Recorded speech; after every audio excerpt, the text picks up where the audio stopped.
Chapter 1569. Mr. Wenji. After Li Zishuan got off his horse, he didn't even have time to rest. He directly rushed into the courtyard and sensed the fluctuation of true energy in the room near the west side. Then, without thinking, he walked in that direction and pushed the door open. Li Zishuan's heart ached when he saw the haggard Li Gang lying on the hospital bed with his eyes closed. He felt both grief and self-reproach as he called out to Li Gang. "Xiao Xian, you're back." Sun Simiao's body trembled, which almost affected the acupuncture. After stabilizing his hands, Sun Simiao turned around and said excitedly. At the same time, his tensed heart finally relaxed. However, this relaxation caused his entire body to become unsteady. Daoist Sun. Li Zishuan saw Sun Simiao's excited face at first, but then he put his hand on his forehead and his body swayed. He quickly stepped forward and supported Sun Simiao. At the same time, a pure Taoist genuine qi, no, it was Taoist true essence, followed Li Zishuan's palm and passed into Sun Simiao's body from his back. "Taoist Sun, your internal breath is almost exhausted. You'd better have a good rest." It was when he was transmitting his Jinqi to Sun Simiao to nurse his body that he found that Sun Simiao's meridians were dry.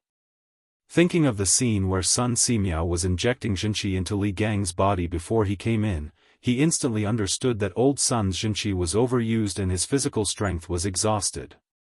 "You can't rest. You can't rest.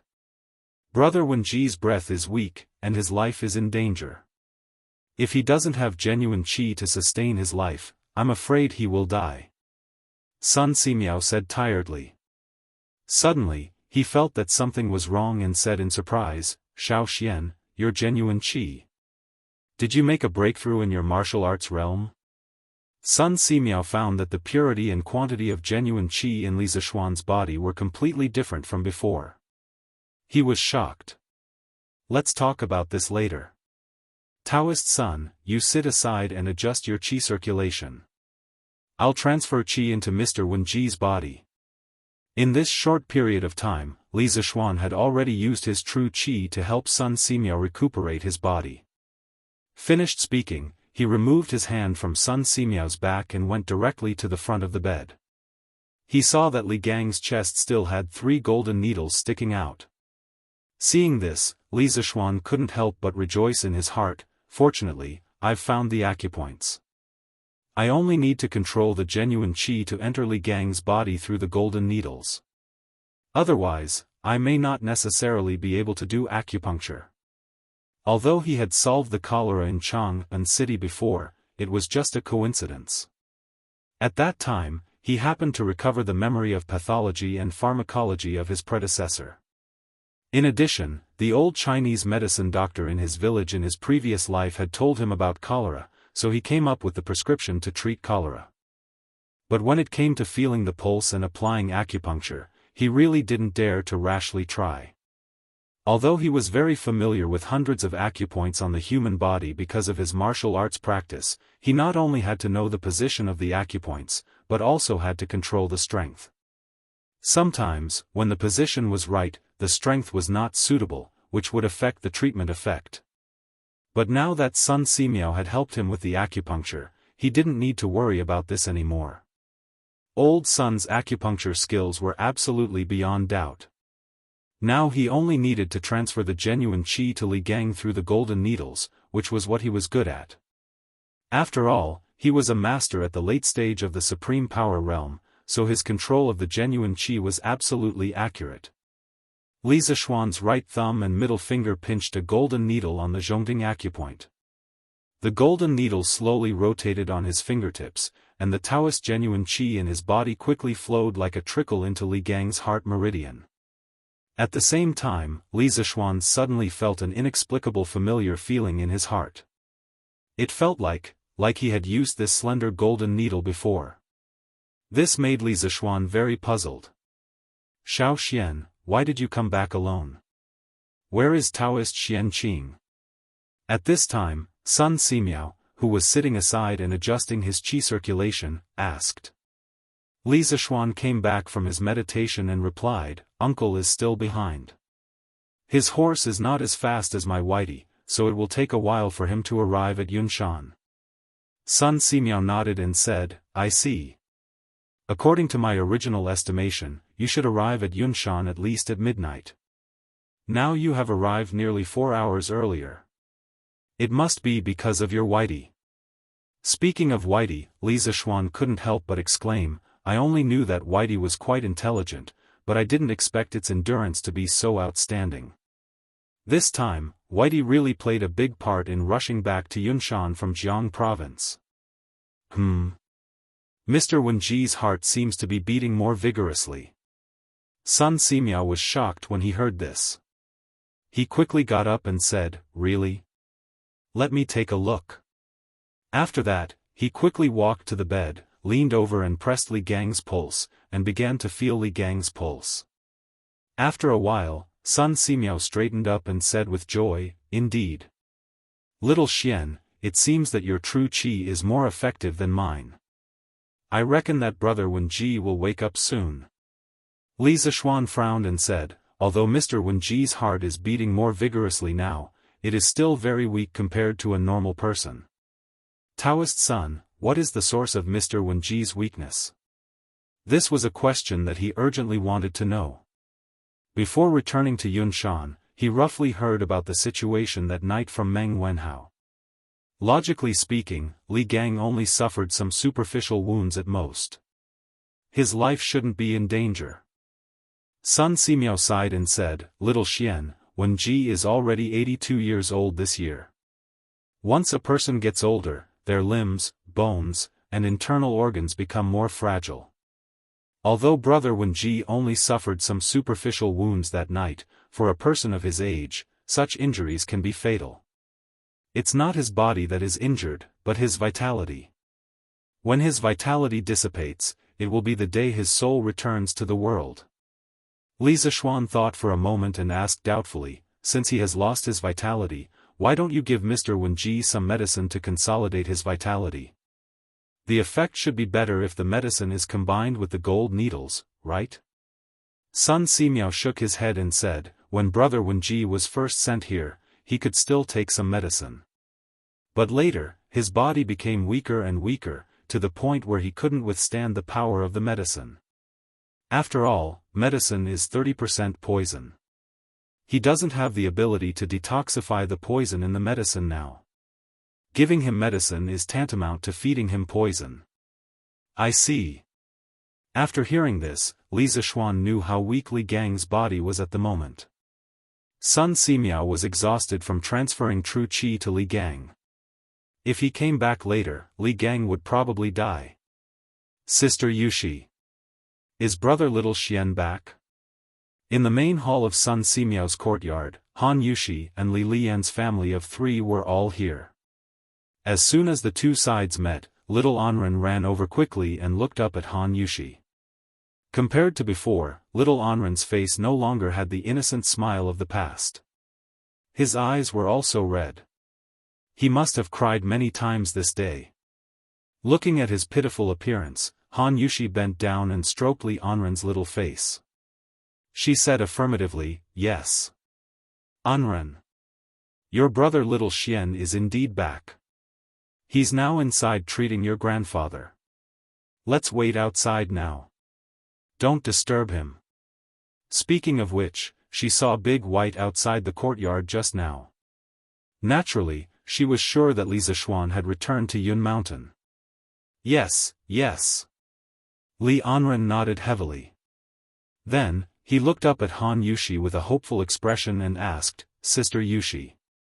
Brother Little Xian can definitely cure grandfather's illness, right? Looking at the pleading in the depths of Li Anren's eyes, Han Yushi felt very uncomfortable. This reminded her of the way her mother looked at the doctors in the city when she was about to die. It was exactly the same as the way Li Anren was looking at her now. After a moment of silence, Han Yushi said softly, He will. Anren, your grandfather's illness will definitely be cured. Yamacho, you're back. In the room, after about half an hour, Li Gang finally woke up from his deep sleep. After seeing Li Zishuan in front of him, Li Gang was pleasantly surprised. Yes. I'm back. Mr. Wenji, I'm back late. I've made you suffer. Li Zishuan's nose twitched, and he almost cried out. Li Gang was already at the age where he could enjoy the rest of his life. Why was he still working hard on Yun Mountain? Why was he injured? In the end, wasn't it because of him, Li Zishuan? It's this old man who made Yamacho worry and run around. Alas. Once a person gets old, they'll become useless. Li Gang didn't want Li Zishuan to blame himself too much, so he quickly took over the conversation and said. Mr. Wenji, please don't say that. You're the anchor of Yanhuang College. You can't fall. I'll definitely cure you. Li Zishuan said anxiously as he channeled his true qi into his body. Sun Simiao, who was standing to the side, frowned and hurriedly bent over to take Sun Simiao's pulse. As soon as he took Li Gang's pulse, Sun Simiao's expression changed drastically. Li Gang's pulse was gradually becoming stronger and more like that of a normal person. This was the final radiance of the setting sun, a sign of dying.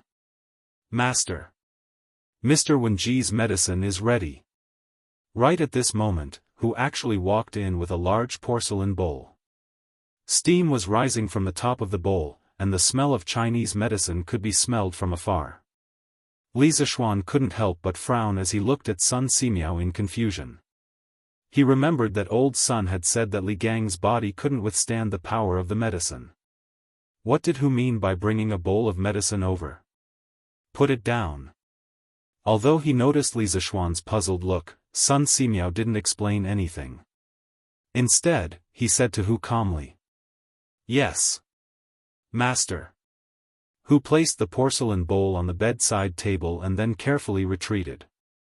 Li Zishuan's nose twitched and he took a few deep breaths. He was familiar with medicine and medicinal properties, so he instantly smelled the herbs in this bowl of medicine. Mountain ginseng, purple placenta, deer antler, Panax nodo ginseng, amber. Li Zishuan's expression abruptly changed. There was nothing wrong with the prescription itself, and it was even a top-notch prescription for replenishing qi. However, the problem lay in the fact that this prescription was too good. It was so good that Li Gang's body could not bear it. Because the medicinal properties were too strong. Xiao Xian, come out with me for a moment. Sun Simiao put down Li Gang's wrist and said with a serious look. After that, he nodded to Li Gang and signaled him to rest assured. Then, he turned around and left the room with his hands behind his back. Okay. Li Zishuan was about to ask Sun Simiao what had happened. He nodded quickly and looked at Li Gang. Mr. Wenji, please rest for a moment. I'll be back soon. Go. Ever since he woke up and saw Li Zishuan, the smile on Li Gang's face never stopped. This was because Li Zishuan was his obsession. Being able to see Li Zishuan one last time before he died could be considered as fulfilling one of his wishes. Li Zishuan got up and followed Sun Simiao out of the room. They went to another room next door. He couldn't wait to ask, Priest Sun, the mountain ginseng, purple placenta, deer antler, Panax nodo ginseng, and amber in that bowl of medicine are all extremely strong yang medicines. How can you give them to Mr. Wenji? With his current body, how can he withstand such a strong medicinal effect? Sun Simiao turned around and looked at Li Zishuan. He said with a serious face, Xiao Xian, didn't you notice that Mr. Wenji's heartbeat is getting stronger and stronger? He's becoming more and more like a normal person. Hearing Sun Simiao suddenly mention this, Li Zishuan frowned and thought for a moment. He nodded and said, it seems so. But isn't this a good thing? It means that Mr. Wenji's condition is getting better. That's not the case. Sun Simiao shook his head and said, Wenji didn't take any medicine. How can his breath and pulse get stronger and stronger? It's like a pool of water without a source. The water level can't rise out of thin air unless there's a storm. Then Mr. Wenji, Li Zishuan also felt that Sun Simiao's analysis was reasonable. He couldn't help but feel his heart skip a beat. He asked in a deep voice. Sun Simiao sighed and said, Wen Ji is having a final radiance. At this moment, all the life potential in his body has been stimulated. That's why his heartbeat is getting stronger and stronger, and he's becoming more and more like a normal person. What? Li Zishuan felt as if he was struck by lightning. His whole body was stunned on the spot. Sun Simiao continued, that's why I plan to use strong medicine when Wen Ji's body is in its best condition. I'll make this final radiance of the setting sun come back to life. Only in this way can Wen Ji have a chance to live. Strong medicine for critical illness. After Li Zishuan understood Sun Simiao's meaning, his face couldn't help but change. He never thought that Li Gang would be faced with a life and death choice as soon as he came back. If he retreated, he would definitely die, but he wouldn't die immediately. If he advanced, he might have a chance to live, but if he failed, Li Gang might not live past tonight. Xiao Xian, while Wen Ji's body is in good condition, we have to feed him the medicine as soon as possible. Then, you and I will use the golden needles to help him dissolve the medicine and prolong the final radiance of the setting sun. If Wen Ji can successfully absorb all the medicine, there's still hope for him to live. Sun Simiao's expression was solemn. He then stared into Li Zishuan's eyes and said in a deep voice. Priest Sun, how confident are you? Li Zishuan's eyes were red as he asked in a hoarse voice. Chapter 1570. Little Xian, a 10% chance or 100% chance is the same to this Daoist. Because no matter what the situation is, this Daoist will do his best. This is a matter of life and death, and this Daoist cares about the patient's life more than anyone else. Sun Simiao spoke to Li Zishuan, whose eyes were bloodshot, in a courtyard in Yunshan. Li Zishuan was startled when he heard this. At this moment, he suddenly realized that the person standing in front of him was the medicine king, Sun Simiao. In the great Tang dynasty, if he didn't even trust Sun Simiao, who else could he trust? All right. Daoist Sun, we'll do as you say. If you need anything from this little one, just let me know. Time was of the essence and Li Zishuan knew that he couldn't delay any longer. Thus, he decisively made a decision. All right. Sun Simiao nodded in satisfaction and the two of them walked back into the room. Daoist Sun, the medicine on the table is for this old man, right? As soon as the two of them entered the room, Li Gang, who was lying on the bed, spoke. Li Zishuan looked over and saw that Li Gang had already sat up on the bed. His complexion was rosy and he looked much better than before. However, Li Zishuan didn't feel happy because of this. Instead, his mood became even heavier because the better Li Gang's complexion was, the more vitality he was burning in his body and the less time he could last. Sun Simiao said expressionlessly, that's right. That was prepared for you. This Daoist actually called him over to serve you medicine. Let me do it. Li Zishuan stepped forward and said. With that, he picked up the steaming bowl of medicine on the table and walked to the bed. Li Gang smiled gently and said, Yamacho, there's no need to trouble yourself. This old man feels much better now. I can do it myself. As he spoke, Li Gang stretched out his hands, wanting to take the bowl of medicine from Li Zishuan's hands.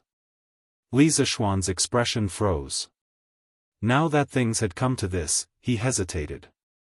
After a moment, he looked at Li Gang and asked, Mr. Wenji, if there is a way to make your body completely better, but this method has risks, it might, Yamacho, you don't have to say it.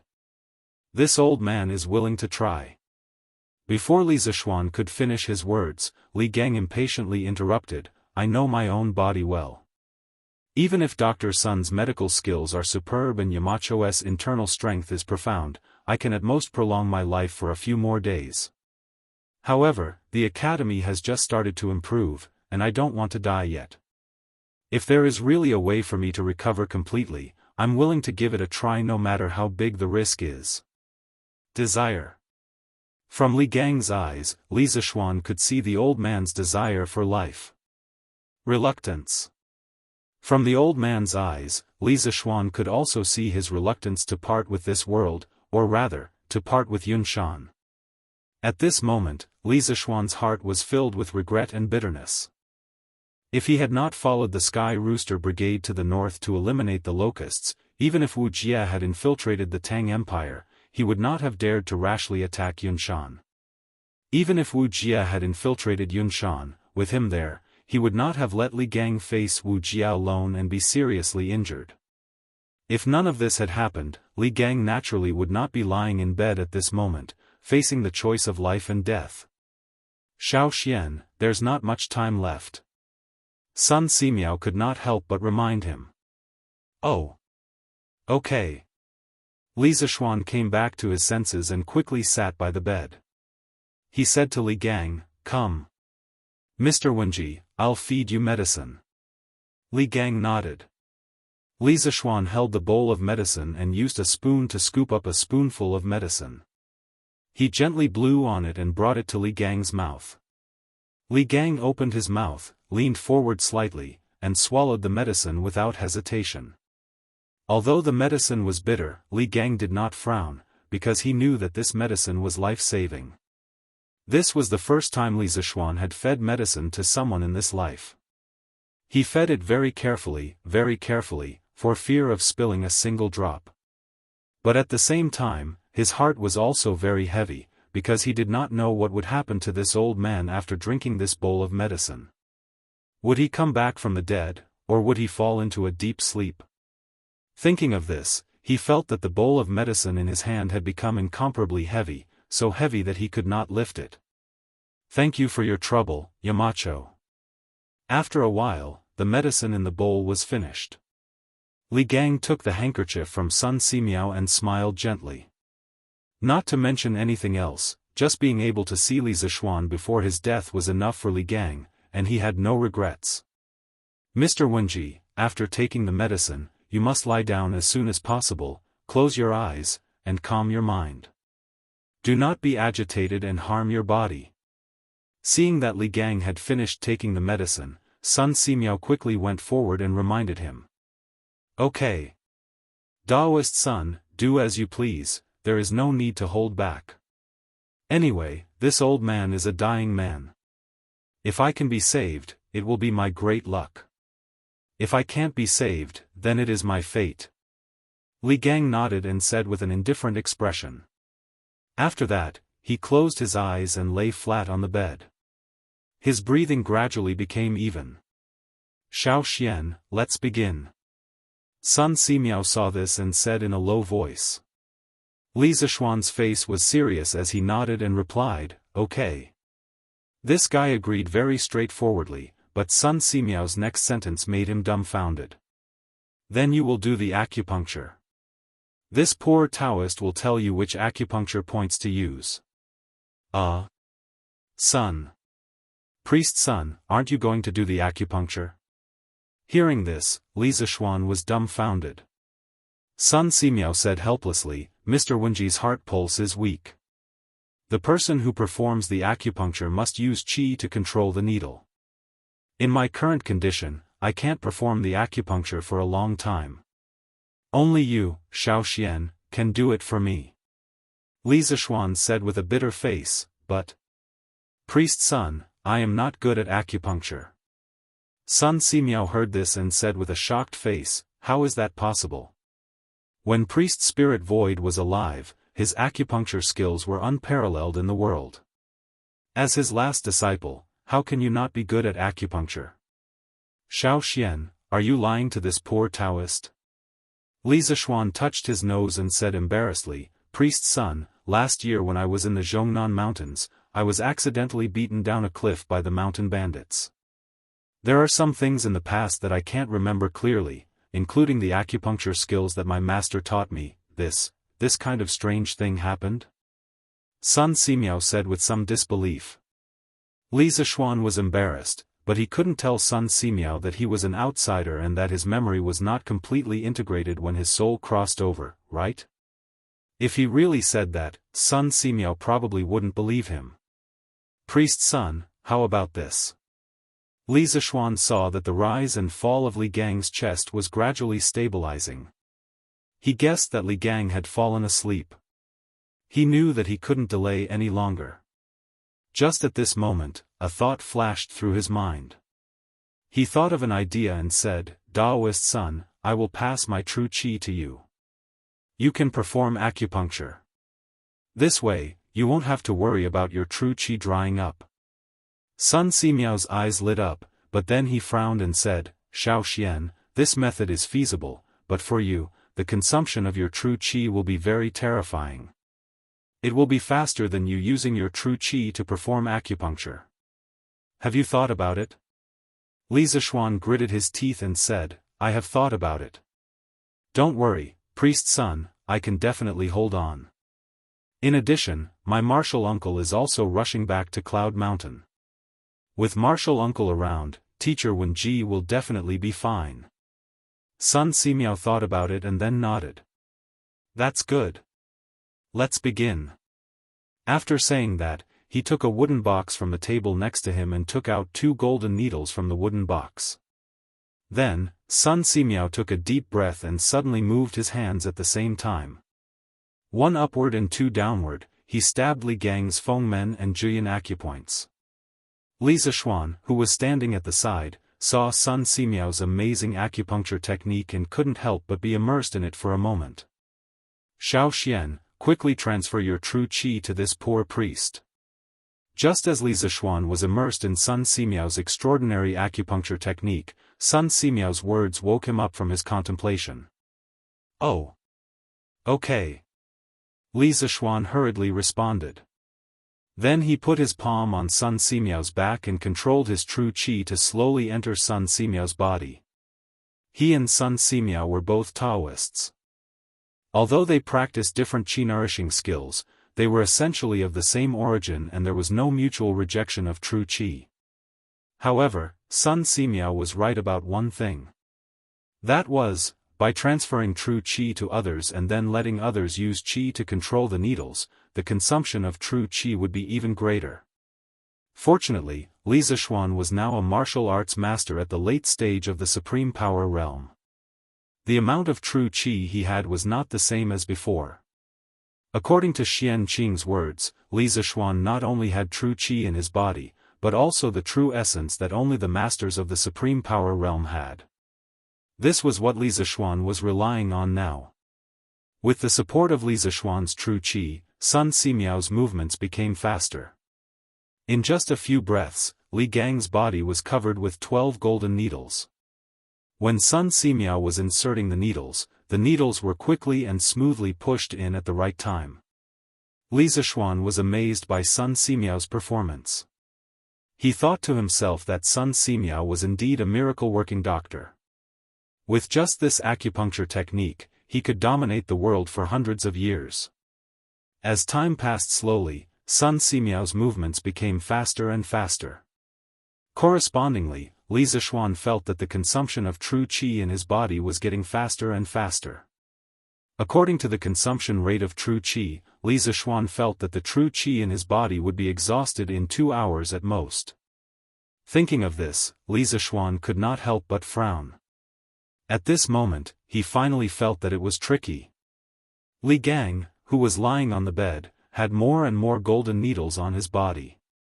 The pain caused by the needles piercing his skin did not keep Li Gang awake. Less than half a quarter of an hour after Sun Simiao inserted the needles, Li Gang had fallen asleep. The frequency of his chest rising and falling was slowly decreasing. Although the speed of decrease was very slow, Li Zishuan next to him noticed it. "Oh no! Mr. Wenji's breathing rate has changed from 18 times per minute to 14 times per minute. It seems that the bowl of decoction is harming the original vitality in his body while consolidating his corporeity. It can't go on like this." Li Zishuan had been paying attention to Li Gang's breathing rate, so he could notice such a small change as the loss of 4 breaths per minute. A normal person's breathing rate was 16 to 18 times per minute. Now, Li Gang's breathing rate was only 14 times per minute. Li Zishuan thought that it was a bit serious. It meant that Li Gang was probably in a deep coma now, and the vitality in his body was rapidly decreasing. After hesitating for a while, Li Zishuan carefully mobilized the spiritual qi of heaven and earth in his body, which was the Jinqi that Xian Qing mentioned. He did not dare to transfer all of this Jinqi to Sun Simiao. Although Sun Simiao had practiced some Taoist kung fu, he did not practice it for fighting. Therefore, the toughness of Sun Simiao's meridians was far weaker than the warriors in the same realm. For this reason, Li Zishuan separated a very small trace of the Jinqi in his body, pushed it out of his meridians, and then passed it to Sun Simiao through his palm. Sun Simiao's body suddenly trembled because he suddenly felt a very lively and vigorous qi enter his body. Then, this trace of qi was not under his control at all. It directly drifted out of his meridians, followed his palm, and then followed the golden needle in Li Gang's chest and drilled into Li Gang's heart meridian. Humph! Li Gang, who was in a deep sleep, suddenly groaned. His pale face quickly became rosy at a speed visible to the naked eye. Seeing this, Sun Simiao could not help but be overjoyed. He murmured, "It's done. The decoction is finally working. Wenji's body is gradually getting better. Little Xian, work harder. We must buy time for Wenji." Seeing that the trace of Jinqi did not cause any harm to Li Gang, Li Zishuan could not help but let out a sigh of relief. At this moment, he heard Sun Simiao's excited shout. Li Zishuan hurriedly said, "Daoist son, just do your best. I can still hold on." Sun Simiao let out a light sigh and nodded, "Good. Then I'll continue with the acupuncture." With that, Sun Simiao took out 3 more golden needles from the wooden box and pierced them into Li Gang's Shenkei, Shermen, and Zhongzhu acupuncture points. "Your Majesty! Your Majesty! Good news! Good news! Sweet Du Hall." Li Er finished reading the memorials and was preparing to return to the harem to rest. Suddenly, Zhao Song walked in quickly from outside and said excitedly, "Your Majesty, Marquis Yong, and has returned to Cloud Mountain. He is now working with Dr. Sun to treat teacher Wenji." "What? Li Zishuan is back?" Li Er was stunned at first, then he was overjoyed. He stood up and said, "This kid came back so quickly? I thought he would only reach Cloud Mountain after midnight." Zhao Song smiled and said, "The Shuo province is more than 600 miles away from Cloud Mountain. It is indeed a miracle that Marquis Yong and could come back so quickly. I didn't expect it either." Li Er walked 2 steps with his hands behind his back, then he turned around and said to Zhao Song, "Send someone to inform Dugu Xian that if there are any changes in teacher Wenji's condition, immediately send someone to inform me. The night guards of Chang and city and the palace are not to obstruct the messenger from Cloud Mountain." If it was not for the fact that it was already late at night, Li Er would have personally gone to Cloud Mountain. However, he was the emperor after all. If news of him not staying in the palace at night but bringing his guards out of the palace or even out of the city were to spread, wouldn't his subordinates be furious? Therefore, he could only rely on Dugu Xian to send someone to deliver the message. "As you wish." Hearing this, Zhao Song was not surprised. He respectfully cupped his hands and promised. Then, he turned around and left the palace to deliver the decree. Chapter 1571. Clang! Clang! Clang! Translator, Nyoibo Studio Editor, Nyoibo Studio. In the academy, most of the students in Class 1 did not rush out of the classroom and return to the dormitory to rest as usual. Instead, they sat quietly in their seats and flipped through their books, as if they did not hear the gongs and drums. "Qingke, how do you think teacher Wenji is doing now?" Yuchi Baolin lay weakly on the table. After hesitating for a long time, he got up and walked to Li Tai, who was sitting next to him, and asked.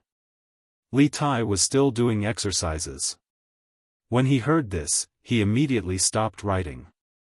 He thought seriously and said, "The situation should not be optimistic. In the evening, we went to see Dr. Sunday. If teacher Wenji's illness could be cured, Dr. Sun would definitely give us a definite answer on the spot and tell us not to worry anymore. But Dr. Sun did not do that.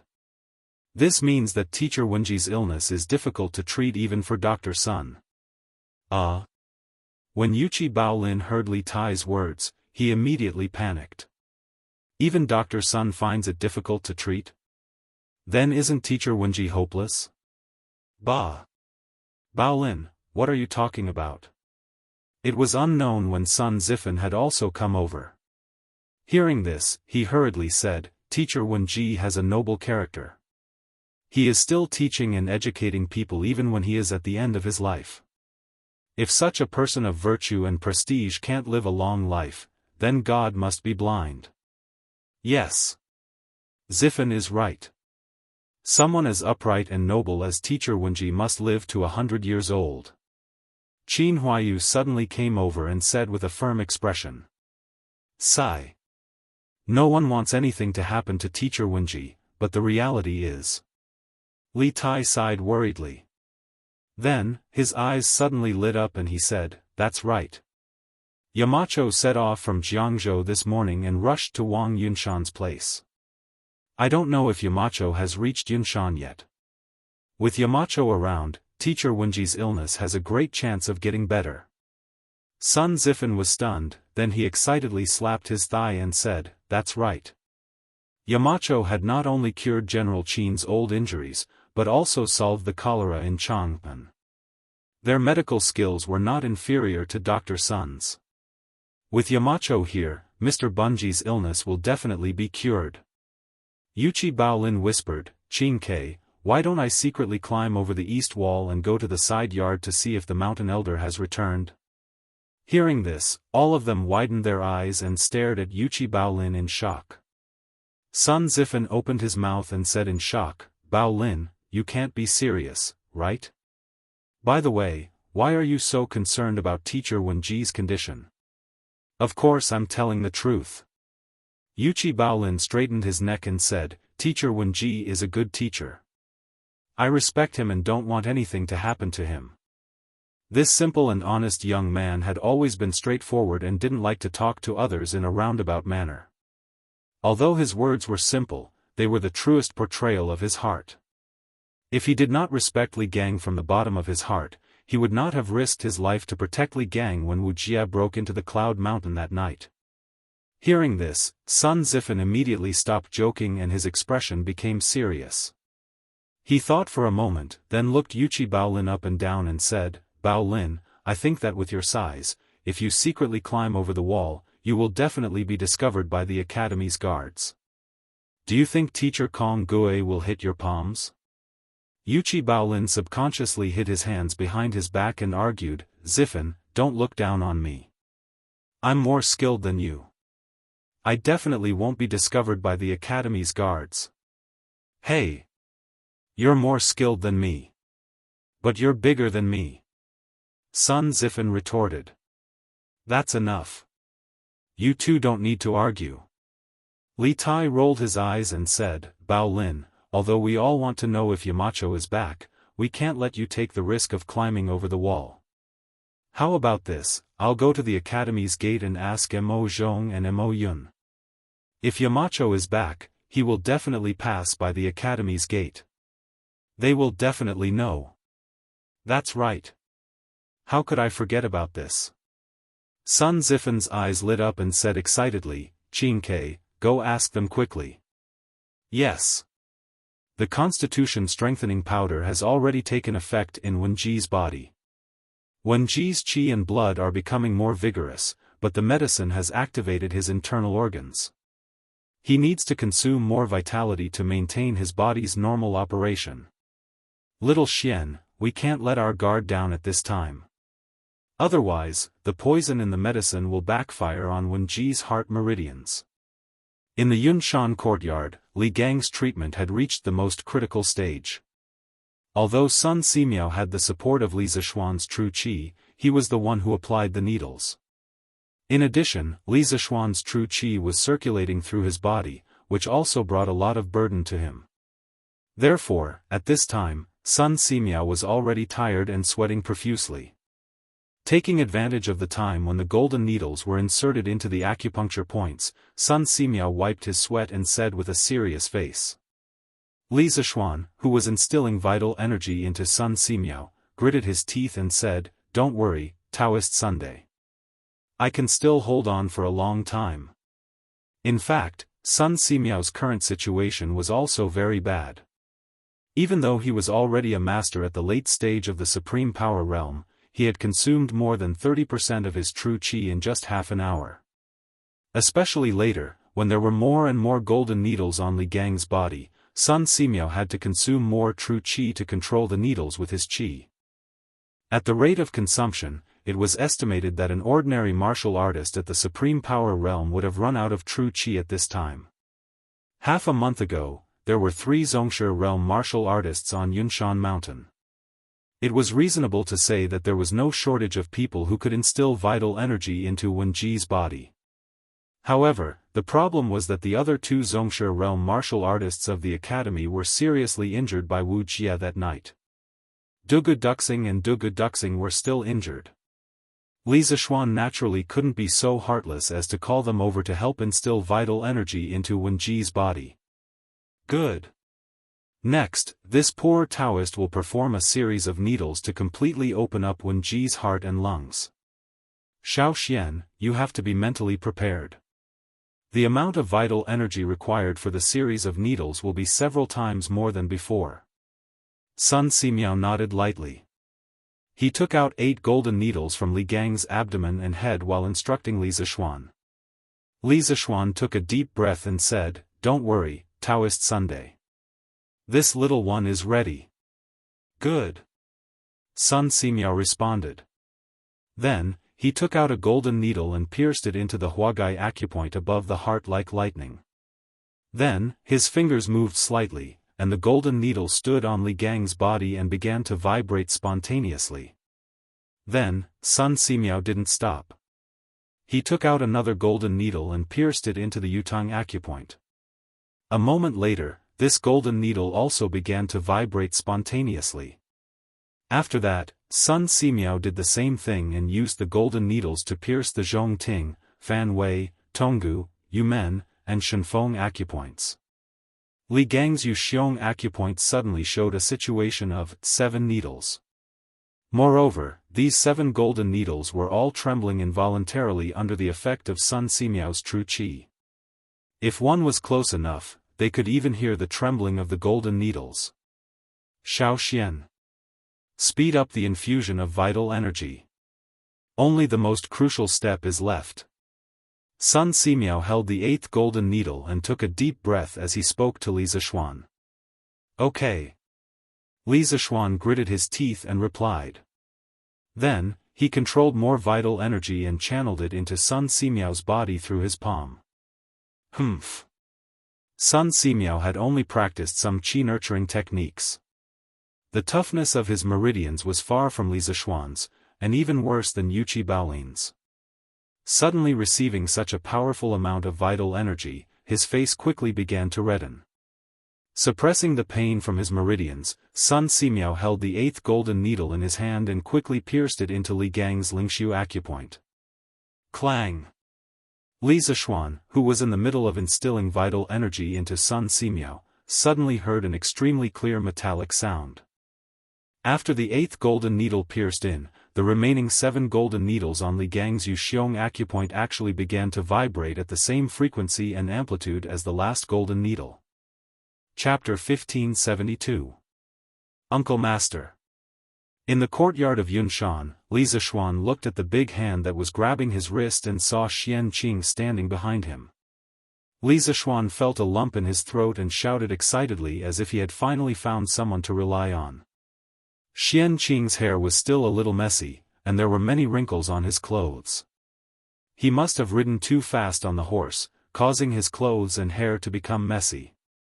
These were some insignificant details, but when it came to Xian Qing, it was incredible. In Li Zishuan's impression, his uncle master not only paid attention to his appearance, but he was also a little bit of a neat freak. Whenever he saw him, he would be elegant and clean. If there was a word to describe Xian Qing, it would be perfect. In terms of appearance, he perfectly fit the ancient definition of a gentleman. "Uncle Master, you're back." After being stunned for a moment, Li Zishuan finally came back to his senses and turned around excitedly. According to his estimation, Xian Qing would need at least an hour to come back. Now that Xian Qing suddenly appeared, it was a complete surprise for Li Zishuan. Because he finally didn't have to be in a dilemma, and Li Gang could finally be saved. "Yes. Uncle Master is back." Xian Qing patted Li Zishuan's shoulder and smiled faintly. His smile seemed to have some kind of magical power, which made people unable to help but calm down. "Husband, just now someone rushed into the courtyard and directly, at this moment, Han Yushi came to the door and said to Li Zishuan inside. Just now, a black shadow had barged into the courtyard indiscriminately. What was even worse was that after the black shadow entered the courtyard, it didn't go anywhere but rushed straight to Li Gang's room. Han Yushi was worried, so she personally came over to check on the situation. Li Zishuan quickly walked over and said to Han Yushi, "Wife, that person is not anyone else. He's your husband's Uncle Master. Don't worry, go back to the main hall to accompany Xiao Anren and the others." "So it is Martial Uncle." Han Yushi heaved a sigh of relief. During the day, she had heard from Li Er that not only was Li Zishuan coming back today, but Li Zishuan's martial uncle from Mount Longhu Celestial Master Dao was also coming back. "Then, husband, I won't disturb you anymore." After saying that, Han Yushi looked at Li Zishuan reluctantly. Speaking of which, although Li Zishuan had returned to Yunshan for quite some time, this was the first time the couple had met.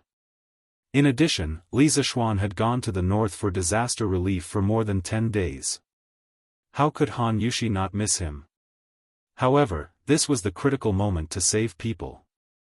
Han Yushi also understood that Li Zishuan couldn't be delayed, so she decisively took the initiative to leave. After watching Han Yushi leave, Li Zishuan couldn't help but feel a little heartache as he looked at her thin and beautiful back. However, he adjusted his mentality in the blink of an eye. He reached out to close the door and then turned to the bedside. He pointed at Xian Qing and introduced him to Sun Simiao, Daoist son. "This is my martial uncle. What do you think about my martial uncle starting the needle?" Without waiting for Sun Simiao to speak, Xian Qing said, "Daoist son, tell me how to start the needle. Although my medical skills are not as good as senior brothers, I think I should be able to start the needle." Sun Simiao nodded and said, "I've heard that Daoist Xian Qing cultivates both medicine and martial arts. With you starting the needle, I'm naturally relieved." "Good. Let's start over there." Xian Qing didn't hesitate at all. He directly stepped forward and came to the bedside. He took a deep breath and was ready to start the needle for Li Gang.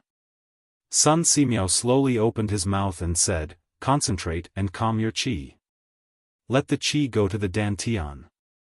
Break the blue spirit and Shaohai. Move a part of the genuine qi to the thumb. Start with the genuine qi, break the acupoints with the genuine qi, and then start the needle." Sun Simiao explained the method of starting the needle with the 8 wandering dragon needles. Xian Qing carefully started the needle according to the method taught by Sun Simiao.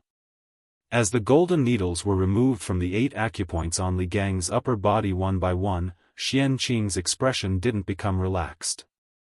Instead, he frowned more tightly. At this moment, Li Zishuan was concentrating on observing Xian Qing's method of removing the needles. He didn't notice the change in Xian Qing's expression at all. When the last golden needle was removed, Xian Qing's expression finally changed greatly. He couldn't help but say, "Oh no. Mr. Wenji's heart meridian is deteriorating rapidly. I'm still a step late. The genuine qi has hurt his heart meridian." "What? How could this be?" Hearing this, Li Zishuan was shocked. He hurried forward to check on Li Gang's condition. Sun Simiao also came over. After checking, his expression changed greatly and he said, "It's true that I'm a step late. What should we do?" In order to protect Li Gang's heart meridian, Sun Simiao used his trump card. But when he was about to succeed, he failed because he was a step late. Even Sun Simiao, who had excellent medical skills, didn't know what to do at this time. "Are there any unused golden needles here?" Just when everyone was in a panic, Xianqing asked. Li Zishuan was stunned, and then he nodded quickly and said, "Yes, yes, yes. Uncle, please wait a moment. I'll get them now." After that, he turned around and walked directly to the door. Although there were many golden needles in the wooden box beside the bed, they were all used just now. In Xianqing's opinion, they were contaminated with foul qi and were not suitable to be used again. "Just take 13 golden needles," Xianqing added. "Yes, uncle," Li Zishuan replied and quickly walked out of the room without looking back. Merely less than 10 breaths of time passed before Li Zishuan returned to the room. He passed the wooden box in his hand to Xianqing and said, "Martial uncle, for you. 13 gold needles." He went out to ask for them from Hu Meng just now. Xianqing took them and then turned around to the bed. He took out a golden needle from the wooden box, gathered qi on his fingertip, and pierced it into the Guigong acupoint on Li Gang's face like lightning. Humph. Li Gang, who was in a coma, couldn't help but groan after the golden needle pierced into his body. Obviously, this was not like Sun Simiao's acupuncture that was neither painful nor itchy. Sun Simiao couldn't help but frown because Xianqing's first needle pierced into Li Gang's Guigong acupoint. This was a little illogical. The Guigong acupoint was 3 inches below the nose, where the water protruded. Stimulating this acupoint could wake up the mind and clear away the heat and extinguish the wind. This seemed to have nothing to do with Li Gang's current illness. As for Li Zishuan, he had been completely immersed in Xianqing's acupuncture since the moment he used it. This was because Xianqing's acupuncture technique felt incomparably familiar to him. It was as if he had seen it in a dream before. Under the control of qi, the golden needle rotated 13 times in Li Gang's Guigong acupoint. Then Xianqing took out another golden needle and did the same thing, piercing it into Li Gang's Guixin acupoint. Then Guixin acupoint, Guixin acupoint, Guixin acupoint. In just a few breaths, Xianqing had already pierced 6 needles. In terms of the speed of acupuncture, he was faster and more decisive than Sun Simiao. Watching him perform acupuncture was like watching him kill enemies on the battlefield. One sword cut off a melon's head, clean and neat. There are 13 acupoints for people who are suffering from 100 evils. For the body of needles, it starts from Guigong acupoint, then Guixin acupoint, Guixin acupoint, Guixin acupoint, Guixin acupoint, Guixin acupoint. 13 ghastly needles. The ghastly 13 needles. At this moment, Sun Simiao had already seen through Xianqing's acupuncture technique. He suddenly came back to his senses and exclaimed in disbelief. The Ghost Gate 13 needles was created by Bian Ke during the Warring States period. The corresponding 13 acupuncture points were Ghost Seal, Ghost Palace, Ghost Cave, Ghost Fortress, Ghost Road, Ghost City, Ghost Hall, Ghost Pillow, Ghost Heart, Ghost Leg, Ghost Faith, Ghost Camp, Ghost Song, and Ghost Minister. Those with weak heart meridians and insufficient vitality would never relapse after being cured by the ghastly 13 needles. It could be said to be a medical miracle. Other than protecting the heart and replenishing vitality, the Ghost 13 needles could also be used to treat insomnia, depression, and rage. It was said to be able to drive away all kinds of evil. It was a special treatment method of acupuncture and was also the most magical part of acupuncture and moxibustion. The first needle stops in the Ghost Palace. The left needle goes down and the right needle goes out. Under the big fingernail of the second hand, the famous Ghost Xian stabbed 3 centimeters deep. The 3 needles under the big fingernails were called Ghost Piling 2 Fun. 4 needles were inserted into the Daling acupoint behind the palm. 5 needles were inserted into the ghost's heart. 5 needles of the Shunmai meridian is the ghost path. The fire needle is 3 times and 7 times shiny. The sixth needle goes down the spine, 1 inch into the hair and is called ghost pillow. The seventh needle goes down 5 centimeters and is called ghost bed. Needle needs to be warm. The 8 needles are called ghost city. From the left to the right, you must remember. While Sun Simiao was shocked, Li Zishuan's eyes blurred and he muttered to himself. Is this the acupuncture technique of the ghost gate 13 needles? Sun Simiao's heart was in turmoil. He stared at Li Zishuan as if he had seen a ghost. Because just half an hour ago, Li Zishuan told him that he didn't know how to use acupuncture. But now, how could he explain these words that came out of Li Zishuan's mouth? Was he pretending to be stupid before? Or did he have an epiphany at this moment? Sun Simiao was puzzled, but he was more inclined to the latter guess. Li Zishuan had an epiphany at this moment. That's right, Li Zishuan did have an epiphany at this moment. To be precise, he finally found the memory of the previous owner of his body using acupuncture to save people.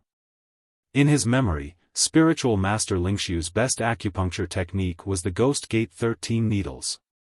Under his influence, the previous owner of this body had already memorized the acupuncture technique of the ghost gate 13 needles.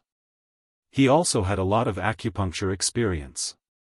But for some reason, when Li Zishuan transmigrated, he was unable to integrate the memories of the previous owner of this body. Maybe it was because his realm was not high enough, or maybe it was because he didn't have enough opportunities. At this moment, his realm was high enough, and his opportunities were high enough, so he remembered everything. Not bad. It seems that you haven't forgotten the ghost gate 13 needles that eldest senior brother taught you. Come and give martial uncle a hand. At this moment, after piercing the 8th needle, Xian Qing raised his head and looked at Li Zishuan with a gratified smile. The reason why he could come back so quickly was that when he was still 30 miles away from Cloud Mountain, he abandoned his horse and used Qing Gong to hurry back. Even though Xian Qing was a top expert of half a step to the Great Grandmaster realm, he couldn't bear such a huge consumption of energy. At this moment, after piercing the 8th needle, the vital qi in his dantian was almost empty. Coincidentally, he saw that Li Zishuan still remembered the ghost gate 13 needles clearly, so he said this. Chapter 1573. Yamacho is back? That's great. At Yanhuang College, Li Tai personally went to the entrance of the college to ask Mo Zhong and Mo Huai. After that, he hurriedly returned to the dormitory to inform Yuqi Baolin, Sun Zifan, and the others of the good news. After hearing the news, Yuqi Baolin couldn't help but shout excitedly. This idiot's voice was loud to begin with. With this shout, all the students in the classroom who hadn't returned to their dormitory could hear him. Baolin, what did you say? Yamacho is back? Where is he? What? Yamacho is back? How is that possible? As soon as Yuqi Baolin finished speaking, 6 or 7 students immediately surrounded him and asked all at once. Li Tai rolled his eyes at Yuqi Baolin. Yuqi Baolin scratched his head awkwardly and then explained to the surrounding students, Ah. Qing Ke just went to the entrance of the college to ask brother Mo Zhong. I heard that Yamacho has returned to Yunshan and is currently treating teacher Wenji's illness at the side courtyard. After receiving confirmation from Yuqi Baolin, Class 1's dormitory instantly boiled over with excitement. Yamacho is really back. Doesn't that mean that teacher Wenji can be saved? I remember that Yamacho's medical skills are very good. Yamacho also knows medical skills? Why wouldn't they? Duki's old injury was cured by Yamacho. If you don't believe me, you can ask Huayu. Also, the cholera in Chang'an was solved by Yamacho.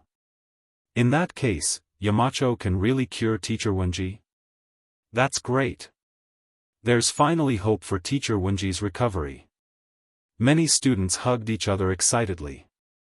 Although no one in the college had purposely announced the severity of Li Gang's illness, Li Gang had not appeared in the college for several days. This was very telling, especially this evening, when they were led by Li Tai to visit Li Gang at the side courtyard of Yunshan. However, they were stopped by Sun Simiao. At that moment, all of them understood that Li Gang was critically ill. Now that they suddenly learned that Li Zishuan had returned to Yunshan, they finally saw hope. They saw hope for Li Gang's recovery. All right. It's getting late. Go back to the dormitory. There's an exam tomorrow morning. Don't forget what Wenji told you. Li Tai couldn't help but say. Oh. There's still an exam tomorrow. Go back and sleep. Even if it's for teacher Wenji, we must do well in the exam tomorrow. Yes. That's right. Sister Yushi, why hasn't grandfather come out yet? Is grandfather's illness very difficult to treat and brother Xiaoxian can't treat it? In the side courtyard of Yunshan, little Anren's eyes were fixed on the door inside. He wanted to know how his grandfather was lying inside, but he didn't dare to go forward and see for himself because he was afraid that his peeping would affect Li Gang's treatment. After waiting for a long time, Li Anren finally couldn't help but look up at Han Yushi and ask. Anren, don't bother your sister Yushi. Li Lian's wife hurriedly pulled Li Anren to her side and reprimanded him. Then, she looked at Han Yushi apologetically. Han Yushi shook her head and said softly, "It's okay. Anren is also worried about his grandfather's health. He's so filial at such a young age. I can't wait to like him. How can I be tired of him?" After saying that, Han Yushi walked to Li Anren, bent down, and touched Li Anren's little face with her hand. She said softly, "Anren, the ones treating your grandfather's illness now are the 3 best doctors in the world. Your grandfather will definitely be fine." Well, in Han Yushi's heart, her husband was omnipotent. There was nothing wrong with giving him the title of one of the best doctors in the world. 3? How can there be 3? Brother Xiaoxian and Dr. Sun should only be 2, right? Li Anren counted with his fingers and analyzed, with a serious face.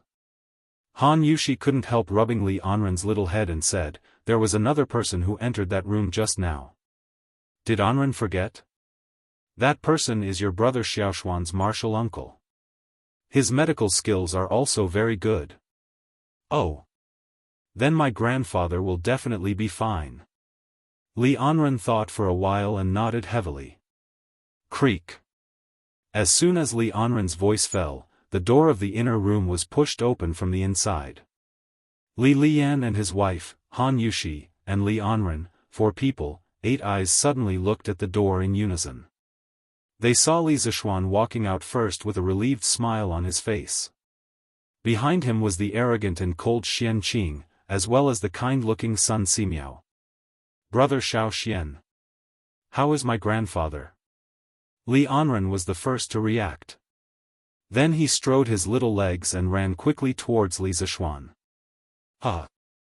Little Anren. Your grandfather is fine." Having just pulled Li Gang back from the gates of hell, Li Zishuan was in a good mood. When he saw Li Anren running towards him, he quickly bent down, lifted Li Anren up, and laughed loudly. "Really? Brother Xiaoxian, is grandfather really fine? Can I go in and see grandfather?" Li Anren's eyes widened, and his little face was full of surprise. Li Zishuan smiled and nodded. "Of course you can." After that, he put Li Anren on the ground again and said, "But Anren, don't stay in there for too long. Your grandfather has just recovered from a serious illness and needs to rest more. Do you understand?" It was said that filial children were more likable. Li Anren was the kind of other people's child, who was cute, filial, and had good grades. Li Zishuan also liked this little guy very much. He had thought more than once in his heart that it would be great if he could have such a sensible son in the future. Yes. Anren will just watch for a while and leave in a while." Li Anren nodded solemnly and then quickly ran into the inner room. Li Lian and his wife already knew that their father-in-law, had been saved. Both of them were excited and went forward to bow to Li Zishuan. "My father is seriously ill and bedridden. Fortunately, Dr. Sun, Priest Xianqing, and Marquis Yong, and tried their best to save him. Li Yan will remember your kindness in saving my father. If the three of you have any requests in the future, even if it means going through fire and water, Li Yan will do my best to repay you. After that, the couple bowed to Li Zishuan, Sun Simiao, and Xianqing solemnly. Brother Li Yan, sister-in-law, please get up. When Li Zishuan saw this, he quickly went forward to help Li Yan up and used his eyes to signal Han Yushi to help Li Yan's wife, Lu Shi, up. Chapter 1574. With Yamacho's words, the guards of the Mo family can die without regrets. In front of the gate of Yanhuang College, Mo Huai's eyes were red as he solemnly bowed to Li Zishuan. Can they really die with no regrets? Li Zishuan raised his head with a heavy heart and looked at the dark sky in the distance. He sighed softly and said, who would want to die if they could live? Even ants drag out their lives, let alone humans. We are not them, so how can we know that they can die without regrets? They all died because of Yanhuang College, and because of me. I can't absolve myself from the blame. Li Zishuan was not a sentimental and weak young master who could not bear to see blood. Since he inexplicably transmigrated to the Tang Empire last March, he had personally beheaded many villains in the past year. It was reasonable to say that he was indifferent to the life and death of others, but that was only for the lives of outsiders. The guards of Yanhuang College had accompanied Li Zishuan for a long time. Now that they had suddenly left, Li Zishuan could not help but fall into deep self-blame. He felt that these people had died because of him. If he had not tricked Mo Huai would not have gathered all the remaining disciples of the Mo family to Yanhuang College. Naturally, those disciples of the Mo family would not have been killed by Wu Jie who had sneaked into Yunshan. This was the cause of the past, and today's karma was planted. Yamacho. Seeing Li Zishuan's dejected face, Mo Huai took a step forward and wanted to comfort him. But as soon as he spoke, he was interrupted by Li Zishuan. Mr. Mo, you don't have to comfort me. I'm fine. After saying that, Li Zishuan forced himself to calm down. Then he looked at the teachers of the academy and said in a deep voice, from tomorrow on, Yanhuang College will set up a Hall of Heroes. The memorial tablets of all the guards who died in the attack on the academy will be displayed in the Hall of Heroes of the academy. They will be respected by the teachers and students of the academy forever. The academy will take care of the families of these heroes. I, Li Zishuan, swear to God that as long as I am alive, I will never let the families of these heroes suffer any grievances. If I violate this oath, I shall be punished by heaven and earth. Yamacho, no. As soon as Li Zishuan's voice fell, everyone's expression changed. One had to know that the ancients revered the heavens and earth and attached great importance to oaths. Under normal circumstances, no one would make such a heavy oath like Li Zishuan. Li Zishuan shook his head. He did not care about these things. Anyway, he would definitely do what he said. Naturally, he did not have to worry about breaking his oath and being punished by the heavens. Enough. It was getting late. The academy has an exam tomorrow. Gentlemen, please go back and rest. After a short pause, Li Zishuan cupped his hands and said to the crowd. Yamacho, you should also rest early. The teachers of the academy all cupped their hands and said to Li Zishuan. After that, they turned around and left. After all, Li Zishuan was right. The academy had a final exam tomorrow. Not only did the students need to rest well, but the teachers also needed to rest. Otherwise, it would definitely affect the invigilation of the exam. Yamacho, you don't blame yourself too much. The dead are gone. You have done enough. Yen Silu followed behind them and hesitated for a while. In the end, he still walked in front of Li Zishuan and said in a serious tone. Yes. Li Zishuan faintly nodded his head. As for whether or not he took it to heart, only the heavens knew. Yen Silu sighed and turned around to leave. At this time, the bearded man also walked over and said his first sentence of the night, "Yamacho, you have become stronger again." In fact, Li Zishuan had already learned to restrain his aura, but he still didn't expect the bearded man to see through his realm.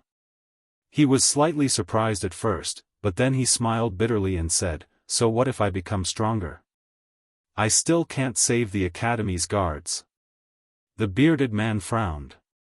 He didn't expect Li Zishuan to be depressed to this point because of a few guards. After thinking about it, the bearded man advised in a deep voice, "Yamacho, life and death are predestined. It's a pity that the Academy's guards were sacrificed, but this is their fate. Even if they don't stay in Yanhuang College, even if Wu Jie doesn't attack at night, they are likely to encounter other dangers. In addition, if Yanhuang College wants to stand tall in the world, it will certainly encounter a lot of troubles and accidents in the future.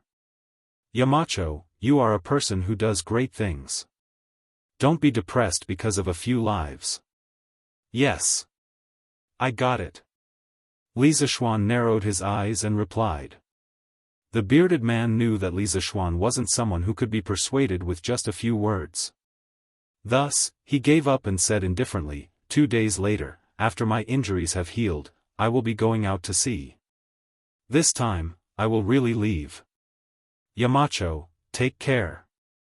Li Zishuan was stunned and said with slight surprise, "So soon?" The bearded man replied, "It's already the middle of July. If I don't leave now, I won't be able to leave. I won't say any more, I will go back to rest. Yamacho, you should also rest early." Chapter 1575. Husband, it's time to get up. Oh. Wife, it's not dawn yet. Sleep a little longer. Husband. You have to attend the morning court today. Get up quickly. Oh, I'm not getting up. There are so many civil and military officials in the court. It doesn't make a difference whether I'm there or not. If I don't go, His Majesty may not find out. Wife, don't be noisy. Let me sleep a little longer. Husband, are you getting up or not? I'm not getting up. Husband, are you getting up or not? Pfft. Ha ha ha. I'll get up, okay? Wife, stop scratching me. After a tough struggle, Li Zishuan finally got up from the bed reluctantly. It turned out that even a martial arts master at the late stage of the Grand Master realm was afraid of being scratched. In addition, Li Zishuan couldn't help but sigh. His wife seemed to have been led astray. Before Han Yushi got married, due to her family background, not only did she have to take care of her father, but she also had to take care of her younger brother. She could be considered half of the Han family's pillar. Therefore, at that time, she had to be hardworking and strong to support half of the family. In fact, she also had the lively nature of those girls her age, however, due to various reasons. She suppressed these natures. Now that she was married and did not have to work for the family's livelihood, those suppressed natures were gradually released. After all, she was only 15 years old. In modern times, oh. By the way, wife, did you feed Whitey last night? It's all thanks to Whitey that I was able to come back so quickly from Jianghu this time. In fact, before Han Yushi woke Li Zishuan up, she had already prepared breakfast, Yangchun noodles. Li Zishuan asked in a muffled voice as he slurped the noodles in his bowl. Compared with him, Han Yushi's table manners were more elegant. Hearing Li Zishuan's question, Han Yushi gently bit off the noodles in her mouth. After swallowing, she said, "As soon as you came back last night, I asked General Liu to feed Whitey with the best grass. Husband, don't worry about him." Oh. My wife is so thoughtful. Li Zishuan was slightly relieved. Suddenly, he felt that something was wrong. He thought for a moment, then stared and asked, "Aya." "Oh, right. Wife, after I go to the morning court, prepare some breakfast for Junior Marshal Uncle. When your husband returns from the morning court, we'll go back to Lantian County together in the afternoon. Junior martial uncle is the closest person to me on Mount Longhu other than master. I must bring him to see father and mother. Husband, junior martial uncle, he woke up long ago. Han Yushi hesitated for a moment before she spoke. Little martial uncle is already up? Where is it? Li Zishuan was stunned. He quickly put down his bowl and chopsticks and looked around. Han Yushi was speechless. Husband, don't look for him. Little Uncle Master went out early in the morning to practice his swordplay. He said that Cloud Mountain was beautiful and full of spiritual energy. It was a treasure land for cultivation and it was a pity not to practice his swordplay early in the morning. Then, he went out with his sword. He even said that we don't have to wait for him to eat. Oh. Junior martial uncle is really diligent. Li Zishuan murmured with emotion when he heard that. This guy didn't feel ashamed at all. Instead, he continued to shamelessly pick up his bowl and slurp it down. This was because his ambition had never been to cultivate martial arts. The reason why he was able to reach his current realm was basically all due to luck and luck. It was just that his inadvertent cultivation had reached a martial arts realm that ordinary martial artists would never be able to reach in their lifetime. If this were to spread out, it was estimated that a bunch of envious and jealous people would come knocking on his door and chop him to death. Oh. I'm done eating. Wife, your culinary skills are really getting better and better. A bowl of yang chun noodles is even better than delicacies from the mountains and seas. After a moment, Li Zishuan put down his bowl and chopsticks, stood up, and rubbed his stomach as he spoke with satisfaction. Although it wasn't appropriate to eat too much for breakfast, Han Yushi's yang chun noodles were really too delicious. Li Zishuan couldn't help but finish a big bowl. Husband, you're talking nonsense again. Han Yushi rolled her eyes and said angrily. However, although she said this, her heart was quite sweet. Before she got married, she was already very good at cooking. However, after marrying into the Li family, she realized that there was always someone better than her. Li Zishuan's culinary skills were completely incomparable to hers. However, she didn't retreat because of this. Instead, she began to study cooking diligently. In just a short year, Han Yushi's culinary skills were already unparalleled in the Li family. Logically speaking, as the wife of Marquis, she didn't need to cook personally. However, she really enjoyed the satisfied expression on Li Zishuan's face when he ate the food she cooked, just like just now. Hey! Your husband isn't talking nonsense. Li Zishuan said with a smile, fortunately, I married you back. Otherwise, with your culinary skills, if you opened a restaurant, then our family's drunken immortal restaurant would completely have no customers. Alright. Husband, quickly change into your court attire. It's getting late. Don't be late. Han Yushi got up and grabbed Li Zishuan's arm and urged him. Alright. Then I'll have to trouble you, my wife. Since he couldn't avoid the morning court, Li Zishuan simply accepted his fate. Under Han Yushi's service, Li Zishuan quickly changed into his court attire. My wife, then I'll leave. Li Zishuan waved his hand and said goodbye to Han Yushi. He was ready to go out. Xiao Xian, martial uncle will go with you. At this moment, a person suddenly appeared at the door. It was a handsome and cold man in white. It was Xian Qing. What? Little martial uncle, you want to enter the palace with me? Li Zishuan was stunned. Although Xian Qing had already told him about the celestial master Taoism's intention to enter the secular world at Longmen Pass, now that Li Er hadn't summoned him, Xian Qing directly wanted to enter the palace to meet the emperor. Was he so impatient? Yes. In the face of Li Zishuan's shock, Xian Qing didn't have much of a reaction. He just faintly said, yes, and didn't want to explain more about it. Little martial uncle, this. His Majesty hasn't summoned you yet, so you can't enter the palace. I know that you want the celestial master Taoism to appear as soon as possible, but now is not a good time for you to enter the palace to meet the emperor." After hesitating for a moment, Li Zishuan said to Xian Qing. Xian Qing frowned and said, "Shao Xian, aren't you the founding marquis? Is there no way for His Majesty to summon you?" He just wanted to complete the task given by Feng Lingzi as soon as possible and then return to Mount Longhu to cultivate. In his eyes, there was only the sword. In his opinion, Li Zishuan was now favored by the emperor, so there must be a way for Li Er to summon him.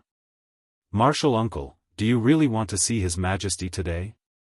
Li Zishuan's face became serious and he asked seriously. "Yes. Sooner rather than later." Xian Qing also nodded seriously. "That's good.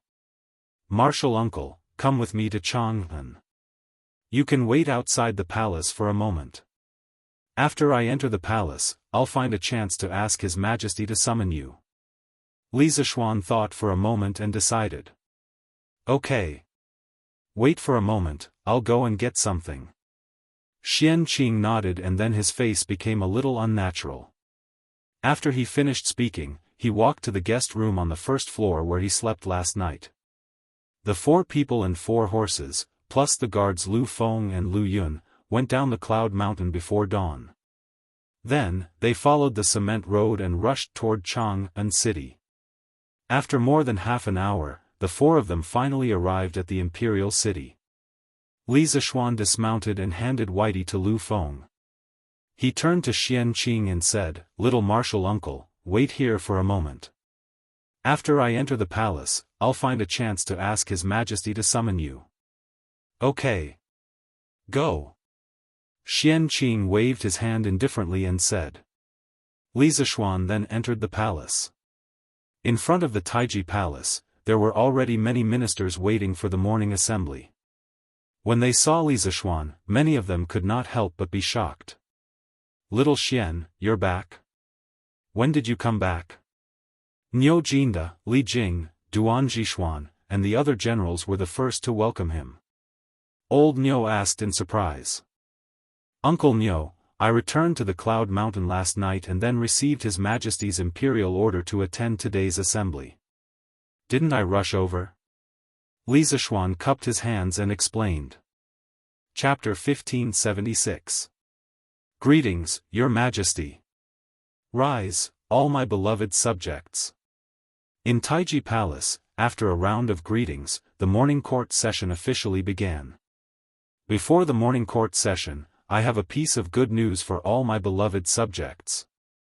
Li Er seemed to be in a good mood today. Before the officials went forward to report to the court, he spoke first. Hearing this, all the officials in the palace perked up and listened carefully to what Li Er was about to say. Li Er paused for a moment, then smiled and said, "Last night, with the help of Dr. Sun, Daoist Xian Qing, and the Marquis of Yong'an, Teacher Wenji is out of danger. He only needs to rest for a few days to fully recover." "What? Wenji's illness is cured?" Hearing this, the palace was instantly filled with the whispers of the officials. Li Gang was an old official of 4 dynasties. Not only did he have a good reputation among the scholars, but he was also familiar with many of the officials under Li Er's rule. Xiao Yu was one of them. Previously, when they heard that Li Gang was seriously ill, Xiao Yu and the other old officials had even formed a group to visit Yunshan, but they were all stopped by Sun Simiao. Now that they heard that Li Gang's illness was cured, Xiao Yu and the other old officials who had dealings with Li Gang were all overjoyed. Teacher Wenji has been through 4 dynasties. He is upright and outspoken, serving the country and the people. It can be said that he is loyal to the core. Fortunately, the Marquis of Yong'an, Dr. Sun, and Daoist Xian Qing have saved Teacher Wenji's life and saved our Tang Empire from losing a good official. This is a joyous matter. Congratulations, Your Majesty. The first person to stand up was not Xiao Yu. There was someone who was even more enthusiastic than him, and that was Wei Zheng. This time, the old flame didn't scold anyone. Instead, he stood up to congratulate Li Er. This made old Li wonder if the sun had risen from the west. Congratulations, Your Majesty. All of the civil and military officials, regardless of whether they were familiar with Li Gang or not, all of them clasped their hands towards Li Er with joy. This was the reputation of an old official of 4 dynasties. Li Er was in a good mood. He laughed heartily and said, "Haha. Good." Actually, the Marquis of Yong and played a huge part in Wenji's recovery. I'm sure all of you know that before yesterday, the Marquis of Yong and was still at Longmen Pass, which is 600 kilometers away. After receiving the news of Wenji's critical condition, the Marquis of Yong and rode a fast horse and rushed back to Yunshan within a day. According to what I know, if the Marquis of Yong and had arrived a moment later, Wenji would have been in danger. When the ministers heard this, they all looked at Li Zishuan with respect. Li Zishuan had transmigrated here. Although his skin had become thicker, he still couldn't handle so many hot gazes. Hence, he quickly stepped forward and cupped his hands. "Your Majesty, you flatter me." This official only did what he should have done. What he said was the truth. Li Gang was a teacher from Yanhuang College. This time, he was injured because of Yanhuang College. Treating Li Gang was his duty. He had never thought of this as a merit. On the contrary, treating Li Gang was equivalent to redeeming himself for Li Zishuan. Seeing Li Zishuan being so humble, Wei Zheng couldn't help but secretly nod. Ever since the water wheel was used to solve the drought problem, Wei Zheng found Li Zishuan more and more pleasing to the eye. However, Li Zishuan didn't let Wei Zheng have his way. According to Wei Zheng, Li Zishuan was a talented person and should have taken the path of a civil official. However, not only did he take on the position of Black Armored Army Adjutant, he even fought a battle with the Turkic army at Longmen Pass. He was deviating further and further from the path of a civil official. You don't have to ask for a reward, but we can't not reward you. However, this is not the only merit you have earned this time. Later, I will reward you for all your merits. Li Er smiled and waved his hand as he spoke. In fact, the reason why Old Li was so concerned about Li Gang's matter and specially brought this matter to the morning court was inseparable from Li Er's appreciation of Mr. Li Gang's personality and charm. According to the official history, Li Er invited Li Gang to be Li Gang's teacher the 2nd year after he ascended the throne. One had to know that Li Gang had been Li Qingxian's and Yang Yong's teacher before. Yet, Old Li was willing to let such a sensitive person be his beloved son's teacher. This was enough to show how much Li Er admired and acknowledged Li Gang's knowledge. In addition, in the official history, every time Li Er attended court, he would always have Li Gang, Fang Xianling, and Wang Gui accompany him. Later on, when Li Gang fell ill, Li Er not only sent Fang Xianling to his home to express his condolences, he even went there personally. This kind of treatment was probably only possible for Li Er's most trusted officials. Although Li Zishuan's transmigration to Great Tang caused a small deviation in history, Li Gang didn't become Li Qingxian's teacher, but came to Yanhuang College as a teacher. Old Li's respect for Li Gang had never changed. Reward him for his merits. Hearing Li Er say these 4 words, the civil and military officials in the hall all looked at Li Zishuan with a complicated and surprised expression. One had to know that Li Zishuan was only 15 years old this year, but he was already a Marquis of Great Tang. If he was rewarded again, then, it would be too frightening. Niu Jinda, Li Jing, and the other generals who were close to Li Zishuan didn't show any surprise on their faces. They were only happy for Li Zishuan's achievements. Li Er, who was sitting at the head of the table, said, "Half a month ago, a locust plague broke out in the Guangzhou region. The people were in a constant state of panic. At the same time, under the influence of some people with ulterior motives, rumors spread among the people. At this time, the Marquis of Yong and led a sky pheasant brigade made up of more than 100,000 chickens and set off from Lantian County. In just half a month, the sky pheasant brigade destroyed the locust plague in more than 70 counties, benefiting millions of villagers. Not only did it stabilize the people's livelihood, it also stabilized the people's hearts. Since ancient times, every time there was a locust plague, there would be countless people who would leave their homes and become homeless. The tragedies of selling children and children would be endless. But now, our great Tang is facing a locust plague. The scale and severity of the locust plague far exceeded the past, but with the help of the Marquis of Yong and Sky Pheasant Brigade, not only did Great Tang not have a large number of refugees, the locust plague was also stabilized and controlled in the shortest time possible. The Marquis of Yong and has contributed greatly to all of this. It had been nearly half a month since the locust plague began, and the Sky Pheasant Brigade's disaster relief work was nearing its end. In the Great Tang, more than 100 provinces and counties had been affected by the locust plague. In this half a month, the Sky Pheasant Brigade had saved more than 70 provinces and counties. There was no time to save the remaining 20 to 30 provinces and counties. This was because half a month was enough for the locust plague to finish eating all the crops. The people of these provinces and counties could only rely on the imperial court to provide relief food.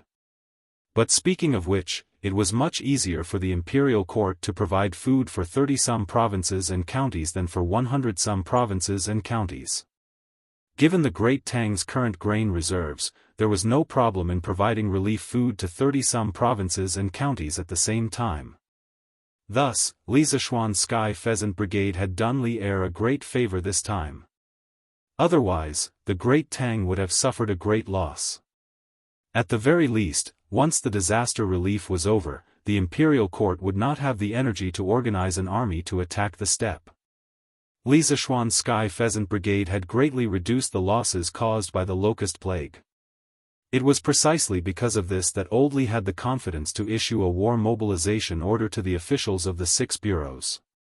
Within 3 months, the officials of the imperial court would organize an army of 300,000 and set out for the steppe.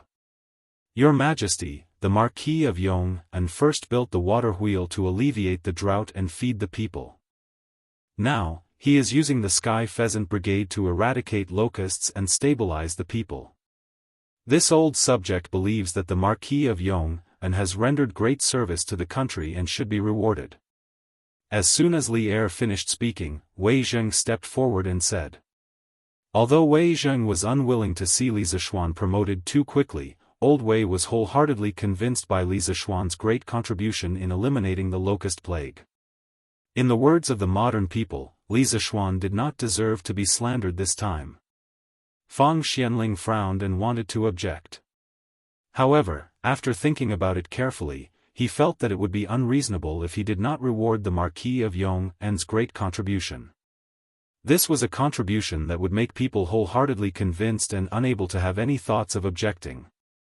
Thus, he stepped forward and clasped his hands.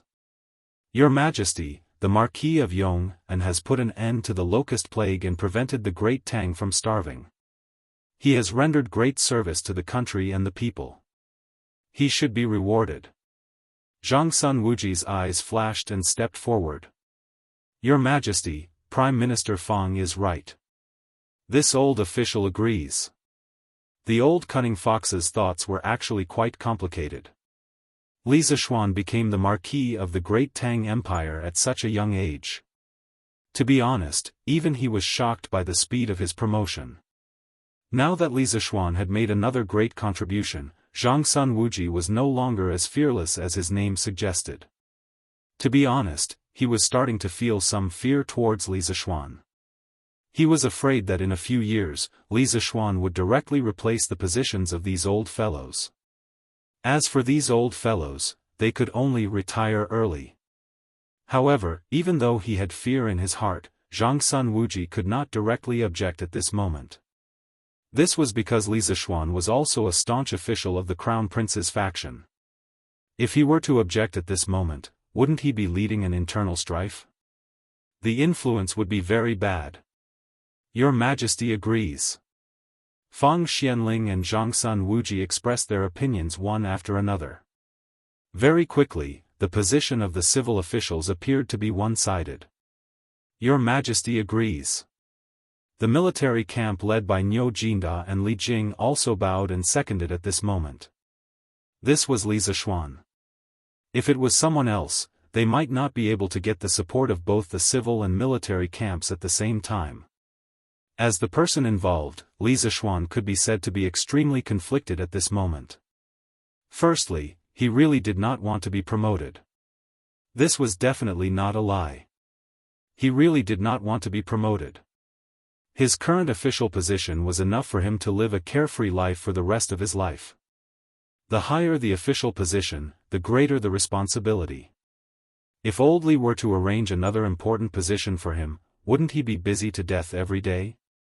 But on the other hand, if he were to reject the reward under such circumstances, wouldn't he hurt the hearts of people like Niu Jinda and Li Jing who were sincerely thinking for him? Would he be labeled as someone who did not know what was good for him? After weighing the pros and cons in his heart, Li Zishuan gritted his teeth and finally took a step forward. He bowed and said, "Your Majesty, the matter of the Sky Pheasant Brigade going up north to exterminate the locusts was not done by me alone. That was done by His Highness King of Shu, Chengchumo, and hundreds of children from the Han family village and Plum village who worked tirelessly for thousands of miles. Until today, they are still exterminating the locusts in the north. Compared to them, this little bit of merit that I have is not worth mentioning. If your Majesty wants to reward me, I implore your Majesty to reward me along with these children. If not, I will not be able to accept this reward." Chapter 1577. Translator, Henyi Translations Editor, Henyi Translations. Actually, Li Zishuan didn't have any other intentions when he wanted to help Li Zishuan keep the Academy's confidential files. It wasn't because he coveted Li Zishuan's knowledge and wanted to take it for himself. The scrolls themselves were of no use to him, as only the people of the Yanhuang Academy could understand them. The reason why Li Er wanted to personally take over the safekeeping of the Academy's scrolls was mainly to prevent the scrolls from being stolen by people from other countries. Overall, it was a form of protection for the Academy. But no matter what, those confidential files were the core secrets of the Academy, and the crystallization of the wisdom of all the Academy's teachers and students. Once Li Er touched those files, Li Zishuan would inevitably have a knot in his heart. That was why he came up with such a method of raising the first and then suppressing the second, but Li Zishuan rejected it. It had to be said that old Li truly valued Li Zishuan. Otherwise, he would not have been so cautious and overcautious. In any era, capable people would not only be respected, they would also receive preferential treatment.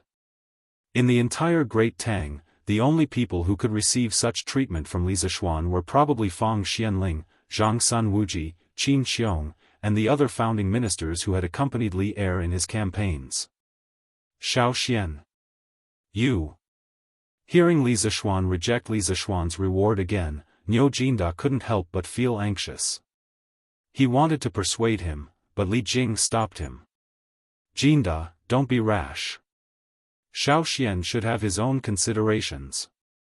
Li Jing's eyes flashed with wisdom as he spoke softly to Niu Jinda. But. Sigh. Forget it, this old man won't meddle in other people's business. Niu Jinda still wanted to say something, but when he saw Li Jing shake his head slightly, he sighed softly and said. Sitting at the head of the table, Li Er was silent for a moment. Finally, he looked at Li Zishuan and said, "Since you insist on not receiving a reward for this matter, then I will not force you. However, you must be rewarded for curing civil and order and eliminating the plague of locusts. Marquis Yong, and, if you have any reward you want, feel free to tell me." Li Er was slightly disappointed that his wishful thinking had failed. However, he did not blame Li Zishuan because he did not want to create a rift between him and Li Zishuan. After all, the files in the Academy only recorded part of Li Zishuan's knowledge. Compared to those inanimate objects, Li Zishuan's value was undoubtedly greater. There was no need to make Li Zishuan feel uncomfortable because of some inanimate objects. Capable people all had pride. Li Er understood this very well. He could also tolerate such people. That was why Wei Zheng could often point at his nose and scold him in court.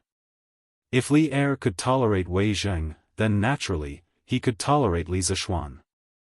Standing below, Li Zishuan was slightly stunned. He thought to himself that Li Er had given him a blank check to fill in. But could he really fill in whatever he wanted to fill in as he pleased? Obviously not. Anyone with a bit of intelligence would understand that he could not be too arrogant at this time. Li Zishuan cupped his hands and said, "Thunder and rain are all thanks to your Majesty's kindness. From a commoner to today's Marquis of the Tang Empire, it is all thanks to your Majesty's support. I am already very grateful and dare not ask for more." Li Zishuan felt that Li Zishuan was a little strange today. As for what was strange, he could not pinpoint it at the moment. If he really had to pinpoint, it would probably be that he was too attentive. There were some rewards that Li Zishuan did not want, but Li Er insisted on giving them to him. This made Li Zishuan feel that something was wrong, so he might as well reject all the rewards that Li Er gave him. After all, some of the rewards were hot and he did not lack money or status now. Why should he take the risk? Ha! You brat! Although Li Er did not understand what Li Zishuan was thinking, he was still angered by Li Zishuan's slippery personality. He pointed at Li Zishuan and said, "You do not dare to ask for extravagant things, but I want to reward you." After saying that, he looked at the officials in the hall and said loudly, "Marquis Yong and has performed meritorious service by treating the civil officials and eliminating the locusts. I wish to promote him to the Crown Prince's junior tutor and bestow Weinan County as his fief. I will also reward him with 100,000 yuan and 1,000 pieces of silk. The children of the Han and Mei villages who participated in the disaster relief will each be rewarded with 10 pieces of silk. Do any of my beloved officials have any objections?" This time, Li Er only promoted Li Zishuan by 1 rank, from the original junior tutor of the Crown Prince to the current junior tutor of the Crown Prince. He still did not promote Li Zishuan's title, because above the Marquis was the Duke. A 15-year-old Duke was too shocking to hear. Unless Li Zishuan had made a great contribution by destroying a country, Li Er would not allow Li Zishuan to be promoted to the position of Duke in such a short period of time. However, among these rewards, the most important one for Li Zishuan was his fief. Li Er directly bestowed the entire Weinan County to him as his fief. This was not a small amount. One had to know that Weinan County was under the jurisdiction of Chang, unlike Lantian County.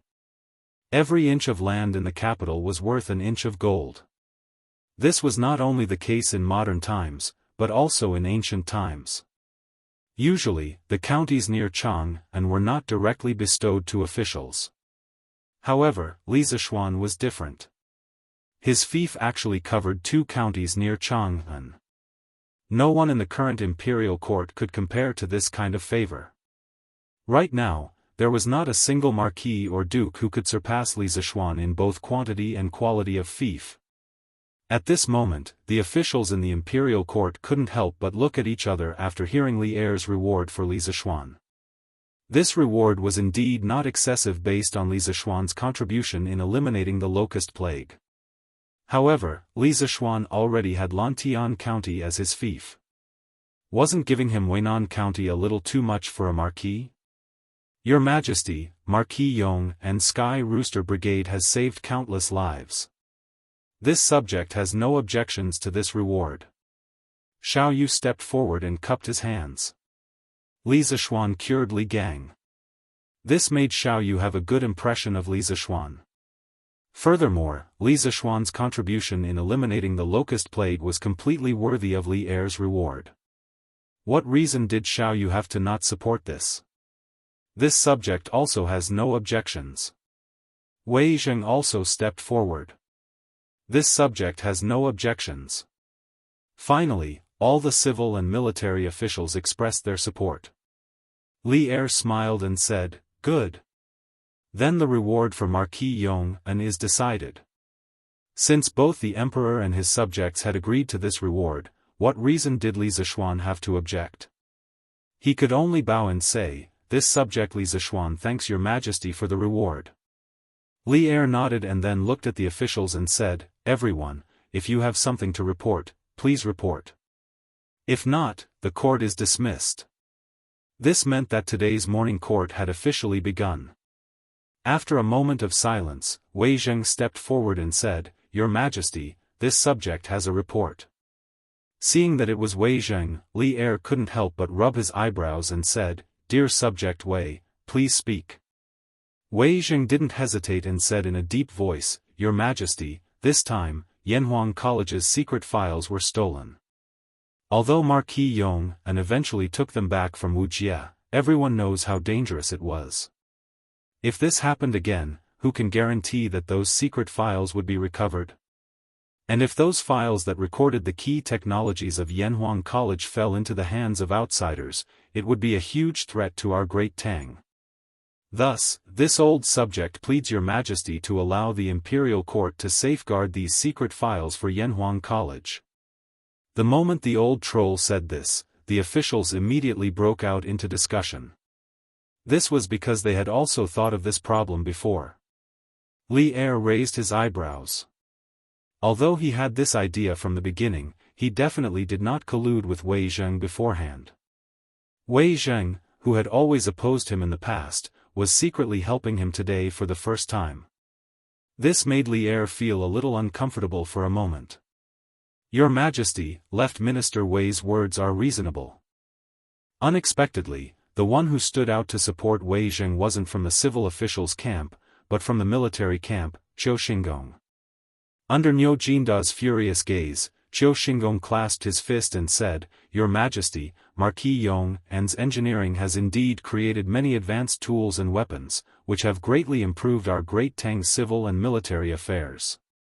But if these things fall into the hands of outsiders, they will become sharp weapons for them to attack Great Tang. We have to guard against them."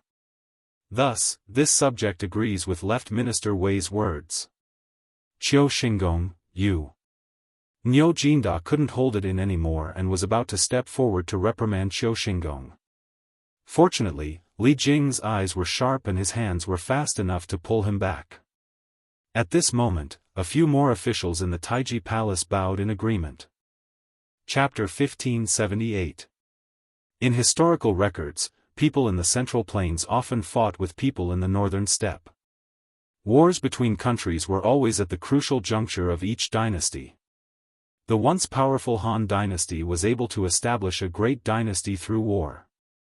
As for those countries that were slightly weaker, such as the 5 dynasties, the 10 kingdoms, and the Song dynasty, they could only choose to be annihilated under the powerful attacks.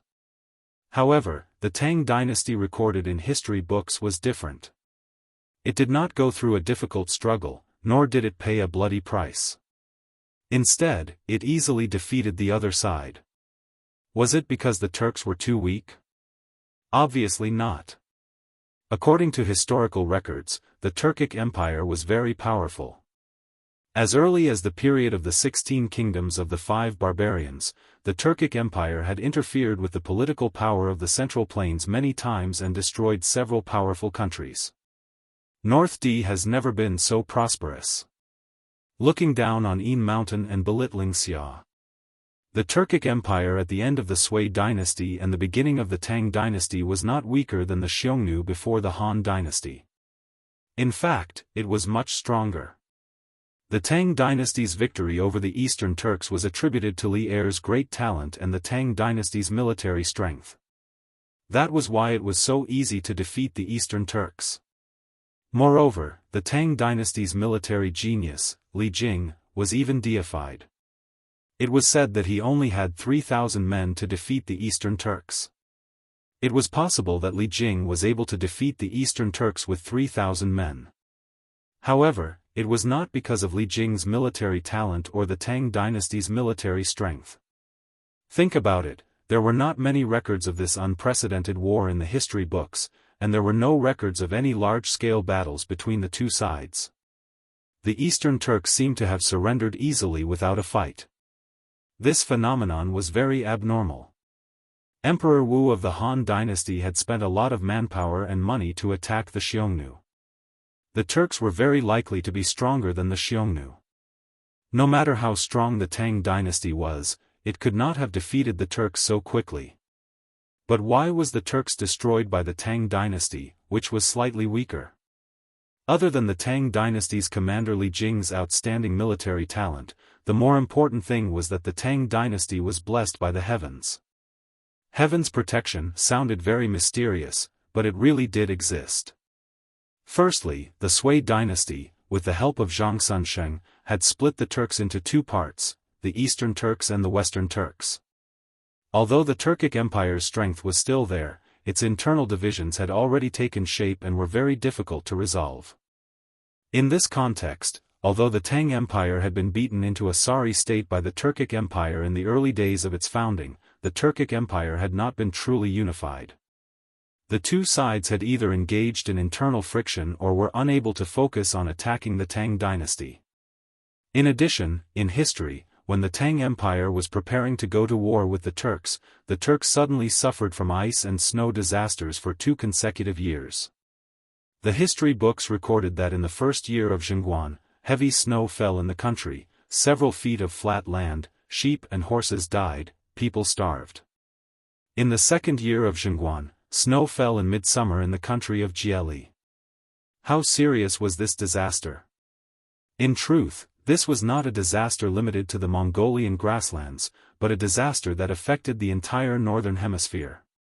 The Tang dynasty was also affected. In the second year of Zhengguan, the Yellow River region of China, especially the Hebei region, also suffered from a snow disaster. Even if the Turkic Khaganate went deep into the Tang dynasty to plunder, they would not gain anything.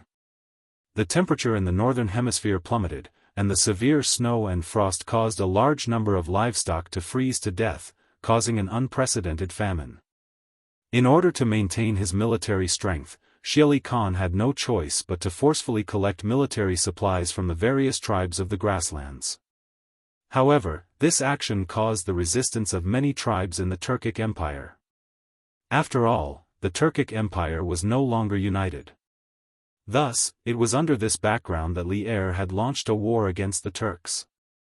The Turkic Empire had long since lost its indomitable fighting power, so this massive war between countries had been fought so quickly and easily. After the destruction of the Eastern Turks, Emperor Taizong of the Tang dynasty issued an edict: since last year, the tribute has been reduced one after another.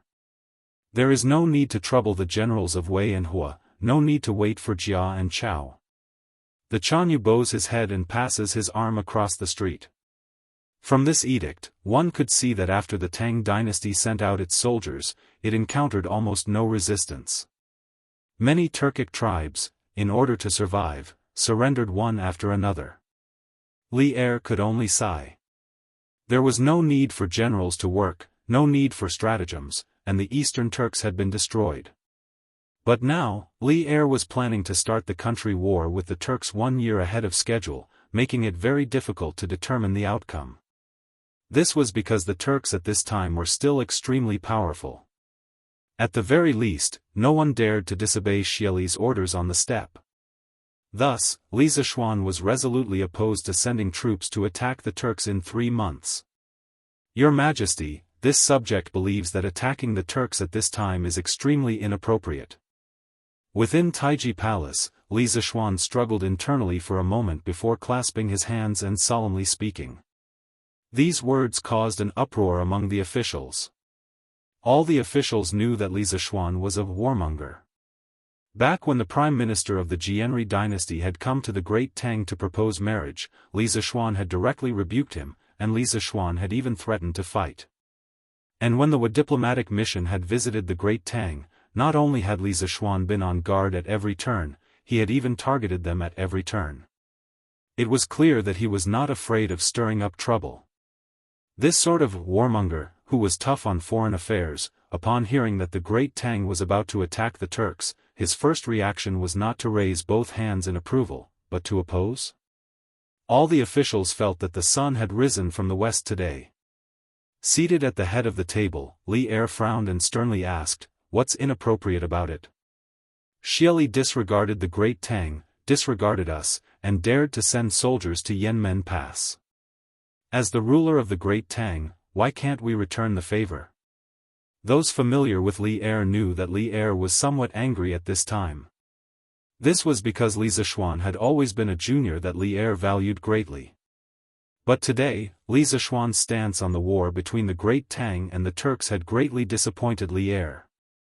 To think that the talent that he had painstakingly nurtured was a cowardly scoundrel, how could Li Er not be angry? How could he not be pained?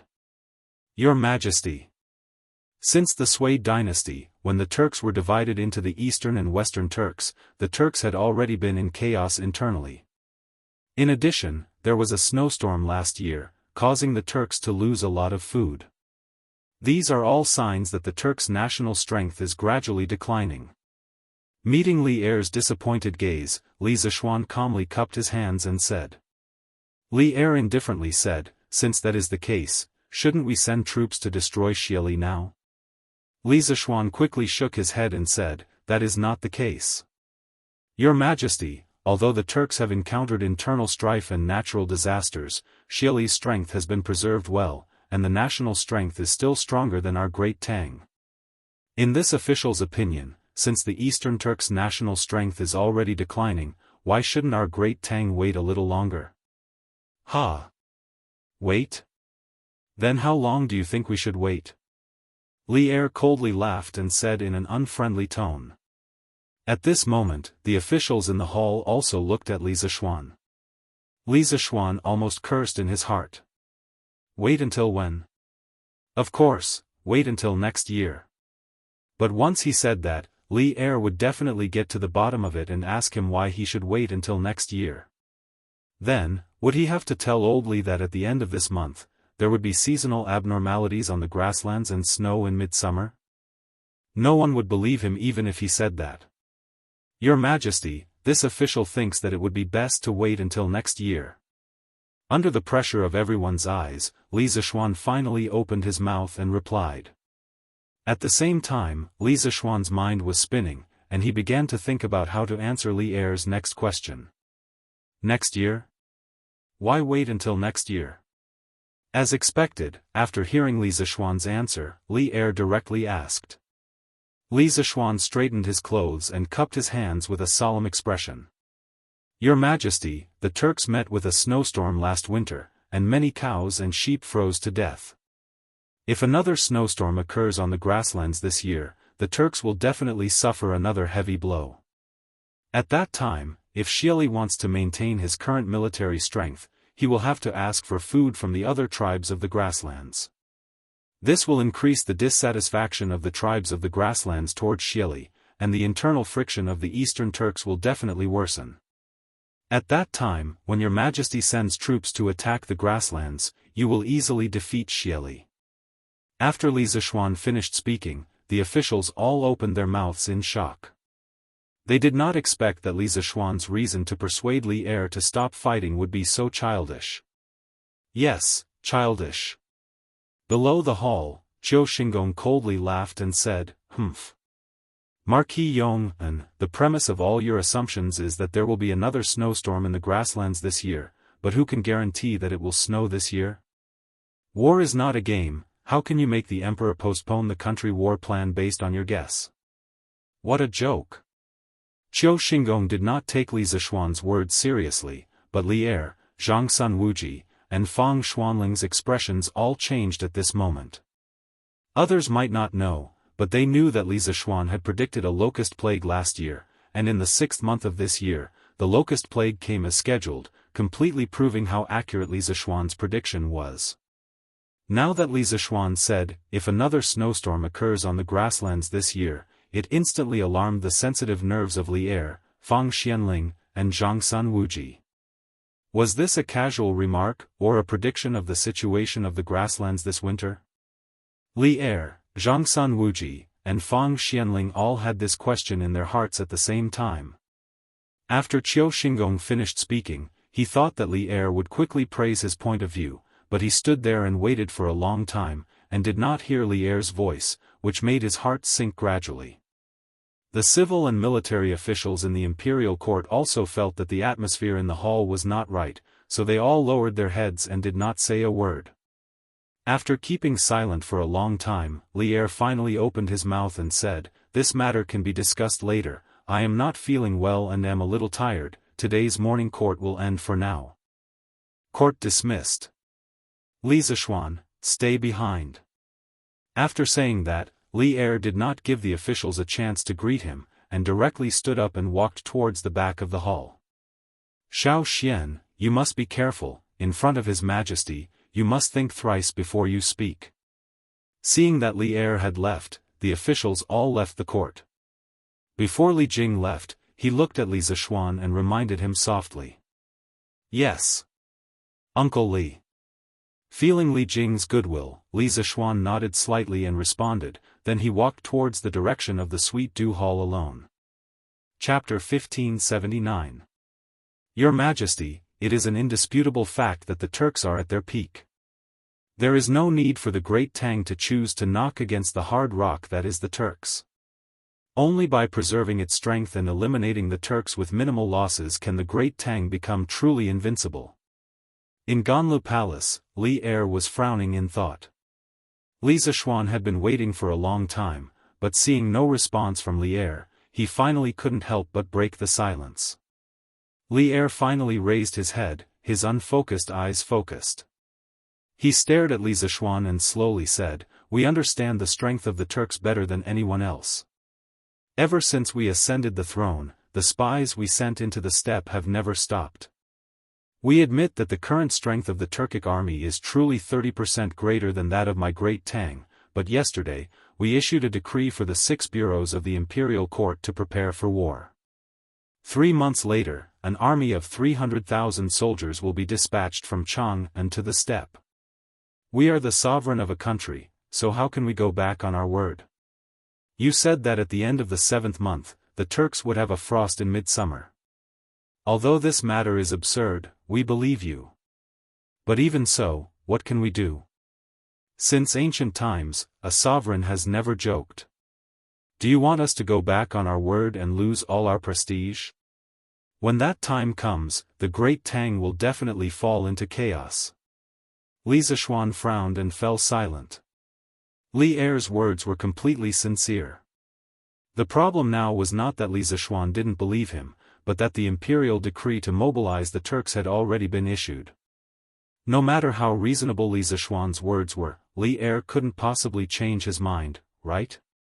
If all the officials in the court believed that the Turks would have a frost in the 7th month, then things would be much easier. At that time, even if Li Er wasn't willing to withdraw the imperial decree, the officials would still force him to do so. But the problem was that the officials couldn't just rely on Li Zishuan's one-sided words to believe in something as absurd as midsummer frost. Thus, Li Er was truly caught between a rock and a hard place. Your Majesty, this subject believes that the lives of the Great Tang's sons are the most important.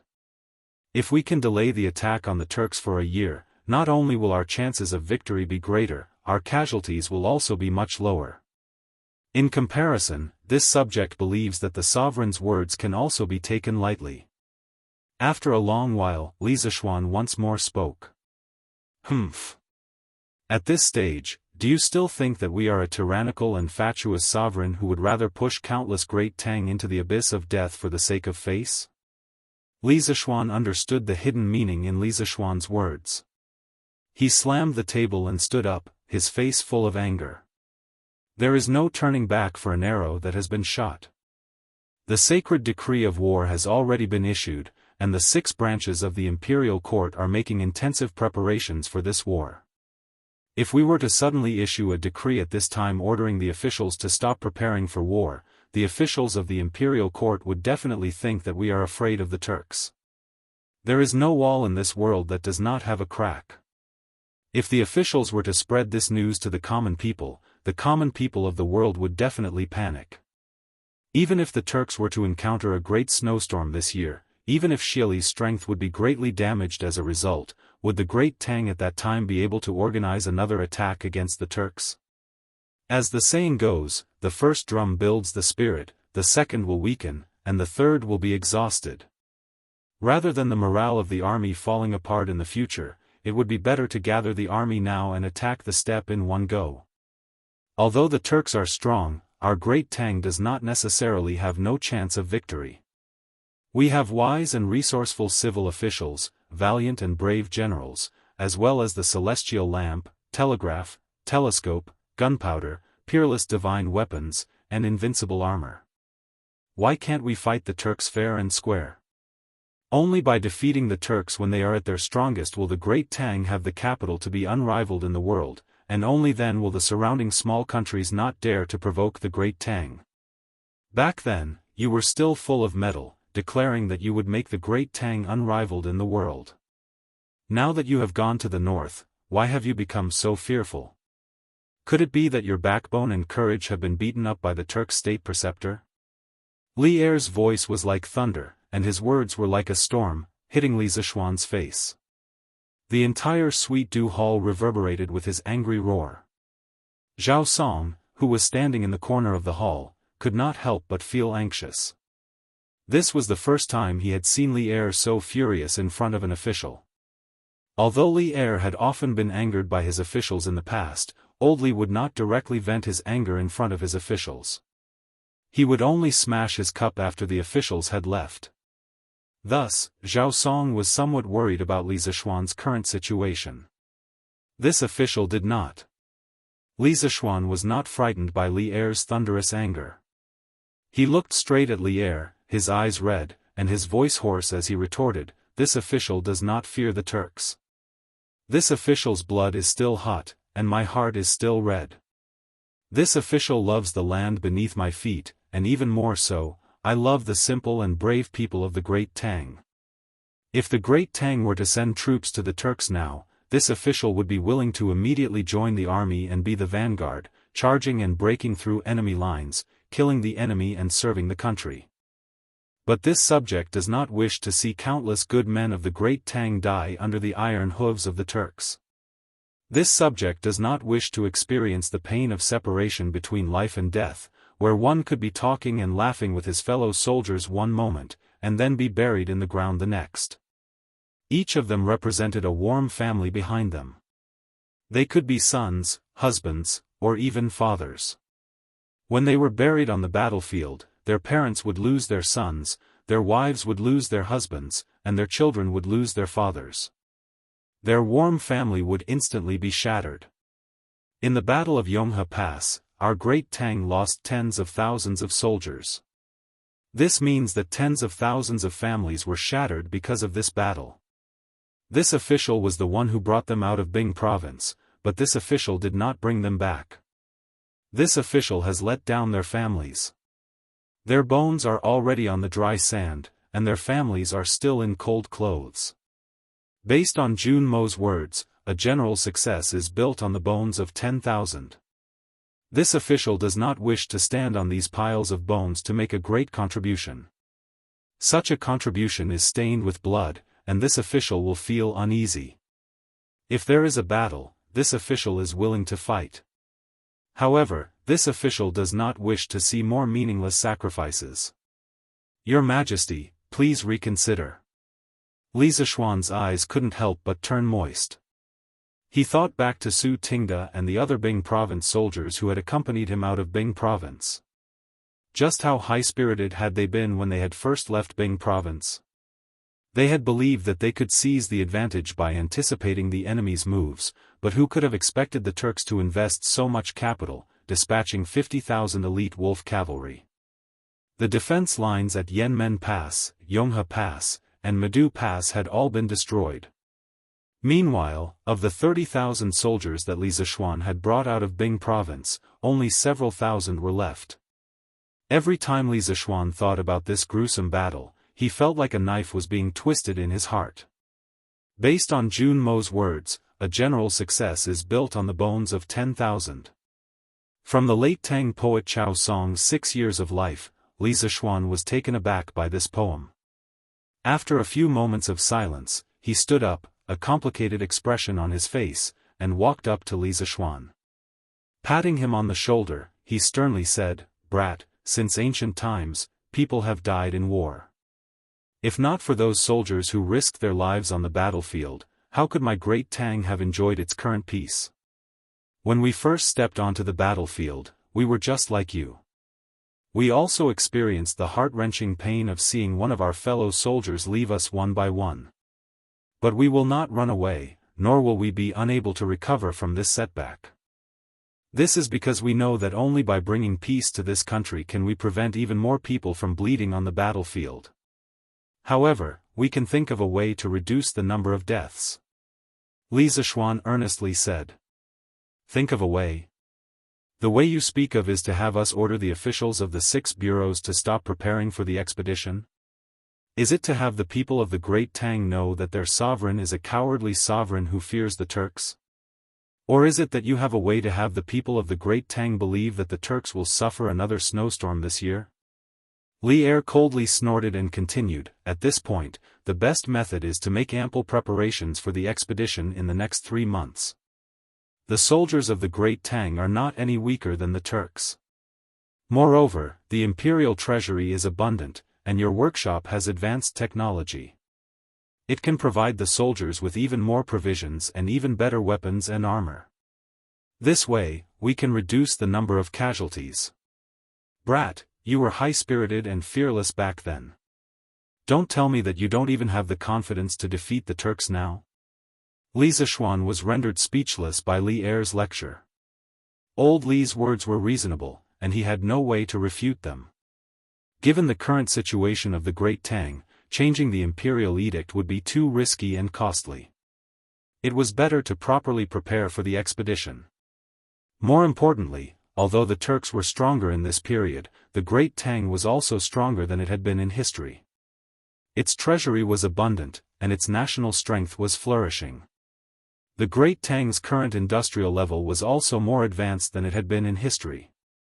It could produce sharper weapons and sturdier armor, and it also had auxiliary tools like radio transmissions, celestial lanterns, and telescopes. In this situation, it was not impossible for the Great Tang to repeat that glorious victory in history. Thinking of this, Li Zishuan's heart was once again filled with confidence. Since there was no way to change the matter of the expedition to the steppe, he had to think of a way to increase the Great Tang's chances of victory. Although 3 months was a short period of time, he could still do many things. Your Majesty's lecture is right. This subject was momentarily blinded. In the next 3 months, this subject will do his best to help the imperial court prepare for the Turks. Li Zishuan bowed deeply to Li Er's hand and said with a firm expression. Seeing this, Li Er's face finally revealed a smile of relief. He nodded and said heroically, "Good. This is the high-spirited immortal son. So what if the Turks are strong? As long as we work together, the destruction of the Turks is just around the corner." Your Majesty's words are very true. Li Zishuan agreed with a smile. After saying that, he suddenly remembered that he came to the imperial court today with a mission, so he hurriedly cupped his hands towards Li Er and said, "Your Majesty, this subject's martial uncle from Mount Long who wishes to have an audience with your Majesty. He is currently waiting outside the palace, your Majesty." Hearing this, Li Er's eyes lit up. He said in surprise, "Oh? You mean Daoist Xianxia is also in Chang'an? Quick! Men! Quickly invite Daoist Xianxia over." Then, Li Er impatiently shouted to the eunuchs outside the hall. "Yes." One of the eunuchs bowed and replied, then turned and left quickly. In the Ganlo hall, Li Er looked at Li Zishuan and asked thoughtfully, "Tell me honestly. Why did Daoist Xianxia come to the palace to see me this time?" Jianghu Mountain had always been a secluded sect and had never been enthusiastic about the secular imperial power. Therefore, when Daoist Xianxia took the initiative to come to the palace, Li Er immediately felt that something was wrong after the initial excitement. Therefore, he asked Li Zishuan. In addition, this time when Li Zishuan was seriously injured at Longmen Pass and his life was hanging by a thread, Daoist Xianxia, who had been cultivating in Jianghu Mountain, actually arrived in time. This kind of coincidence that shouldn't have happened. Old Li had been suspicious for a long time. Hearing this, Li Zishuan thought for a moment and replied, "Your Majesty, Martial Uncle came down the mountain this time to carry out a mission given by sect leader. Unexpectedly, when he passed by Lantian County, he found out that I was already at Longmen Pass, so he rushed to Longmen County on a horse and happened to see Longmen Pass being besieged by the Turkic army. Your Majesty should have heard about what happened after that. Li Er nodded and then asked, you just said that Daoist Xianxia came down the mountain on the orders of sect leader Feng Lingzi. Can you tell me what the mission is? After the heart-to-heart conversation just now, the emperor and his minister were much closer to each other, so Li Zishuan didn't have much scruples about what he said. When Li Zishuan answered, he also didn't deliberately hide it. Your Majesty, to be honest, sect leader Feng Lingzi wants the disciples of celestial master Taoism to enter the secular world to cultivate. Most of those disciples are proficient in medicine. Sect leader also heard that I have set up a medical school in Yunshan and set up many joint medical centers all over the Tang Empire. Therefore, he wants those disciples of celestial master Taoism with excellent medical skills to enter the medical centers and take the pulse of the people. For the people of Taoism, saving the dying and healing the injured, and curing the diseases of the people, is also a kind of cultivation. I see. Li Er's eyes lit up. After a pause, he nodded and said, Good. Good. Good. With the help of the people of celestial master Taoism, this joint medical center of the Tang Empire will definitely become bigger and bigger. The people of the Tang Empire will definitely have less illness and more happiness. This is a great thing. The Tang Empire respected Laozi as their ancestor and regarded Taoism as their national religion. They took measures to promote Taoism and raise the status of Taoist priests. Emperor Gaozu of the Tang Empire, Li Yuan, stipulated that Taoism is great and Buddha is small, age first and then release later. After Li Er ascended the throne, he immediately reiterated that, my origin is from the pillar, and collected the hidden and secret Taoist books of the Jin and Wei dynasties to spread the Taoism. As Taoism was beneficial to the orthodoxy and sanctity of the imperial power of the Tang Empire, Li Er had a very good impression of Taoism. When he heard Li Zishuan say that the people of celestial master Taoism of Longhu Mountain were planning to enter the secular world to cultivate, old Li was naturally overjoyed. Your Majesty, Taoist master Xianxia is outside the hall. At this moment, a little eunuch ran in and bowed. Quickly invite Taoist master Xianxia in. Li Er was shocked and said excitedly. Your Majesty, but Taoist master Xianxia is unwilling to remove the sword case. The eunuch had a difficult expression. Li Zishuan quickly went forward and explained, Your Majesty, please forgive me. Little martial uncle is obsessed with swordsmanship and views swords as his life. He has never left his sword. Please forgive him, Your Majesty. I am willing to guarantee with my life that little martial uncle definitely has no ill intentions towards Your Majesty. Li Er smiled indifferently and said, Heh. It's fine, it's fine. I believe you. Then, he looked at the eunuch and said, What are you waiting for? Quickly invite Taoist master Xianxia in. Yes, sir. Chapter 1580. Li Er had followed Li Yuan to rebel against the Sui dynasty when he was young. He had been fighting on the battlefield for nearly 10 years. Old Li was used to seeing life and death and those martial arts masters. Although Xianxia's strength was very high, Li Er was not afraid that he would suddenly attack in the Sweet Dew Hall. Firstly, his own martial arts were quite good. Secondly, Zhao Song and Li Zishuan were in the hall. Thirdly, he did not believe that Xianxia would suddenly attack and assassinate him in the Sweet Dew Hall. Since ancient times, only tyrants would be easily assassinated. Li Er had always been kind to the people ever since he ascended the throne. He had never done any evil deeds that angered the heavens and the people. As a member of Dao, there was no reason for Xianxia to assassinate him. Thus, Li Er did not mind that Xianxia carried the sword case in. Back then, he often met some generals who wore armor and carried weapons here. Why would he care about Xianxia bringing weapons into the hall? Li Er still had this little bit of tolerance. I am Xianxia. Greetings, Your Majesty. After a while, Xianxia came to the hall. After standing still, he bowed to Li Er and said, Li Er said politely, "You don't have to be so polite. Come, give him a seat."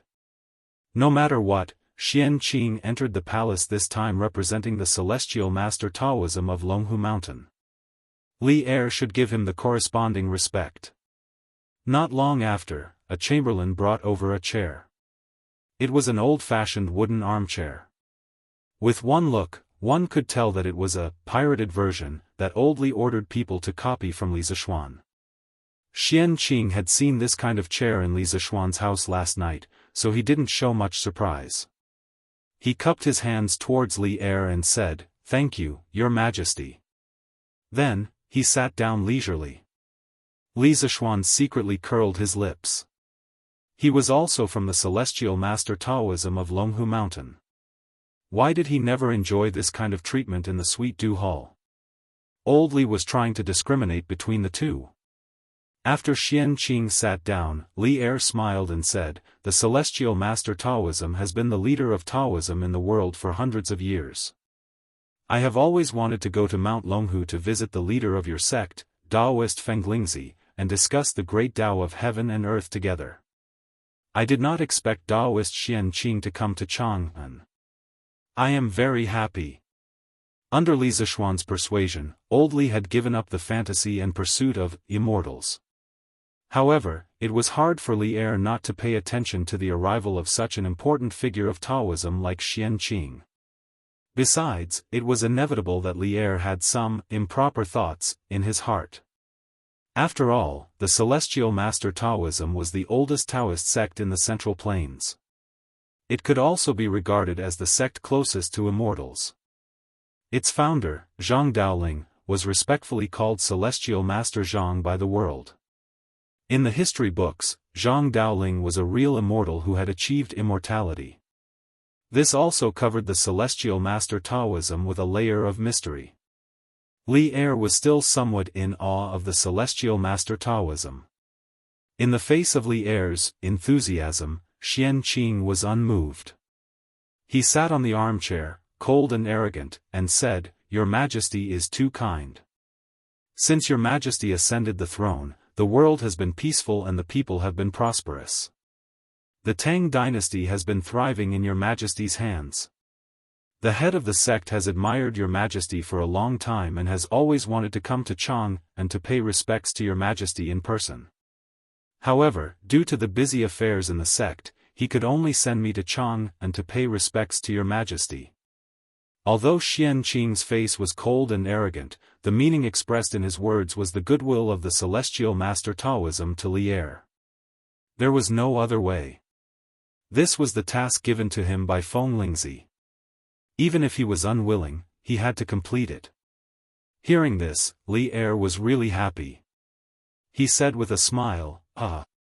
As the 14th celestial master of the celestial master Taoism, Fenglingzi's Taoism is profound. I have always admired him in my heart.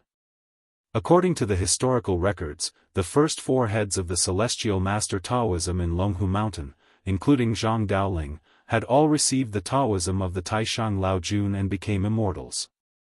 The current head of the celestial master Taoism, Fenglingzi, whose real name was Zhang Zizheng, was the 14th successor of Zhang Daoling. He could be considered to be from a famous family. Seeing that the pleasantries were almost finished, Xianqing went straight to the point and said, "Your Majesty regards Taoism as the religion of the Tang dynasty. All the disciples of the Taoist sects in the world are grateful to Your Majesty. As the leader of the Taoist sects in the world, the celestial master Taoism wants to lead the disciples of the Taoist sects in the world to help Your Majesty stabilize the country. This time, I came down the mountain under the instructions of the head of the sect. I want to ask Your Majesty for an order to let the celestial master Taoism enter the world to save the common people. In addition, the head of the sect also asked me to bring something for Your Majesty. I hope Your Majesty will kindly accept it." After that, Xianqing took out a book with a blue cover from his sleeve. Li Zishuan, who was standing at the side, curiously stuck his head out to see what the book in Xianqing's hand was. However, Xianqing seemed to notice his action. He directly put the book into his sleeve and turned around, saying, "Shao Xian, I have something important to discuss with your majesty. You go out and wait for a while. After the discussion is finished, I will leave the palace with you. Yes. Uncle. It was obvious that Xianqing had something to hide deliberately. This made Li Zishuan very confused. He secretly wondered what the mysterious content of the book was. Why did he have to hide it from him? In his impression, youngest uncle had never hidden anything from him.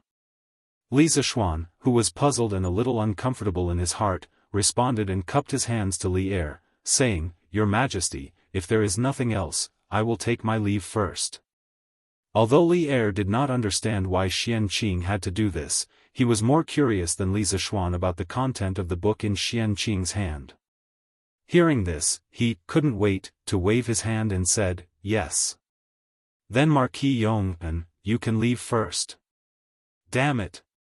Old Li is a classic example of getting rid of the donkey after it has outlived its usefulness. How unkind. Li Zishuan scolded Li Er for being unkind in his heart. However, he said, I will take my leave. With a complicated feeling of curiosity, doubt, and disappointment, Li Zishuan reluctantly left the Sweet Dew Hall. Actually, if he looked carefully, he would be able to see the deeply hidden awkwardness on Xianqing's face. Outside the hall, Li Zishuan, who was angry, wanted to leave the imperial palace and return to Yun Mountain. However, he remembered that this was Xianqing's first time in the imperial palace. If there was no one to lead the way, it would be easy for him to get lost. Li Zishuan could only wait patiently outside Tai Chi Palace. It was almost 10 o'clock in the morning. Li Zishuan thought to himself, the academy should be having their final exam right now, right? I hope that group of children can do their best and live up to old teacher Wenji's expectations. After returning to Yun Mountain, Li Zishuan knew more and more about the attack on the academy that night. This included Li Gang's passionate and righteous words when he faced Wu Jie. This old man was originally a scholar. I know the 4 books and 5 classics. I am familiar with the records of the Grand Historian and the Book of Han. I only have a few plain clothes and no money. I only have a few hundred students. This is this old man's greatest asset. This old man respects the heavens and the earth, respects morality, and fears the people. You are just a barbarian. How can I be threatened by you? This old man knows that your martial arts are strong and invincible, but I want to see what you can do to me today. Thinking about these words now, Li Zishuan could not restrain his entire body from trembling, his blood vessels pulsing. His chest was filled with literary knowledge, his mind was as deep as a valley, his belly was filled with poetic and scholarly spirit. Li Gang's heart was filled with awe-inspiring righteousness, therefore, he was not afraid of ghosts and serpents, much less the Tujue's imperial preceptor, who was highly skilled in martial arts. Li Zishuan admired Li Gang even more for his courage and magnanimity. Fortunately, Li Zishuan successfully pulled Li Gang back from the gates of hell. Otherwise, Li Zishuan would still be in deep self-reproach. Little Xian, let's go. Back to Lantian. At some point in time, Xianqing walked out from the Taiji Palace and stood behind Li Zishuan. Little martial uncle? Li Zishuan raised his eyebrows in surprise and asked in surprise, Junior martial uncle, you finished your discussion with His Majesty so quickly? Yes. Xianqing faintly replied with a and did not say anything more. Li Zishuan didn't want to let go of Xianqing. He asked, Little martial uncle, the book you gave His Majesty, what's the content in it? Xianqing paused and didn't say anything. Li Zishuan suddenly thought of something and said in surprise, could it be that the book recorded the martial arts secret of the Celestial Master Sect? Little martial uncle, did you give His Majesty the secret of Taishian Sutra? Facing Li Zishuan's wild guess, Xianqing's face turned red. He finally couldn't help but say angrily, it's not a secret martial arts secret, and it's not Taishian Sutra. Little Xian, stop guessing. Go back to Lantian County quickly. Little martial uncle has something to discuss with priest son. Oh. Seeing that Xian Qing was unwilling to tell him the content of the small book, Li Zishuan gave up and had to agree. Suddenly, he thought of something and asked, "Little martial uncle, how was your discussion with His Majesty just now? Did His Majesty agree to the request of our sect?" Hearing this, Xian Qing's face immediately returned to normal. He nodded and said, "His Majesty agrees that the Celestial Master sect and your medical school will jointly set up joint medical centers in all the counties of the Tang Empire. The cost will be borne by the imperial court." "That's great."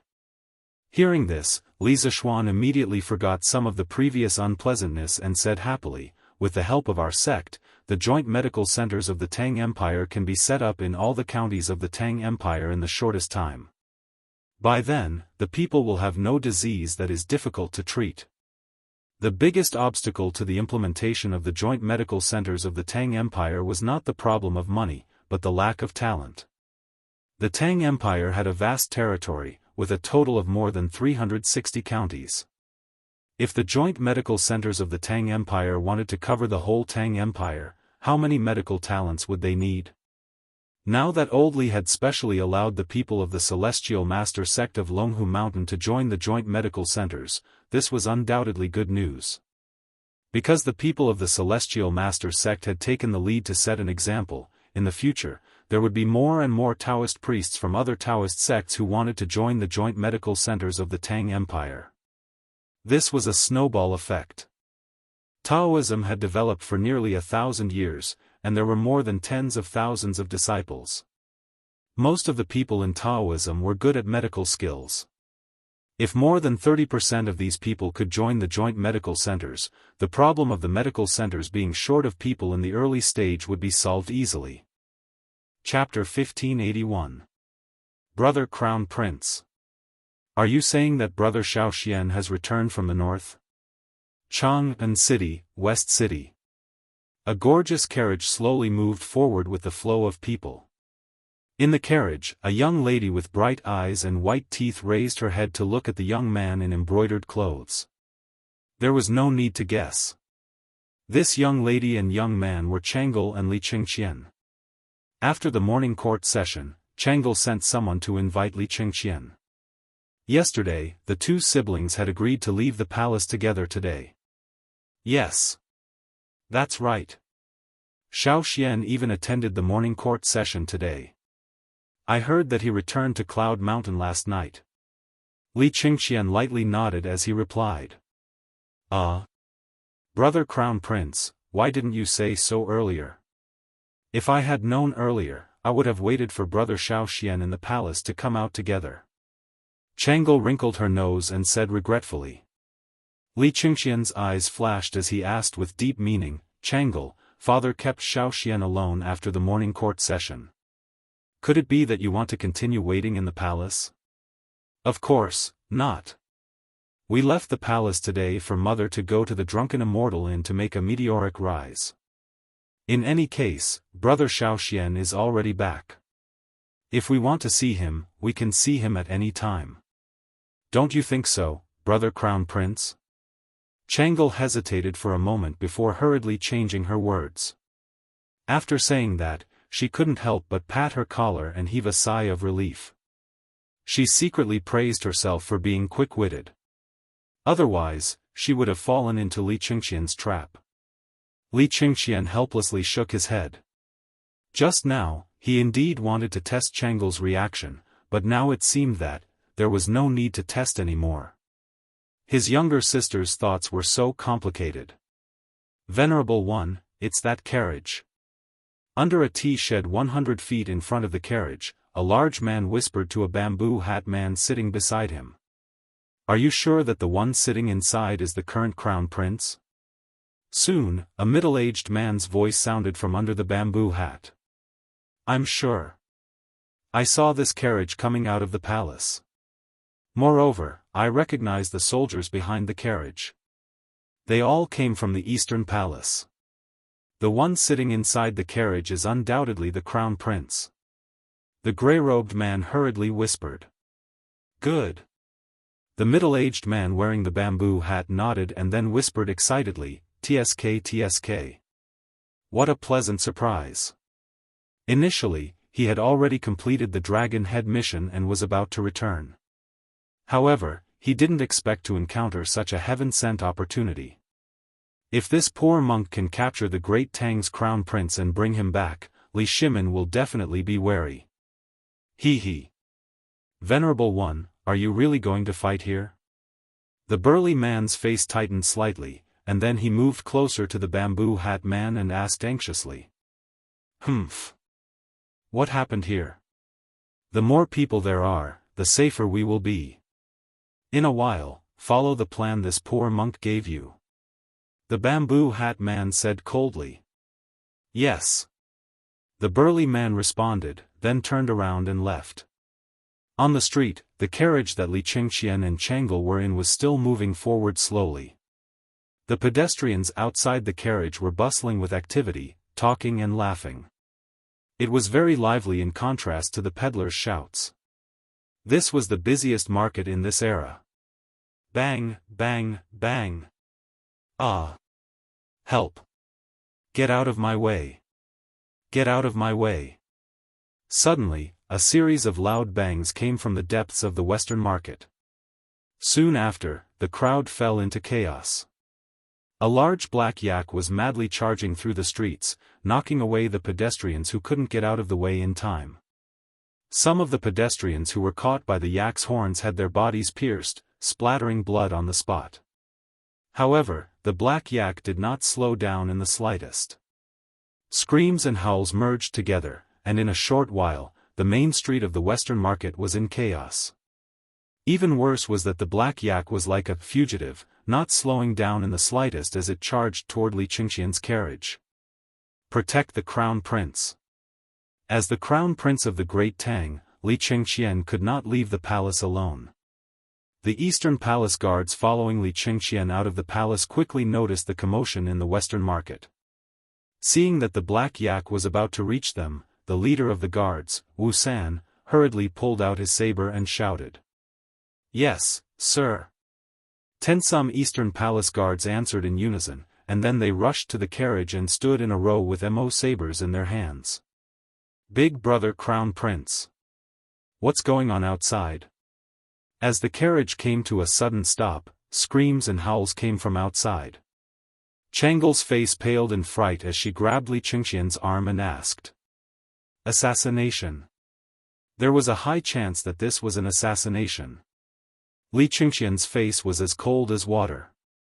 As someone who had lived in the depths of the palace for many years, he instantly sensed that something was amiss. He patted Chang'e's small hand and sternly said, Chang'e, you stay here. This solitude will go out and take a look. Even though Li Qingqian already had a bad premonition, he had to step out at this time. If there really was an assassin, the assassin was probably coming for him. If he stayed in the carriage, he would only drag Chang'e down with him. As her elder brother, Li Qingqian felt that he had the responsibility to protect his little sister. Wu San. What's going on? Jumping out of the carriage, Li Qingqian frowned and sternly called out. Your Highness. Quickly enter the carriage. There's a mad yak coming from the front. Li Qingqian's carriage was a thick steel carriage specially made by the Odd Interest Pavilion. Ordinary arrows would not be able to penetrate it. At this critical moment, Wu San placed his hopes on this heavy carriage. He then loudly shouted, Stop it. With that, Wu San wielded his saber and led the charge towards the black yak. At this time, the black yak was only 4 to 5 zhang away from the carriage. The rest of the soldiers hurriedly controlled the carriage to stop at the side, while the rest charged with Wu San. The distance between them and the black yak was getting closer and closer. Wu San was able to become an Eastern Palace guard, and his martial arts were also quite good. When he was about to reach the black yak, he directly soared into the air and flew above the black yak. Then, he raised his saber and viciously chopped at the yak's neck. Clearly, Wu San also understood that if he directly used the saber to chop at the yak's head, he would not be able to cut through it. Therefore, he chose to chop at the black yak's relatively weak spot. Pooh! This was the sound of a sharp blade piercing flesh. The middle of the Mo saber in Wusan's hand had almost completely sunk into the black yak's neck. Although the saber had cut through, it did not cut through the black yak's neck. In fact, to be able to cut through the black yak's thick neck in such a situation, one would have to be at least at the peak of the Qi transformation realm or the Grandmaster realm to be able to do so. Moo! Wusan's saber did not cut through the black yak's neck. Instead, it aroused the black yak's ferocity. The black yak, who was in pain, had completely turned into a mad bull. Its 4 big hooves desperately stomped on the limestone floor, and then it carried Wusan and charged towards the 4 or 5 Eastern Palace guards. Evil beast! You dare! Seeing this, Wusan was both shocked and angry. He pressed one hand on the saber's hilt and used the momentum to fly up, directly riding on the black yak's back. Then, he pulled out the Mo saber from the black yak's neck and ruthlessly stabbed at the black yak's neck from the side. Although the laws of the Great Tang clearly stated that no one was allowed to kill a farm cow, in this situation, not only did the black yak threaten the lives of the common people in the West City, it was also threatening Li Qingqian's safety. Wusan almost did not hesitate. In an instant, he made a decision: directly kill the black yak. Qi. This time, because Wusan was riding on the yak's back, it was easier for his wrist to exert force. Therefore, the saber directly pierced the black yak's neck from top to bottom. Blood spurted out from the black yak's neck and sprayed onto Wusan's face. Moo! The black yak let out a sorrowful cry. Finally, it could no longer run and died on the spot. And at this time, the black yak was less than 1 zhang away from the carriage. Wusan, who was on the yak's back, jumped to the ground before the black yak fell to the ground. Then, he finally let out a big sigh of relief. But before he could finish his sigh of relief, he caught a glimpse of a burning bamboo tube tied to the black yak's tail.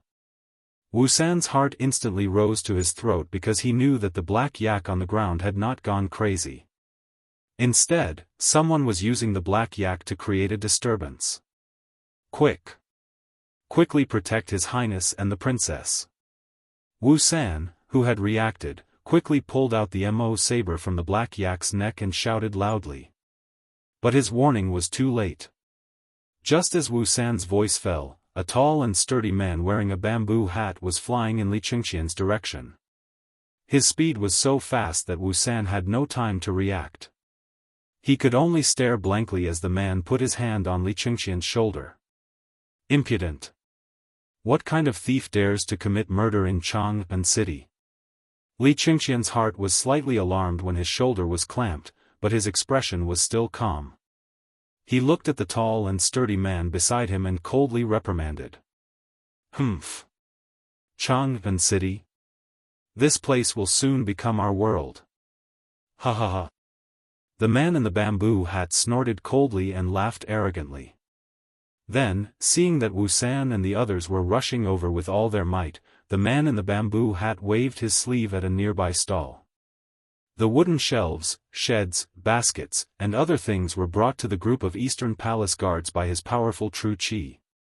He, on the other hand, lightly tapped the ground with the tip of his foot, grabbed Li Qingqian, and leaped into the air, about to escape into the flood of pedestrians. Stop! Let go of brother Crown Prince. At this moment, the carriage's curtains moved slightly, and a little girl dressed in a pink palace dress jumped out of the carriage and shouted at the man in the bamboo hat who had just leaped into the air. Changle! Don't worry about your brother. Quickly go back. Li Qingqian, who was being held in the air, saw Changle come out of the carriage and couldn't help but anxiously shout. Changle? I didn't expect good things to come in pairs. It seems that today is destined to be a fruitful day. The man in the bamboo hat lowered his head and looked at Changle, then looked at the anxious Li Qingqian. Then, he laughed proudly. Then, the man in the bamboo hat came back, grabbed Li Qingqian's shoulder, and flew down. To be precise, he was flying in the direction of Chang'e. "Protect Her Highness." Wu San was shocked and angry. He held the sword and flew in the direction of the man in the bamboo hat. Then, he raised the sword above his head and viciously slashed at the man in the bamboo hat. "Humph!" The man in the bamboo hat sneered. Then, he turned the hands that were holding Li Qingqian slightly and sent Li Qingqian's body in the direction of Wu San's slash. Despicable! Seeing this, Wu San turned pale with fright. He hurriedly put away the sword, but at this moment, he was already in the air.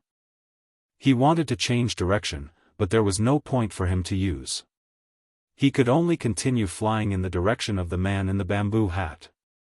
"Die!" This word floated out of the wide bamboo hat. Then, the man in the bamboo hat stretched out his left palm and viciously slapped Wu San's chest. "Wu San, be careful." Li Qingqian was the closest to the man in the bamboo hat and was the first to sense the man's actions. He hurriedly warned him loudly. But how fast was the man in the bamboo hat? By the time Li Qingqian finished speaking, that wide palm had already firmly imprinted itself on Wu San's chest. Pfft! Wu San spat out a mouthful of blood. His entire body was like a kite with a broken string as he rapidly fell down. The fresh blood that was floating in the air reflected the morning sun, making it look very sorrowful. "Protect the crown prince. Protect the princess. Quickly call for reinforcements." This was the death cry that Wu San used all his strength to let out before he landed. More than 10 Eastern Palace guards immediately swarmed in front of Chang'e with their swords in hand. In addition, another guard rushed out of the crowd and ran to report the news. "Humph! You overestimate yourselves." The man in the bamboo hat snorted coldly. Then, he used the tip of his foot to pick up a wooden stick on the ground. It was probably scattered by the roadside stall during the chaos earlier. Then, the man in the bamboo hat held the wooden stick in his hand and directly rushed forward. Without any movement, the 10 Eastern Palace guards were all swept to the ground by the wooden stick. After knocking down all the Eastern Palace guards, the man in the bamboo hat retreated back to Li Qingqian's side. All of this happened in a flash. From start to finish, it was probably only a few blinks of an eye, and all the Eastern Palace guards were down. This was the absolute difference in strength. And Li Qingqian wanted to take advantage of the time when the man in the bamboo hat attacked, but he couldn't escape because the time interval was too short. "It's the Crown Prince. Someone wants to kidnap the Crown Prince." Shi City was originally a bustling place. The commotion caused by the Black Yak earlier had caused many people to flee, but there were still some brave people who didn't go far. At this time, when they saw the situation on Li Qingqian's side, they couldn't help but exclaim. Then, the surrounding commoners all reacted and surrounded the carriage. "Humph! I advise you not to meddle in other people's business." The man in the bamboo hat, who was walking towards Chang'e, suddenly stopped in his tracks and looked at the crowd that was gradually coming closer. After that, he flashed in front of Chang'e. Chang'e didn't even have time to react before she was grabbed by the man in the bamboo hat. "Let go of me! Let go of me! You heinous villain, how dare you commit murder in Chang'an City? My father won't let you off." With her shoulder grabbed, Chang'e wanted to struggle but found that she couldn't exert any strength. The little girl protested loudly in fear and anger. "Humph! Both of you, brother and sister, come with this poor monk." The man in the bamboo hat snorted softly and then prepared to leave with Li Qingqian and Chang'e. But things didn't go as he wished. Let go of the crown prince and princess." The man in the bamboo hat suddenly felt his legs sink. He looked down and saw a man covered in blood hugging his legs. Chapter 1582. "Humph! You want to die? Then I'll fulfill your wish." On the main street of the West Market, the bamboo hat man was enraged when the leader of the Eastern Palace Guards, Wu San, hugged his legs. He snorted coldly and circulated his qi to his legs. A powerful surge of Jinqi suddenly erupted, causing Wu San to spit out a mouthful of blood. Pfft! Help me! Quick, help me! Wu Sanji felt a surge in his chest. At this moment, he felt as if his internal organs were about to shift. However, his powerful will allowed Wu San to hold on tightly to the bamboo hat man's legs. He used all of his strength to shout to the other soldiers around him. Go! Protect His Highness!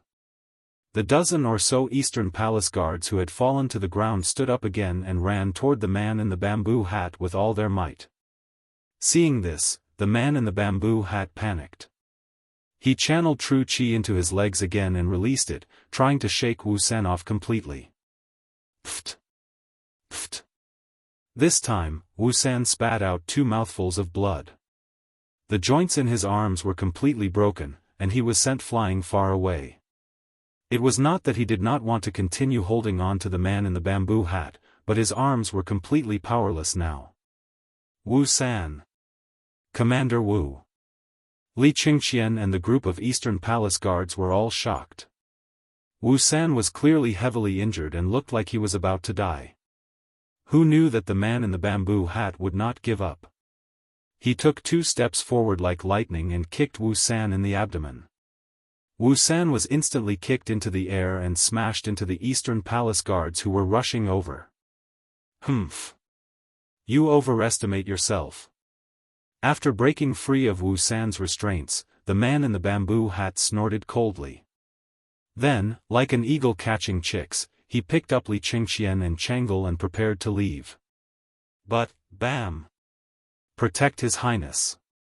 Protect Her Highness! Just as the man in the bamboo hat was about to leave and the Eastern Palace guards were smashed to the ground, a burly man in coarse clothes suddenly slid toward the man in the bamboo hat. When he slid to the feet of the man in the bamboo hat, the burly man did not hesitate to imitate Wu San and hugged the man in the bamboo hat's legs tightly. After witnessing that brief exchange with the burly man on the ground as a demonstration, the surrounding commoners all followed suit and swarmed toward the man in the bamboo hat. Even if they knew that they were no match for the man in martial arts, what could they do? This was the capital, under the emperor's feet. Kidnapping the crown prince and princess right under the emperor's nose, how was that just lawless? This was simply treason. The Tangs worshipped martial arts, especially the people of Chang'an. Their customs were more valiant than those of other places. Someone wanted to kidnap the crown prince and the princess right under the emperor's nose. As Tangs under the emperor's nose, they would not allow such a thing to happen. His Highness! His Highness! His Highness! His Highness! After a while, dozens of people from Chang'an city surrounded the man. They not only surrounded him but also hugged his legs tightly. The reason why the citizens were so fearless was that the Li Tang royal family had won the hearts of the people.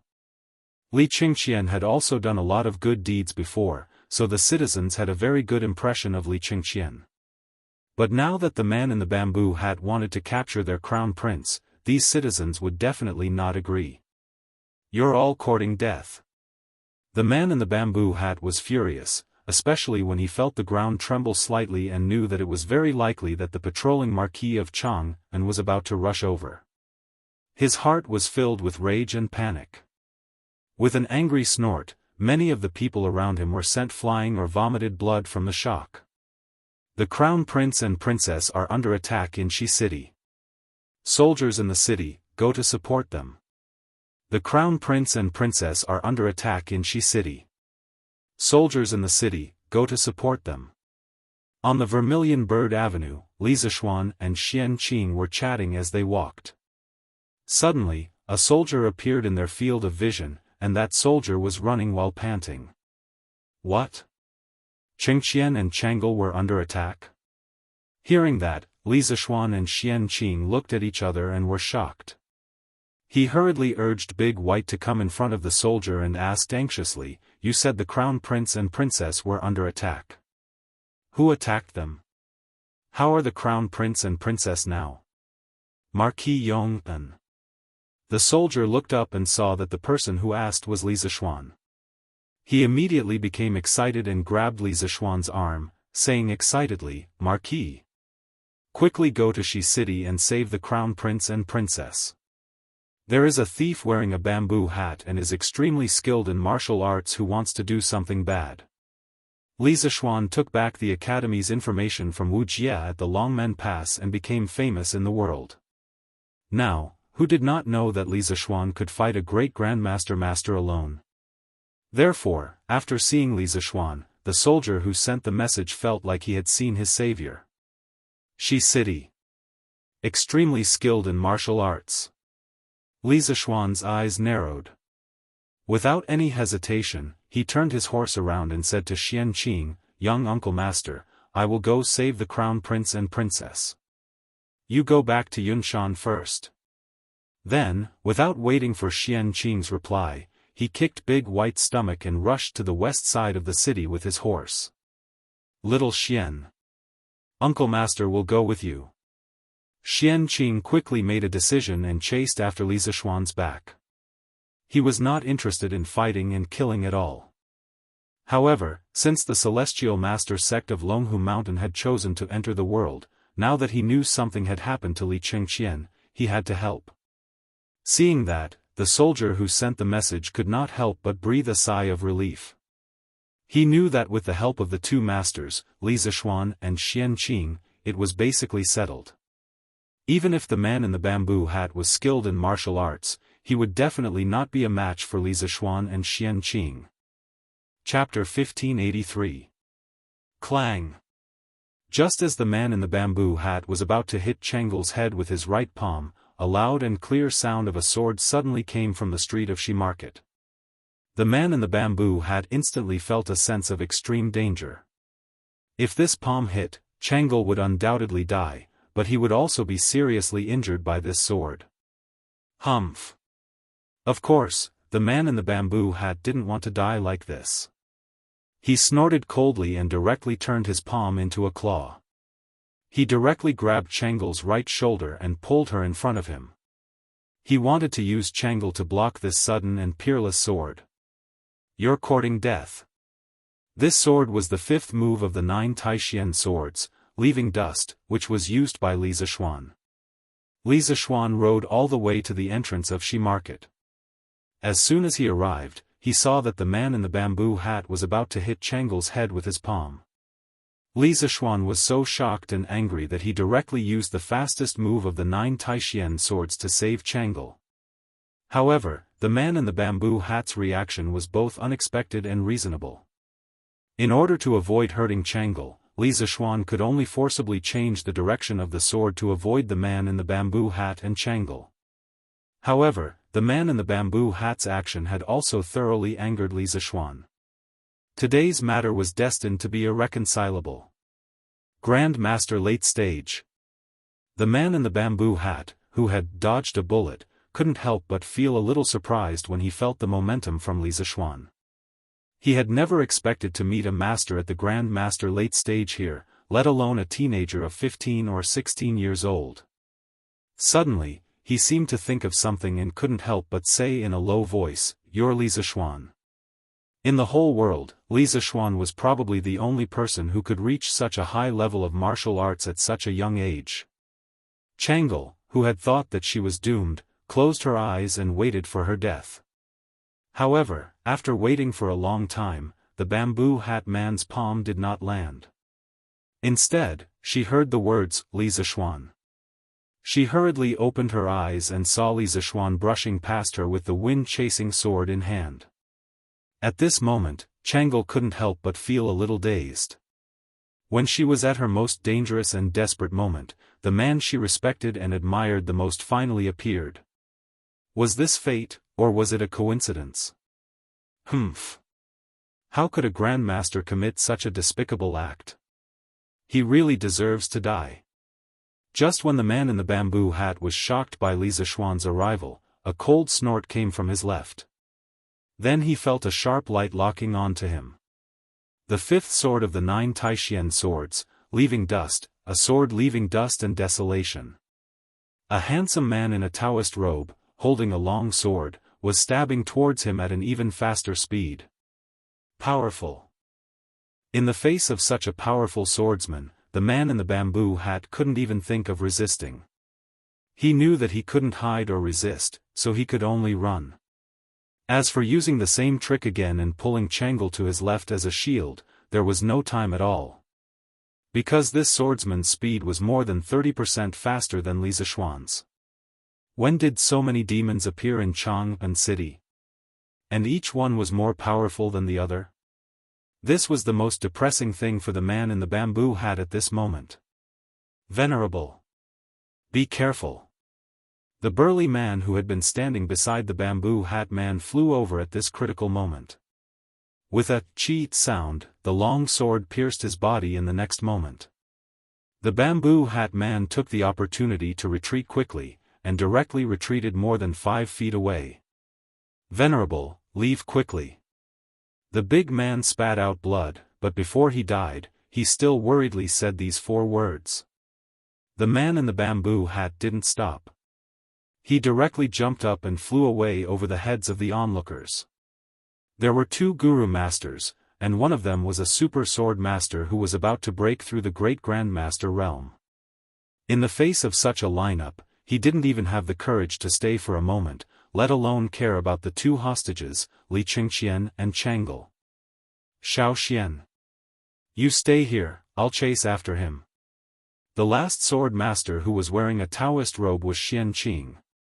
Seeing the man in the bamboo hat jump away, Xian Qing moved his feet slightly and used all his strength to perform the cloud-piercing steps. In a flash, he had already disappeared, leaving only these 4 words in the air. Uncle, be careful. Li Zishuan also wanted to chase after him, but he was worried that there would be an ambush here, so he had to stay and shouted in the direction where Xian Qing disappeared. Changle. Changle. Are you all right? The exchange of blows just now seemed to take a long time to describe, but to an ordinary person, it was only a matter of an instant. It was absolutely not more than 10 breaths of time from beginning to end. Only now did Li Qingqian finally return to his senses. He hurriedly rushed to Chang Li's side, and asked with an anxious and concerned expression. At this time, Changle's face was already wet, and her mouth was full of blood. It was the blood flowing from the arm of the man in the bamboo hat. The blood coupled with her weeping face not only didn't make people feel fear, but also made people feel a kind of affection and pity for her. Because just now, if this weak little girl hadn't stood out bravely and bit the arm of the man in the bamboo hat, Li Qingqian would probably be a cold corpse now. In order to protect her brother, even if the enemy was a powerful and invincible guru master, Changle stood out fearlessly. Thinking of this, Li Qingqian's heart was filled with sorrow, pity, and self-blame. He hurriedly wiped the blood from Changle's mouth with his sleeve and kept murmuring, "Changle. It's all my fault. I didn't protect you well. I shouldn't have brought you out." Changle shook her head. Although there were still tears in her eyes, she smiled and said, "Brother Crown Prince, don't say that. It's fine as long as you're all right. Changle is also fine. This is the blood of that thief, not Changle's. It's good that you're all right. It's good that you're all right." Hearing Changle say that she was all right, Li Qingqian couldn't help but heave a sigh of relief. A smile of relief appeared on his face. "Quickly call the imperial physician. His Highness the Crown Prince and Her Highness the Princess are injured." At this time, the surrounding marquises had already surrounded them, and the Marquis in the lead loudly ordered. Li Qingqian stood up, and his gentle face became dignified again. He said in a deep voice, "I and the princess are all right. Quickly send these injured commoners and guards to the Imperial Physician Department. The rest of you, quickly track down the assassin's whereabouts." "Yes." The Marquis in the lead loudly accepted the order. At this time, Li Qingqian walked towards Li Zishuan.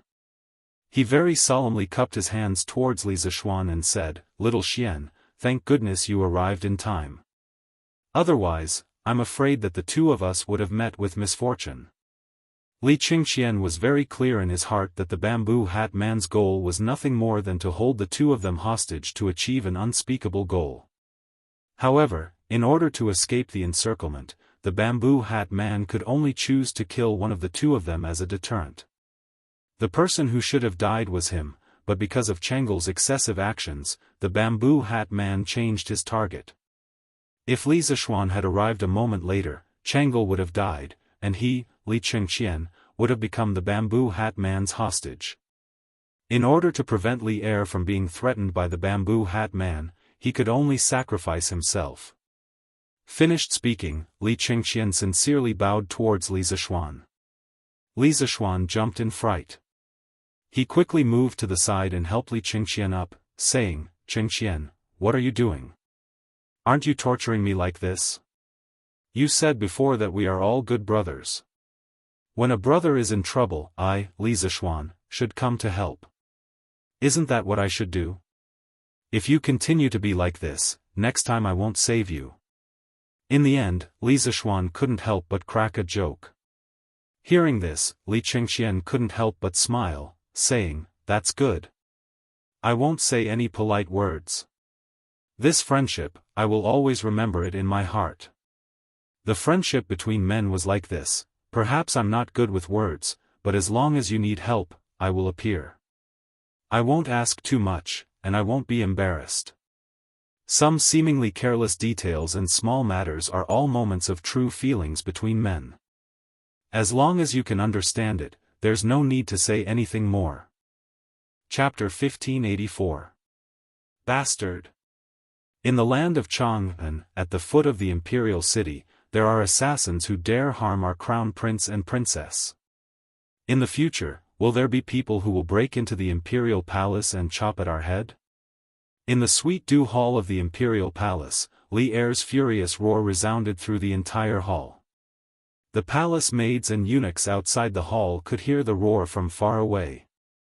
Thus, everyone in the imperial palace fell silent. No one dared to make the slightest mistake at a time like this. And in the hall, Lu Dui of the Court of Judicial Review and Hua Wenjie of the Governor's Office were in charge of the trials of the Great Tang's prisons, while the other was in charge of the security of the capital. Now that assassins had appeared in Chang and to openly kidnap Li Qingqian and Changle, it was reasonable to say that the two of them should be held accountable.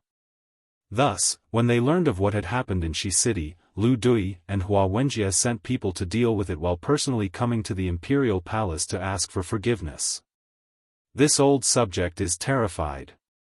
This old subject is guilty. At this moment, hearing Li Er's harsh words, the two old subjects hurriedly stepped forward and bowed. Terrified? Did we say something wrong? Everyone says that the capital is an important and heavily guarded place, but our crown prince and princess only took a trip out of the imperial palace and were attacked by assassins. When did the security of Chang'an fall into such chaos? Li Er slapped the table, his face ashen. Your Majesty, please calm your anger. Your Majesty, please calm your anger. The two old subjects looked at each other and could only say this. At this time, Li Qingqian and Changle's life and death were unknown. Whatever the two of them said was superfluous. If something happened to Li Qingqian and Changle, the two of them would definitely lose their positions.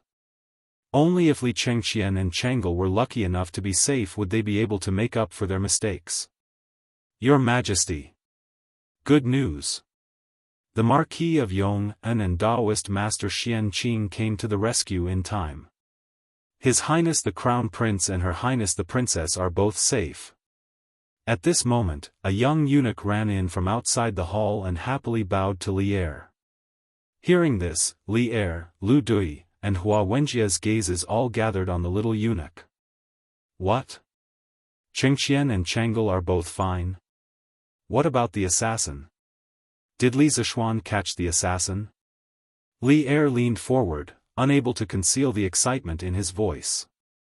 At this moment, old Li was extremely glad that he had left Li Zishuan behind for questioning after morning court. Otherwise, Li Zishuan would have already returned to Cloud Mountain. How would he have the time to save Li Qingqian and Changle? Reporting to your majesty, when head steward Zhao brought people to Shi City, Marquis Yong and Daoist Xianxia had already rescued His Highness the Crown Prince and Her Highness the Princess from the hands of the assassin. However, that assassin took advantage of the chaos to escape under the cover of his accomplices. Now, all the city gates of Chang'an have been sealed. Taoist Master Xianxia and Manager Zhao are searching for the assassin's whereabouts. The young eunuch hurriedly bowed and answered. Li Er's expression turned cold as he said, "Immediately summon Qingqian and Chang'e back to the palace. Order Niu Jinda to lead 5,000 right guard soldiers to assist Zhao Song in searching for Zhao Song's whereabouts in the west of Chang'an. Official Lu, Official Hua, the two of you will lead your men to track down the assassin. Before tomorrow's morning court, you must give me an explanation. I want to see who is so bold as to openly assassinate the princess and crown prince of the Tang Empire in Chang'an. Your servant obeys the decree." The young eunuch bowed and accepted the order. Then, he quickly left the hall to deliver the decree. Lu Dui and Hua Wenjia's expressions turned solemn. They cupped their hands and said to Li Er, "Your servant obeys the decree." Speaking of which, the task that Li Er gave them could not be said to be light. One had to know that Chang'an was vast and had a large population. It had 108 districts and millions of people. To find an assassin in this place was almost like finding a needle in a haystack. However, even so, they had no choice but to accept this task. This was because if they could not find the assassin when the crown prince of a country was assassinated, then they, as the minister of the Supreme Court and the governor of the capital, had seriously neglected their duties. "Go." Li Er waved his hand and said lightly. "Your servant will take his leave." The two of them looked at each other and cupped their hands to take their leave. After the two of them left the hall, Li Er walked up and down the hall alone with his hands behind his back. After a while, a gentle female voice came from outside the hall, "Your Majesty, how are Qingqian and Chang'e?" Before the person arrived, the voice came first. A moment later, Empress Zhangsun appeared in the hall. Li Er hurriedly turned to greet her. Holding her hand, he said with a comforting smile, "Don't worry, Guanyin. I just received news that Qingqian and Chang'e are fine. They are on their way back to the palace. You will see them in a while." "Fine?" Empress Zhangsun opened her mouth in shock, somewhat in disbelief. Li Er nodded affirmatively and said, "They are fine." It was Li Zishuan and Taoist Master Xianxia who rushed over in time after hearing the news and saved Qingqian and Chang'e from the hands of the assassin. "That's great." Empress Zhangsun patted the Yuxiangpu, greatly relieved. She then said, "When I heard that Qingqian and Chang'e had been attacked by an assassin, I was nearly scared half to death. Who would have thought that this time, it was all thanks to the Marquis of Yong'an's intervention? Otherwise, if something were to happen to these two children, how would I live? Your Majesty, has the assassin been captured?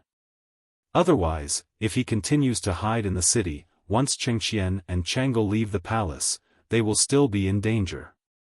Hearing this, Li Er's expression froze. After a moment of hesitation, he opened his mouth and said, "This assassin." Not long after, the news that the Crown Prince and Princess Chang'e had been attacked by an assassin in the Western market spread. There were those who were shocked, those who were furious, and those who were indifferent. However, soon after, the common people learned that the various city gates had already been sealed. Soon after, large numbers of soldiers appeared on the various streets of Chang'an. They each held a portrait and went from house to house, interrogating the whereabouts of the man in the bamboo hat. In a short period of time, the people of Chang'an were in a state of panic. Those ruffians who usually bullied men and women were all extremely careful and well-behaved. None of them wanted to be captured at such a crucial time.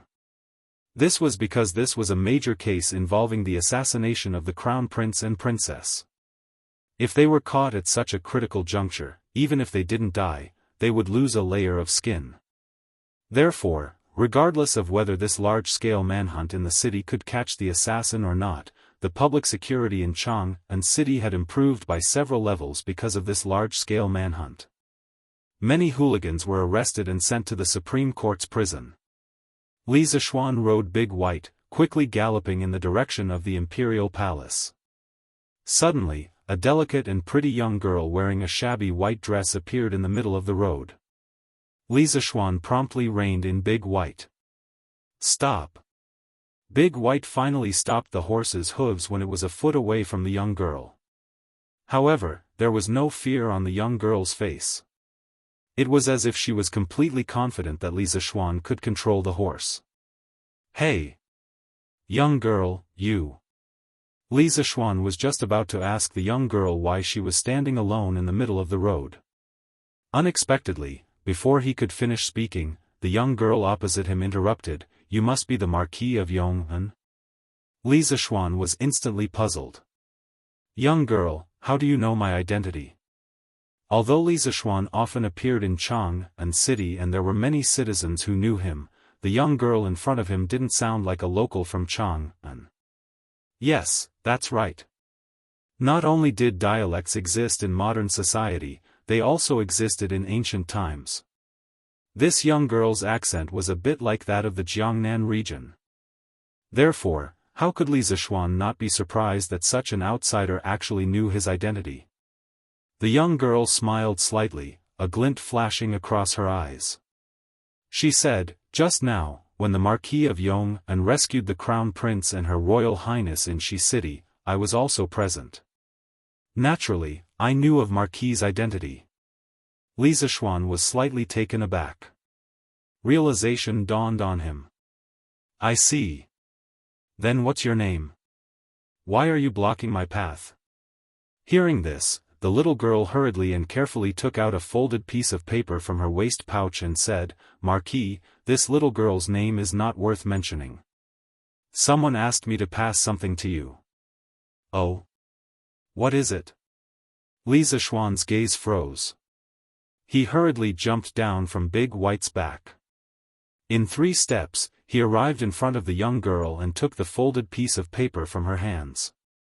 Without waiting for him to unfold the paper, the young girl smiled sweetly and said, "Since Marquis has received the letter, then I will take my leave." "Marquis, don't worry, I have never opened this letter." "Oh, right, I found this on the tail of the mad cow in Shi City. It should be useful for you, Marquis." After saying this, without waiting for Li Zishuan's reply, she placed a piece of burnt black bamboo pipe in Li Zishuan's hands. Then, she turned around and left. Very quickly, she disappeared into the crowd.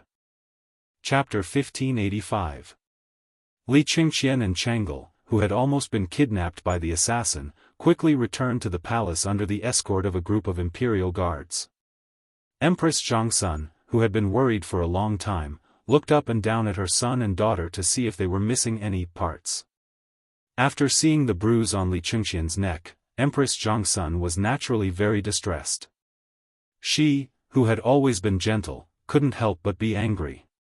That was the anger of a female eagle protecting her young. "Your Majesty, no matter what, you must find out the whereabouts of this assassin. No matter where he comes from, no matter what his intentions are, you must capture him. Otherwise, Qingqian, Chang'e, and even Qingke may encounter danger at any time in the future." Empress Zhangsun's tone was murderous, which was very rare for her, who had always been generous and benevolent. Li Er didn't feel strange about this. On the contrary, he understood Empress Zhangsun's feelings because he wanted to capture the assassin more than anyone else and then cut him into pieces. "Maid Guanyin, don't worry. That assassin dared to harm my children. No matter where he hides, I will find him. At this time, all the gates of Jianghu city have been sealed. That assassin can't escape. After we capture him, we will cut him into 1,000 pieces." Li Er's eyes were cold as he said in a low voice. "Father, Jianghu has a population of 1 million. If the city gates are closed for a long time, it will have a great impact on the people's livelihood. Moreover, many people in Jianghu city are merchants or farmers outside the city. If father can't catch the assassin, will the city gates be closed for a day? Then if the merchants and farmers outside the city can't leave the city, won't they be unable to return home and cut off their livelihood? I think that the assassin should be caught, but I still hope that father won't affect the livelihood of the ordinary people just to catch the assassin. Otherwise, Wei Zhucheng will impeach imperial father and make him angry again. When Li Er was full of anger, Changle took a step forward and looked at Li Er seriously. She was kind-hearted and always thought more than others. Moreover, what she said was indeed the truth. The city gates of Chang'an City were closed around 9 o'clock in the morning. At this time, many merchants and farmers outside the city had just entered the city. However, when the city gates of Chang'an City were suddenly closed, they couldn't go back even if they wanted to. Li Er was first stunned, then immediately smiled knowingly and said, "Haha. Changle knows how to care for me. But Changle, you don't have to worry. If we really can't find the assassin today, we won't keep the city gates locked. At the latest, I will have people open the gates of Chang'an City again before noon tomorrow. I will not let Wei Xuancheng find an excuse to remonstrate.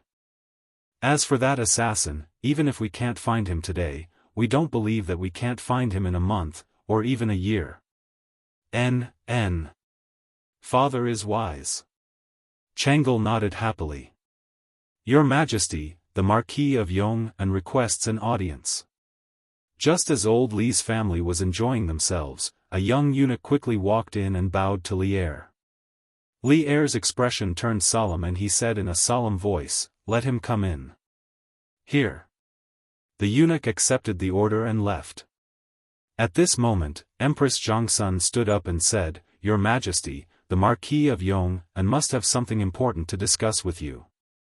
I, Chengqian, and Changle will take our leave first." But this time, Chengqian and Changle were in danger, and it was thanks to the Marquis of Yong'an that they saved us. "Your Majesty, don't forget to reward me." Empress Zhongsun was grateful to Li Zishuan from the bottom of her heart. Without Li Zishuan, Li Chengqian and Li Tai might have fallen out because of fighting for favor. Changle's illness definitely wouldn't have been completely cured, and today, Li Chengqian and Changle would have been kidnapped by the assassin. Empress Zhongsun even felt that Li Zishuan was like Qin Qiong, a noble of the Li family. Back then, Qin Qiong had saved the lives of Li Yuan's family many times. It wasn't an exaggeration to call him the noble of Li Yuan's family. If not for this, Empress Zhongsun wouldn't have taken the initiative to ask for a reward for an official no matter what. This was because she understood better than anyone the principle that the harem could not interfere in politics. He. We know what to do. Li Er nodded. Empress Zhongsun left with Li Chengqian and Changle from the back of the hall. Official Li Zishuan pays his respects to your Majesty. After the three left, Li Zishuan stepped into the hall and bowed to Li Er. Speaking of which, he had just left an hour ago. Who would have thought that he would return at this time? Rise. Li Er waved his hand. After Li Zishuan stood still, he said, Chengqian and Changle were attacked by an assassin in Shi City. It was thanks to you and Daoist Xianqing that you arrived in time and saved them. What reward do you want? If it's reasonable, we will definitely grant it to you. In the morning court more than 2 hours ago, Li Zishuan had just received a reward, directly increasing his fief by a county. However, just over 2 hours later, Li Er wanted to reward Li Zishuan again. It had to be said that Li Zishuan's imperial favor was probably something that few people could match. However, when Li Zishuan heard this, he did not show any joy on his face. Instead, he said with a serious expression, Your Majesty, I am not here to ask for a reward. I have an extremely urgent matter to report to your Majesty. Li Er asked curiously, what is it? From his point of view, Li Zishuan was a little strange today. In the court, he had hinted in every possible way, but this guy just wanted to decline the reward. Now, he did not even care about what the reward was. Was this still the same person who would not act until he saw a rabbit? Li Zishuan took out a small piece of paper from the pouch at his waist and raised it above his head with both hands. Then, he said, I accidentally received a secret letter. Please take a look, Your Majesty. Secret letter? All of you, leave. Li Er was slightly shocked. He first dismissed his attendants, then looked at Li Zishuan and said, show it to me.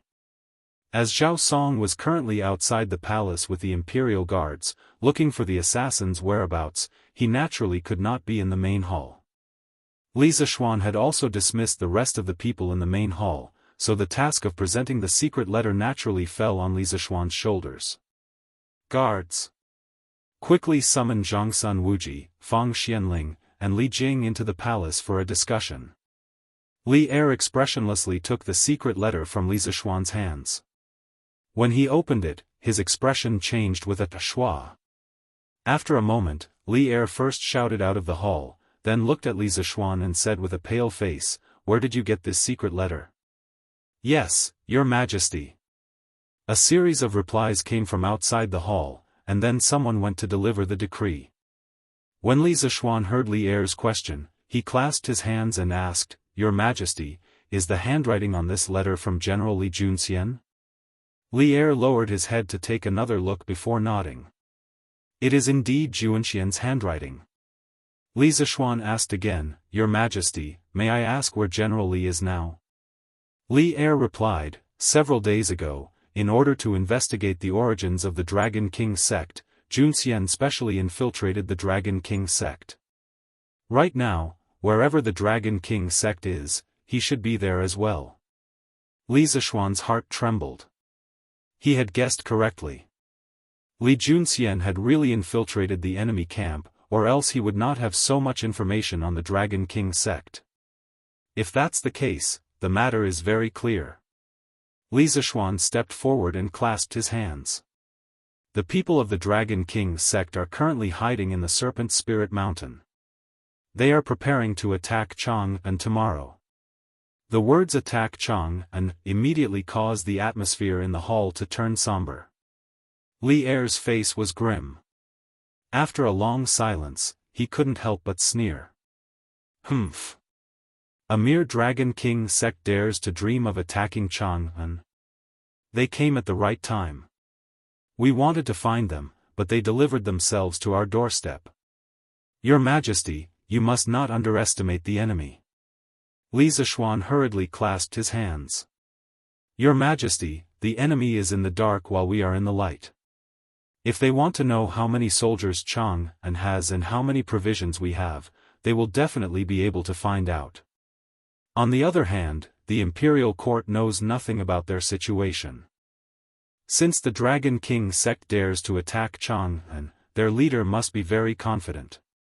If we underestimate the enemy, the consequences will be unimaginable. Your Majesty, Duke Xiao, Prime Minister Fang, and Duke Wei request an audience. At this moment, a eunuch ran in and bowed. Li Er hurriedly said, Summon. Yes. After a while, Zhangsun Wuji, Fang Xianling, and Li Jing, who had just finished the morning court, walked into Taiji Palace once again. Your subjects greet your Majesty. After Zhangsun Wuji, Fang Xianling, and Li Jing entered the hall, they hurriedly clasped their hands and bowed to Li Er. Li Er waved his hand. My three beloved subjects, there is no need to be so courteous. Without waiting for Li Er to explain why he summoned them here, Zhangsun Wuji hurriedly stepped forward and clasped his hands. Your Majesty, I heard that the Crown Prince and Chang'e were attacked by an assassin in Shi City. I wonder if the assassin, Zhangsun Wuji, was a staunch member of the Crown Prince party. After hearing that Li Qingqian was attacked by an assassin, he was more furious than anyone else.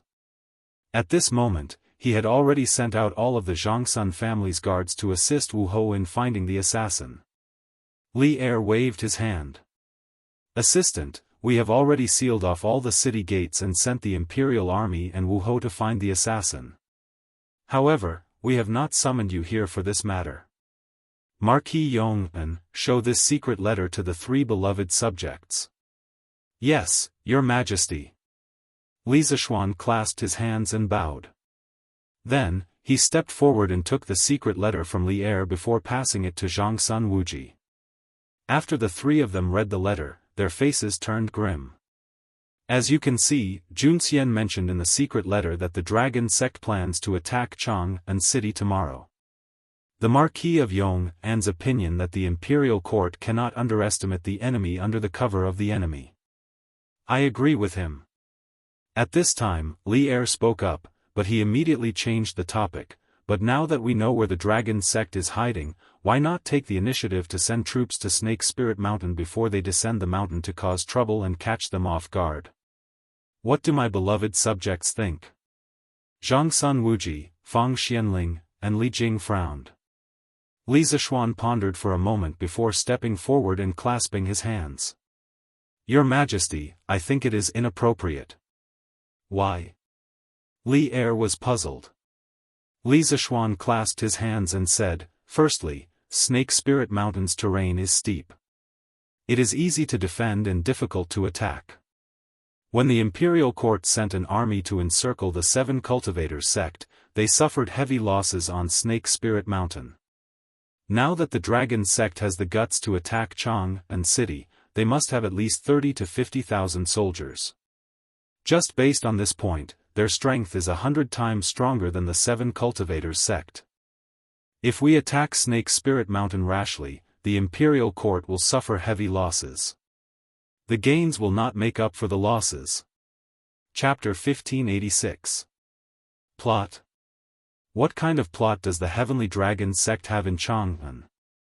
In the Sweet Dew Hall, the moment Zhang Sun Wuji finished speaking, Li Er, who was seated at the head seat, could not help but frown. The Heavenly Dragon sect is plotting something. The capital might be in danger. This was the first sentence in Li Junxian's letter. From this, one could see that Li Junxian believed that the most important matter for the imperial court was to investigate the Heavenly Dragon sect's plot and resolve it. But the problem lay in what the Heavenly Dragon sect's plot was. It wasn't written in the letter, and no one knew about it, much less resolve it. Thus, the 3 old officials and Li Zishuan all frowned as they tried to figure out what the Heavenly Dragon sect's secret plan was. After a long while, Fang Xianling stepped forward and said, Your Majesty, this old subject believes that the Heavenly Dragon sect's plot is to allow them to succeed tomorrow. They might have tens of thousands of soldiers outside the city and hundreds of spies inside the city. When the time comes, they might really be able to break through the gates of Chang'an. Thus, this old subject believes that although we don't know what the Heavenly Dragon sect's plot is, the imperial court must prepare a response in advance. We must prevent the Heavenly Dragon sect from dividing Chang'an from within. Hearing this, Li Jing nodded secretly. It was obvious that he approved of old Fang's words.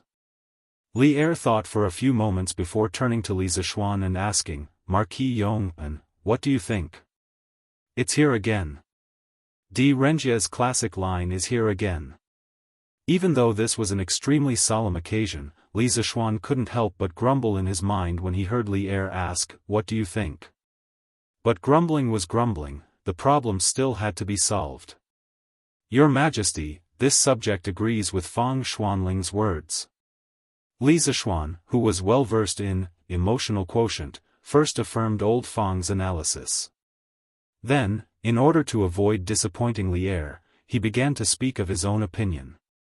General Li didn't mention anything about the Heavenly Dragon sect's plot in Chang'an, so he probably doesn't know either. This meant that this plot was the Heavenly Dragon sect's top secret. However, I believe that other than planting spies in Chang'an City, there is also a possibility that the Dragon sect is using the followers that the Dragon sect had previously developed in Chang'an City to plot something that would cause the imperial court to lose its prestige and His Majesty to lose face. By belittling the imperial court and praising themselves, not only would they be able to easily conquer Chang'an City, but they would also be able to quickly win the hearts of the people after conquering Chang'an City and then control the entire world. Today, the Crown Prince and Princess Chang'e were nearly robbed in the Western market. It is very likely that this was done by members of the Heavenly Dragon sect. They wanted to kidnap the Crown Prince and Princess Xianxia to threaten His Imperial Majesty and even strike at His Imperial Majesty's prestige. What? Marquis Yong, you're saying that the assassinations in Qingqian and Xianxia today were done by the Heavenly Dragon sect? Hearing Li Zishuan's last sentence, Li Eru's eyes narrowed and his face suddenly turned cold. Li Zishuan cupped his hands and said, Your Imperial Majesty, what this subject has said is only a conjecture. It is a reasonable conjecture based on the evidence that we currently possess. Previously, when the assassin escaped from the Western market, this subject's martial uncle immediately pursued the assassin. However, in the end, he was unable to catch up. However, according to martial uncle, the assassin's martial arts originated from the Buddhist sect. Perhaps it is related to Buddhism. In addition, that assassin had many accomplices in Chang'an City. If not for those accomplices, the assassin would not have been able to escape from martial uncle's eyes. Buddhist sect. Accomplices. Hearing this, Li Eru's eyes flickered. After pondering for a moment, he looked at Li Zishuan and asked, You mean to say that the assassin could be the Heavenly Dragon sect's Shakyamuni Du-bi? Li Zishuan cupped his hands and said, This subject has just returned from the north. Previously, this subject has not met the Venerable Du-bi of the Heavenly Dragon sect. However, this subject has heard of Du-bi. This person originated from the Tantric sect of the Western regions. Not only is he proficient in martial arts, he is also proficient in magic. Today, this subject believes that Shakyamuni Du-bi is a major suspect in the assassination of the Crown Prince and Princess Xianxia in the Western market. Not only is he a suspect, he also has sufficient motive. This is because as long as either the Crown Prince or Princess Xianxia fall into his hands, when the Heavenly Dragon sect rises tomorrow, they will have the capital to threaten the court and your Imperial Majesty. At the same time, they will be able to strike a blow at the court's prestige among the common people. Bang! Humph! What a Heavenly Dragon sect! Truly preposterous. Li Eru had originally suspected the Heavenly Dragon sect, but that was only a suspicion. There was no evidence, nor was there any logical reasoning. Now, after hearing Li Zishuan's logical analysis, Li Eru slapped the table, unable to restrain his anger. Li Zishuan hurriedly said, Your Imperial Majesty, please calm your anger. In reality, this is only this subject's conjecture. There is no sufficient evidence to prove that Shakyamuni Du-bi is at that moment. In addition, even if Shakyamuni Du-bi is the assassin, he is currently hiding in the shadows. It will be very difficult for your Imperial Majesty to dispatch people to find him. In addition, General Li also mentioned in the secret letter that tomorrow, not only will the Heavenly Dragon sect rise, but that, the weather will change and thunder will roll. Does your Imperial Majesty not feel strange because of these words? Li Eru frowned, doubtfully asking, These words, could it be that they foretell tomorrow's weather? Li Zishuan nodded. This subject believes that this is very likely. Zhangsun Wuji frowned. But today the sky is clear and boundless. How can there be thunder tomorrow? In addition, this old man has never heard of General Li having the ability to predict the weather. Li Zishuan shook his head. General Li does not have this ability. What about the Heavenly Dragon sect?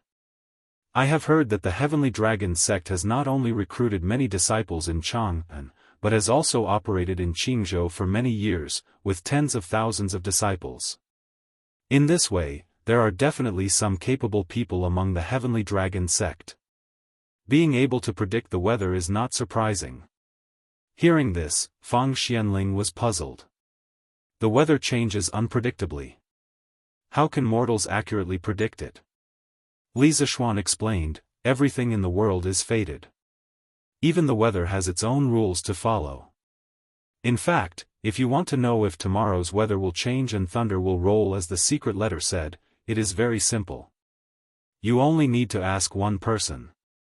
You mean, Li Chunfeng? Li Eru's eyes flashed. Li Chunfeng was not only good at mathematics and astrology, he was also good at predicting the weather. It was because of his comprehensive ability that Li Eru relied heavily on him. Your Imperial Majesty is wise. Li Zishuan clasped his hands and said, the palace and Yanhuang College both have telegraph machines. Your Imperial Majesty can send a telegram directly from Chang'an. I believe Master Li will be able to send tomorrow's weather to the palace through the telegraph machine. Li Eru pondered for a moment, then nodded and ordered outside the hall, men, bring me the telegraph machine. Yes, sir. After a while, a soldier in silver armor walked into the hall with a big black box. Li Eru signaled Li Zishuan to operate the telegraph machine and send a telegram to Yunshan. Among the 5 people present, only Li Zishuan knew how to operate the telegraph machine. After a series of beeping sounds, Li Eru's order was delivered to Yunshan. The next step was to wait for Li Chunfeng's reply from Yunshan. Speaking of which, Li Chunfeng used to visit his home in Chang'an every now and then. However, because of the astronomical telescope and the academy, Li Chunfeng had completely embarked on a path of no return. He wished that he could live in the academy all day long. If the dragon sect really has someone who can predict the weather, why would the dragon head of the sect choose to attack Chang'an in such bad weather? Li Jing could not help but wonder while waiting for Li Chunfeng's reply. Generally speaking, weather with strong winds, heavy rain, and heavy snow was not suitable for marching and fighting. However, there was nothing that could be done about it if they were forced to fight in bad weather. However, when they knew that the weather was bad, they still planned to launch a military attack on that day. This was very puzzling. It was obviously not in line with military logic. Li Zishuan thought for a moment and said, firstly, the dragon head of the dragon sect thinks that attacking in such weather can catch the enemy off guard. Secondly, he might think that such weather is more conducive for the dragon sect members in the city to carry out their secret plans. Li Jing shook his head. It's true that attacking a city in thunderstorm weather can take the enemy by surprise, but the impact of the heavy rain on the attacking side is obviously greater than the defending side. Dragon sect choosing to attack in such weather is definitely not worth the loss. So, comparatively speaking, the second reason you spoke of is extremely likely. Li Jing was known as the Tang Empire's god of war. He was very experienced in marching and fighting. If even he said so, Li Zishuan had no reason to refute. Beep beep beep. At this moment, the unique DDD sound of the telegraph rang in the Sweet Nectar Hall. Li Zishuan quickly walked to the telegraph and listened attentively. Well, the way he used the telegraph was different from everyone else. With his super memory, not only did he not need to record the code manually, he also did not need to hold a password book to translate the code one by one. His brain was like a humanoid computer, able to record and translate the code in real time. Mo Huai was the one controlling the telegraph at Yunshan. At this moment, the academy was in the middle of the final examination. Li Tai did not have time to send a telegram, so Mo Huai, as the leader of the physics department, had to do it himself. Not long after, the DDD sound gradually stopped. Li Zishuan walked up to Li Er and said, Your Majesty, news from Yunshan has come. According to Priest Li's prediction, there will be thunderstorms in the vicinity of Chang'an starting from tomorrow morning. As soon as he said this, everyone was shocked. At this point, Li Er, Zhangsun Wuji, and the others had no choice but to believe that there would be thunderstorms tomorrow. Of course, this also proved that the dragon sect was indeed full of capable people. Li Er's face was solemn. After a moment of silence, he said, No matter what, the dragon sect's plot in Chang'an must be thoroughly investigated by tomorrow. Marquis Yong'an, since Li Junxian has given you the secret letter, it means that he believes that you can solve the dragon sect's plot. Thus, we will leave this matter to you. We will do our best to satisfy your needs. Chapter 1587. Brother Xiao Xian, Chang'e is here to thank you. Thank you for saving me and brother Crown Prince in Shi City. Chang'e. Chang'e has been learning needlework from Li Er and the others recently. I've embroidered a pair of mandarin duck pouches for brother Xiao Xian and sister Yushi. Don't think that Changle's embroidery isn't pretty. There's mint, cloves, mugwort leaves, and patchouli in it. It can get rid of dampness and heat, and it can also refresh the mind and benefit the brain. Outside Taiji Palace, beside the arch bridge near the Gate of Heaven Influence, Changle hesitated for a moment after seeing Li Jing leave. Then, she took out 2 white pouches embroidered with patterns from her waist and handed them to Li Zishuan. She said with some embarrassment. Changle, I saved you and Qingxian out of friendship. Why do you need to spend so much effort to embroider these things? Li Zishuan felt that he couldn't accept these 2 pouches. They were too ambiguous and could easily be misunderstood by others. It was fine to misunderstand him, but if it involved Changle, this matter would be serious. After all, Changle was a princess of the Tang Empire. If she was misunderstood to have an unclear relationship with an official, Li Zishuan was sure that old Li would definitely take a sword and chase him all over Chang and to kill him. Changle said with a determined expression, "That's right. It's because brother Xiao Xian treats Changle and brother Crown Prince as friends that Changle has to take out my heart to thank you after being saved by you. Also, these 2 pouches weren't sewn by me on the spot. They were already sewn a few days ago. Brother Xiao Xian, quickly accept them. Also, let sister Yushi help me see if there's anything wrong with my embroidery. Sigh. When will Changle's embroidery be half as good as sister Yushi's?" After saying that, the little girl sighed regretfully. Her face didn't reveal any strange expression. This made Li Zishuan wonder if he had been thinking too much. It was just 2 pouches. How could the pure Changle have those groundless feelings between a man and a woman? He was thinking too much. He was definitely thinking too much. Since that's the case, I'll accept it. Li Zishuan convinced himself in his heart. Seeing that Changle had been holding out her hands for a long time, he hurriedly stepped forward and took the pouch from Changle's hands. He put it in front of his eyes and glanced at it. Although the mandarin ducks on the pouch couldn't be said to be lifelike, at least they looked like real ones. This was quite difficult for an 8 or 9-year-old girl.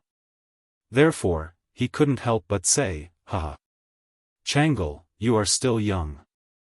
You don't have to compete with others. When you grow up, no one can compare with your embroidery skills." When Changle heard that, he immediately lit up with joy and said, "Really? Brother Xiao Xian, could it be that Changle's embroidery is ugly, so you deliberately said nice things to comfort Changle?" Li Zishuan said with a straight face, "How is that possible? Changle, it's rare for you to have such excellent embroidery at such a young age. At your age, Yushi is probably not as good as you in embroidery. But then again, Changle, you are the princess of the Tang Empire and the pearl in His Majesty's palm. You don't have to study embroidery too deeply." Changle was happy at first, but then she couldn't help but secretly say in her heart, "The princess of the Tang Empire is also a woman. She also has to take care of her husband and children." She only dared to say these words in her heart. In reality, even if she had twice the courage, she wouldn't dare to say it to Li Zishuan face to face. "All right. I've accepted the gift. I have to go do my work. Just now, His Majesty gave me a task. If I don't do it well, your brother Xiao Xian will be punished." Looking at the position of the sun in the sky, Li Zishuan estimated that it was almost noon. He hurriedly put away the 2 pouches and said. Changle's eyes flashed with reluctance, then she nodded and said, "Yes." "Then brother Xiao Xian, you go do your work." "Well, how about I send brother Xiao Xian out of the palace?" Li Zishuan waved his hand and said, "No need, no need. It's not the first time I've come to the palace. I'm very familiar with it. I won't get lost. Changle, go back quickly." What a joke. If the beloved daughter of Li Er was to be his guide, how bad would it be if it reached old Li's ears? Changle pouted slightly and said with some reluctance, "Brother Xiao Xian, let Chang'e send you off again. If it weren't for you today, at least one of us would have died. If I don't do something for you, Chang'e won't be at peace." Seeing Chang'e's pleading face, Li Zishuan couldn't bear to say, all right. Then Brother Xiaoxian will have the honor of letting Chang'e be your tour guide today and tour the palace." "Brother Xiaoxian, what's a tour guide?" Tour guide. The so-called tour guide is someone who guides tourists to enjoy the beautiful scenery." "Oh. Okay. Then Chang'e will be Brother Xiaoxuan's tour guide today." "Brother Xiaoxian, look, when we leave the Gate of Heaven Influence, on the left are the Menxia Outer Province, the Dianzhong Province, and the Zuqianiu Guard. On the right are the Zhongshu Outer Province, the Square Building, and the Zuqianiu Guard. The imperial city in the middle of Chang'an, which was most of the southwest area within the walls of the Ming dynasty, with the Gate of Heaven Influence as the boundary, could be divided into the inner imperial city and the outer imperial city. The inner imperial city was where Li Er worked and lived. In layman's terms, the inner imperial city was what people often referred to as the palace. The outer imperial city housed the core administrative organization of the Li Tang dynasty.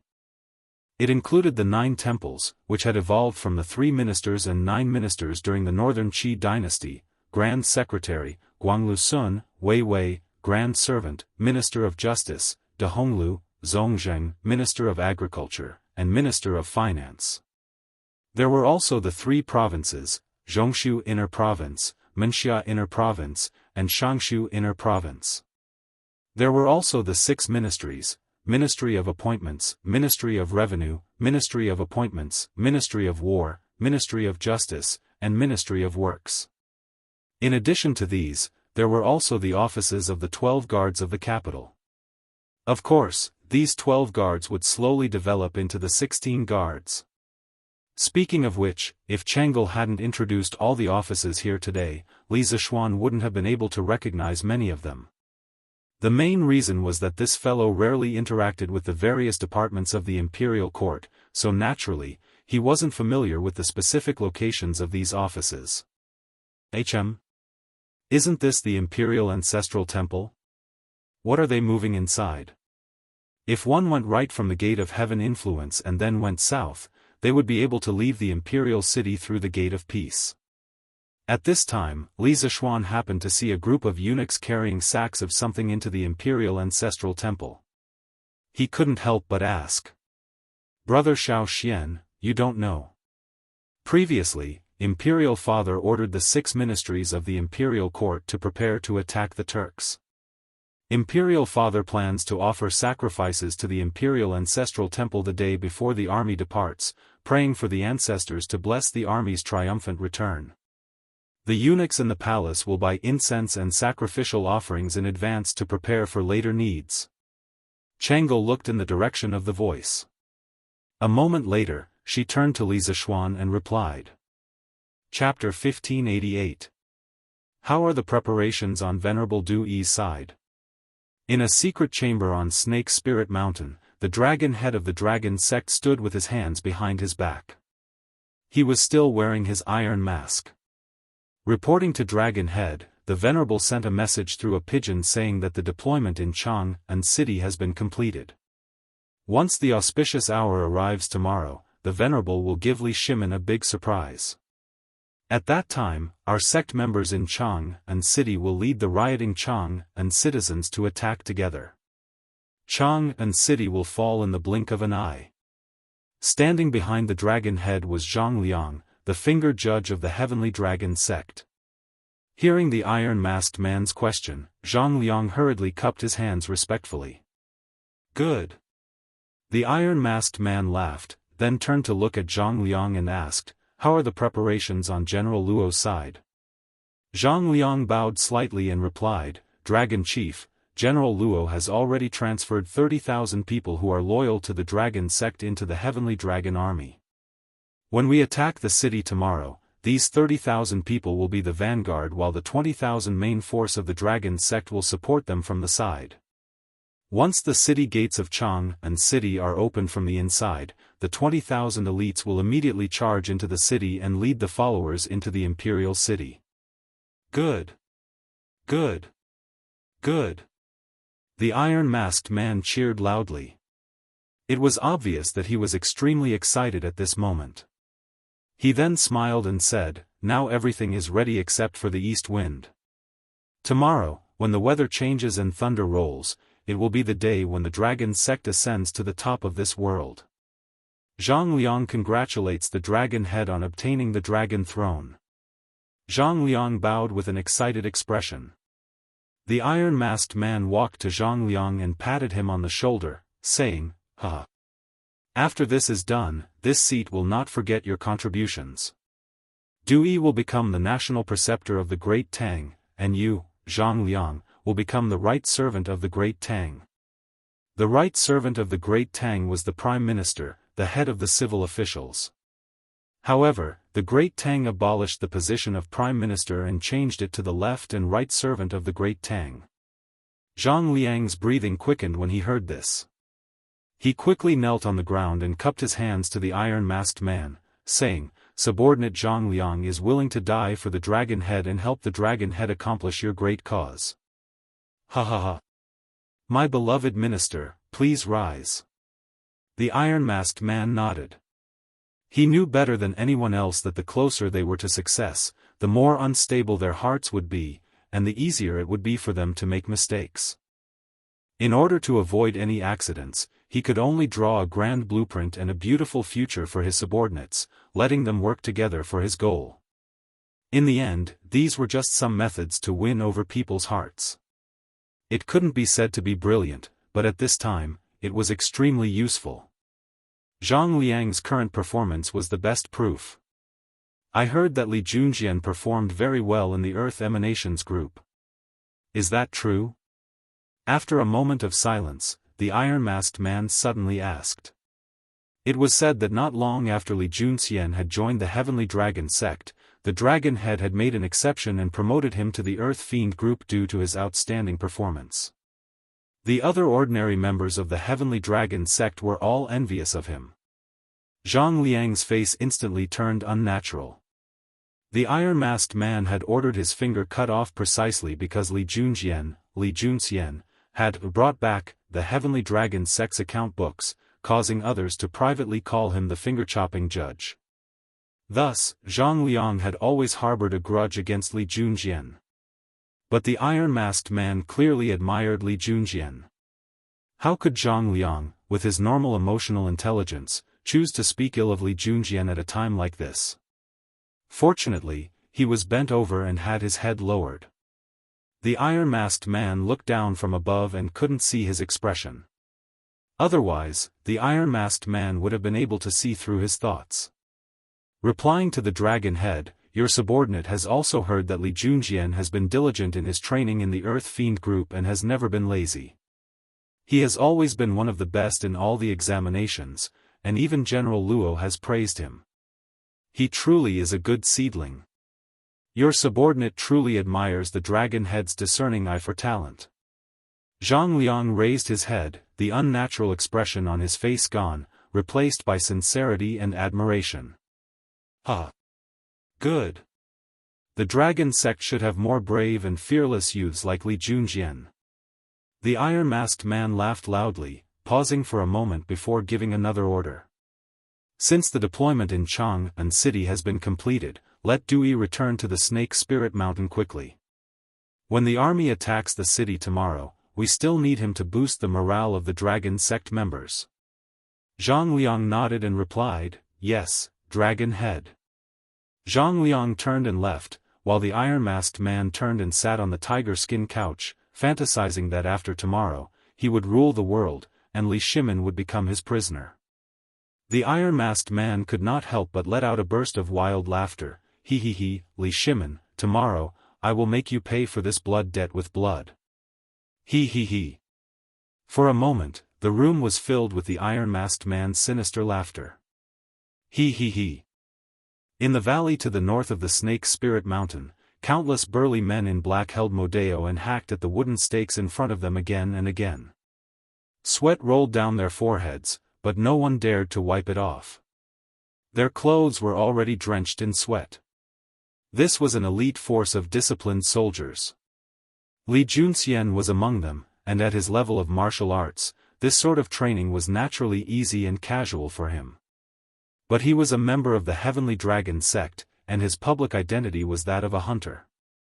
He naturally didn't dare to reveal all his martial arts, so he could only act like the others, using all his strength to wield the Mo saber. I finally heard that the Marquis of Yong had returned to Chang'an, but I'm now in prison. I wonder if that little girl delivered my letter to the Marquis of Yong, and I wonder if the Marquis of Yong will be able to investigate the dragon sect scheme in Chang'an. Li Junxian thought to himself as he continued to wield the Modeo and pretend that it was very strenuous for him. One could say that he was doing three things at once. Right now, he had no place to use his martial prowess. He could only place his hopes on that little girl who had accidentally come to the base of the Snake Spirit Mountain to pick herbs. Little girl. Who told you to come here to pick herbs?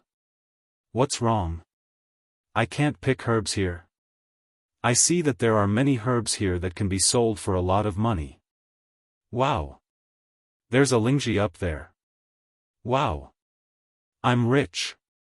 I'm rich. Oh, it's too high. I can't climb up.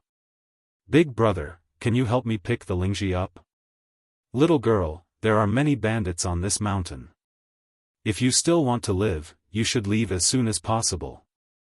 Oh. But this Lingji can be sold for a lot of money.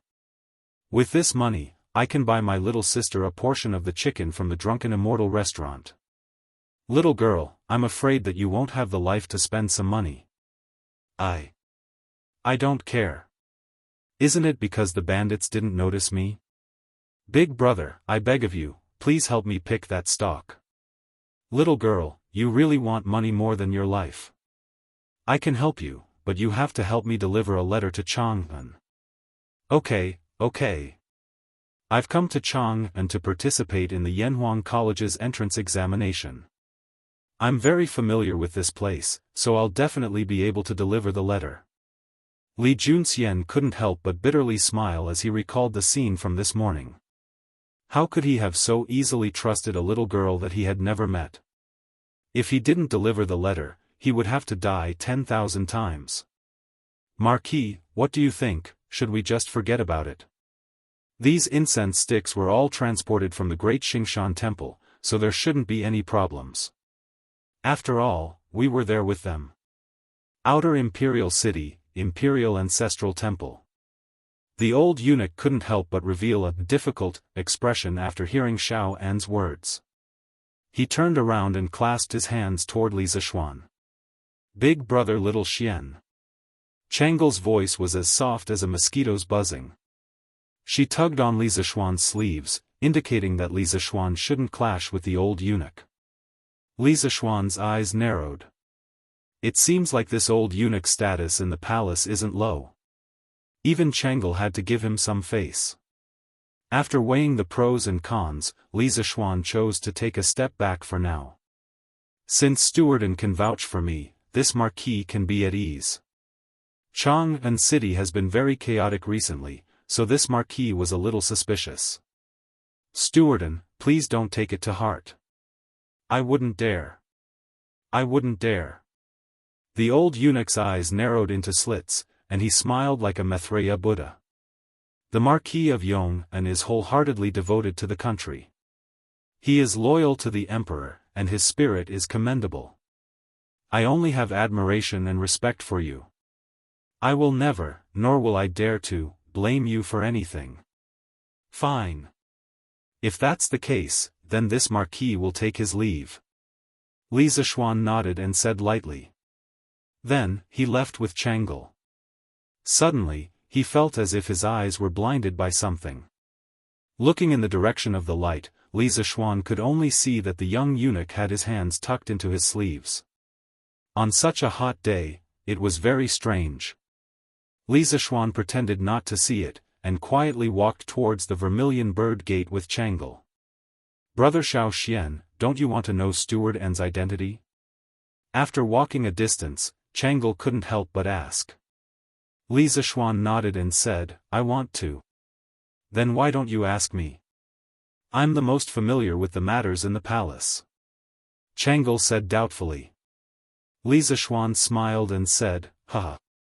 Because I know that even if I don't ask, someone will definitely say it. Brother Xiao Xian, you. Chang'e was speechless, but after hesitating for a moment, she still said, Steward N's name is Ndezhong.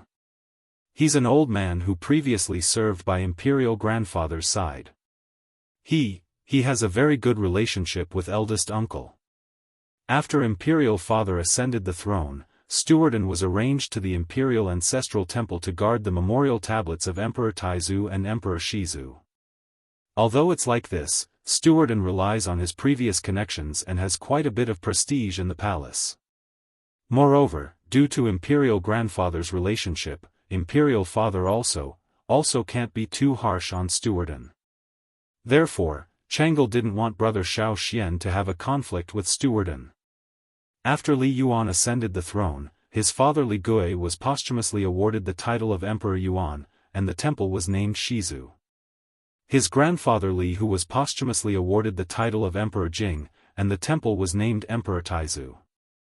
Both memorial tablets were enshrined in the Imperial Ancestral Temple to receive the incense of future generations.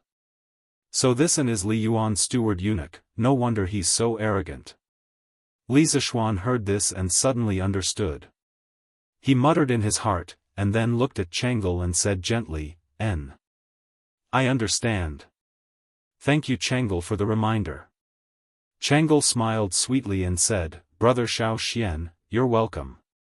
Li Zishuan smiled and said, all right.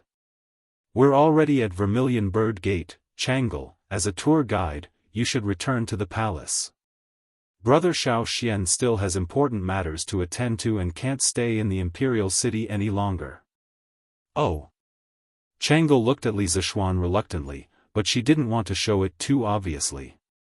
The reluctance in her eyes only flashed for a moment. She nodded and said softly, then Brother Xiao Xian, I'll return to the palace first. Take care. Also, don't worry if you can't complete the mission that Imperial Father gave you. When the time comes, Chang'e will plead for mercy for you. Li Zishuan shook his head and laughed in spite of himself, saying, haha. Then I'll thank Chang'e in advance for her kindness. Oh, right. These 2 days, Chang'an city isn't peaceful. Chang'e, you and Qingxian try not to leave the palace. Just stay in the palace and don't go anywhere. Understand? He thought about how the dragon sect would attack Chang'an city tomorrow and detonate the hidden bombs buried in the city. He couldn't help but want to remind Chang'e. Chang'e's heart warmed as she nodded heavily and said, N. I'll listen to Brother Xiao Xian and stay in the palace with Brother Crown Prince these 2 days. We won't go anywhere. N. Go back quickly. Li Zishuan smiled and said. N. Brother Xiao Xian, take care. Chang'e waved her hand and turned to leave. Gradually, Chang'e disappeared from sight. The smile on Li Zishuan's face also disappeared. He didn't directly leave Vermilion Bird Gate, but turned right and walked towards the Imperial Ancestral Temple again. The Dragon Sect, the true Dragon Son of Heaven. Does the Dragon Sect want to be the true Dragon Son of Heaven, or is it related to the true Dragon Son of Heaven? This Ndezhong, I'm afraid there's something wrong with him. After knowing the identity of the old eunuch, Li Zishuan did not feel relieved at all. Instead, he felt a sense of danger. First, there was the assassination in Shi City, and then there was the strange smell that he smelled in front of the Imperial Ancestral Temple. Then, there was the light that flashed on the little eunuch's sleeve before he left. Combined with the old eunuch's identity, these seemingly unrelated events seemed to have some kind of connection when he thought about it carefully. It was extremely frightening. Therefore, Li Zishuan didn't plan to leave the imperial city. He had to thoroughly investigate the abnormality in the Imperial Ancestral Temple. As for why he wanted to send Chang'e away, it was mainly because he saw a flash of cold light on the little eunuch's sleeve in front of the Imperial Ancestral Temple. That was obviously a sharp dagger. Li Zishuan was very confident in his martial arts. As long as the little eunuch dared to make a move, he was 100% sure that he could subdue him in an instant. However, Li Zishuan wasn't clear about the old eunuch's position and depth. He wasn't sure if Ndezhong would make a move on Chang'e while he was subduing the little eunuch. Therefore, for Chang'e's safety, Li Zishuan could only think of a way to send the little girl away first.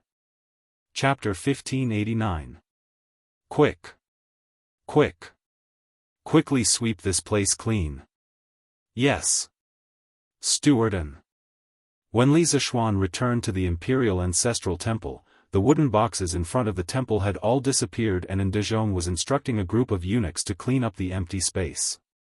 Seeing Li Zishuan return, Ndezhong's eyes flickered and he hurriedly went up to greet him, cupping his hands. "Oh. Marquis Yong, didn't you just leave with Her Highness? Why are you back?" Li Zishuan smiled and said, "Is Stewardin not welcoming me?" Ndezhong hurriedly cupped his hands and apologized. "I wouldn't dare. I. Look at my mouth, I've said the wrong thing again. Marquis, I definitely didn't mean that. I was just thinking, Marquis, you've always been busy with official business, so why are you so free to come to the Imperial Ancestral Temple today?" Li Zishuan's expression suddenly became serious and he said in a deep voice, "When I left the Imperial Ancestral Temple, I seemed to have heard the call of Emperor Taizu. At that time, I thought I had heard wrongly, but when I reached the Vermilion Bird Gate, I clearly heard an old man shouting, 'I am Emperor Taizu Li Hu, Marquis Yong, and why aren't you entering the Imperial Ancestral Temple to pay your respects?' At that time, I knew that Emperor Taizu had appeared. I hurriedly turned back and wanted to enter the Imperial Ancestral Temple to pay my respects to Emperor Taizu and listen to his teachings." When Ndezhong heard this, he suddenly felt as uncomfortable as if he had eaten feces, and his face turned green. Although he knew that Li Zishuan was talking nonsense, he couldn't refute it directly. After all, he didn't have any real evidence to prove that Emperor Taizu didn't show up. "Marquis, the Imperial Ancestral Temple is an important place for the Imperial Ancestral Temple. Without His Majesty's Imperial Edict, I'm afraid it's not appropriate for you to enter like this." Seeing that Li Zishuan was about to walk towards the Imperial Ancestral Temple, Ndezhong's expression changed and he hurriedly blocked Li Zishuan's path and said in a strict tone. Although his tone had become harsh, Ndezhong still had a harmless smile on his face. As the saying goes, don't hit a smiling person. This kind of smile made it difficult for ordinary people to get angry. Li Zishuan stood with his hands behind his back and said faintly, "Stewardin, this Marquis also told you just now that Emperor Taizu appeared and wanted to summon this Marquis to listen to the teachings of the Emperor. If you don't let this Marquis in, Emperor Taizu will blame me and will appear in your dreams at night." Ndezhong couldn't help but shudder as he felt a chill in his heart. But after hesitating for a moment, he still shook his head and said, "Marquis, even so, I can't let you in. Unless there is an imperial edict from His Majesty, no one is allowed to enter the Imperial Ancestral Temple." After saying that, Ndezhong bowed slightly, but his body stood still in front of Li Zishuan. Obviously, unless Li Zishuan stepped over him, he would definitely not move aside. The situation suddenly became a stalemate. The eunuchs near the Imperial Ancestral Temple also came over and stood behind Ndezhong. Their intentions were self-evident. As for the Imperial Guards near the south gate of the Imperial Ancestral Temple, although they also noticed the commotion, no one took the initiative to come closer. Li Zishuan narrowed his eyes. If he had only suspected that there was something wrong with the Imperial Ancestral Temple, now he was almost certain that there was something wrong with the Imperial Ancestral Temple. Otherwise, Ndezhong wouldn't have racked his brains to stop him from entering the Imperial Ancestral Temple. Humph. Unfortunately, I do have an Imperial Edict with me. Li Zishuan suddenly smiled and then took out a bright yellow Imperial Edict from his sleeve. He waved it and said, "But I can't tell you the contents of the Imperial Edict. However, I have a gold medallion bestowed by His Majesty. Seeing the gold medallion is like seeing His Majesty. What else do you have to say? Silence. The moment Li Zishuan showed the gold medallion, everyone in front of the Imperial Ancestral Temple couldn't help but look at the gold medallion in Li Zishuan's hand. And De Zhong's cheeks twitched violently. After being stunned for a moment, he took the lead and bowed to the gold medallion. Greetings, Your Majesty. Greetings, Your Majesty. The eunuchs behind De Zhong all bowed in unison. Li Zishuan had long since moved to the side. He was very clear in his heart that he was not blessed to enjoy these people's great salutes. At this time, he looked at De Zhong with a slight playfulness and said indifferently, "Chieftain, can this marquis go in now?" And De Zhong's expression was unnatural. He forced a smile and said, "Of course. Marquis, please." Li Zishuan nodded with satisfaction. He then put away the imperial edict and gold medallion. With his hands behind his back, he walked directly to the steps in front of the Imperial Ancestral Temple. In fact, he could have taken out the imperial edict and gold medallion and forced his way in.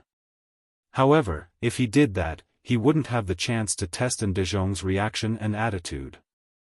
And De Zhong, who was following behind, secretly gave a look to the eunuch beside him.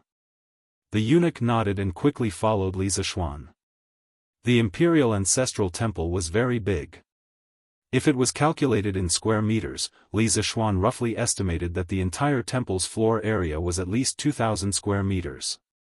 In the core area of the capital, there was actually someone who used a house of more than 2,000 square meters as an ancestral hall. It was estimated that only the ancient royal families could do such a rich thing. Marquis, the memorial tablet of Emperor Taizu is here. After entering the Imperial Ancestral Temple, the eunuch who was following Li Zishuan the closest hurriedly came to Li Zishuan's side and led the way. Li Zishuan glanced at the eunuch indifferently. With his excellent memory, he naturally recognized the eunuch in front of him. He was the Shaoan Zi from before, the person whose sleeves flashed briefly with a cold light. You can lead the way. Li Zishuan almost instantly understood De Zhong's plan. They didn't want him to wander around the Imperial Ancestral Temple and investigate as he pleased. They wanted him to quickly finish paying respects to Emperor Taizu and leave as soon as possible. Li Zishuan inwardly sneered. Since this young master is here, I won't leave until I find out what's going on. Although it was already noon and time for lunch, Li Zishuan didn't feel the slightest bit hungry. When Li Er had given him this case, he had been worried sick. Although Li Junxian had said in the letter that the Dragon King sect was plotting something in Jianghu, he hadn't specified what sort of plot it was or where it was deployed. This was an unsolved case. Li Zishuan had been forced to accept this task in the face of danger. In truth, he had been very nervous because he wasn't confident that he could uncover the Dragon King sect's plot. Now that he had stumbled upon a clue, how could he easily give it up? He wanted to follow the vine to the melon and uncover the big boss behind the scenes. Marquis. This is Emperor Taizu's memorial tablet. After passing through 2 side halls, Li Zishuan finally arrived at the ancestral hall where Li Hu was enshrined. As Emperor Taizu of the Great Tang, although he hadn't sat on the throne for a single day, Li Hu naturally enjoyed the treatment of a single room. His portrait was hung on the wall in the center of the ancestral hall, and in front of the portrait was a memorial tablet, candlesticks, and incense burner. Li Zishuan nodded and said, "This marquis wants to listen to Emperor Taizu's teachings. All of you are dismissed." The eunuch turned to De Zhong. After some thought, De Zhong bowed and said, "Since that's the case, this one will take his leave." After saying that, he turned around and left with the few eunuchs beside him. He even helped Li Zishuan close the door. Li Zishuan first pretended to burn 3 sticks of incense, then went forward to pay his respects to Li Hu's memorial tablet. Then, he directly sat cross-legged on a praying mat. With a ding sound, it seemed that something had fallen to the ground. Li Zishuan hurriedly looked down and saw a burnt bamboo stick lying beside the praying mat. This was the bamboo stick given to him by the little girl who delivered Li Jiunxian's secret message on the way to the palace. It was said that the mad bull in the western market had this bamboo stick filled with sulfur tied to its tail. Picking up the bamboo stick from the ground, Li Zishuan unexpectedly put the stick to his nose and sniffed it. The pungent smell of sulfur immediately assaulted his nostrils. Li Zishuan frowned. His eyes darkened as he muttered to himself, "Similar. Too similar. Could it be that the wooden box from before was filled with sulfur as well? Why would the imperial ancestral temple need sulfur? Is that little eunuch and Dezhong related to the dragon god sect?" A series of questions lingered in Li Zishuan's mind. After pondering for a moment, he carefully put away the bamboo stick in his hand and then sat down cross-legged.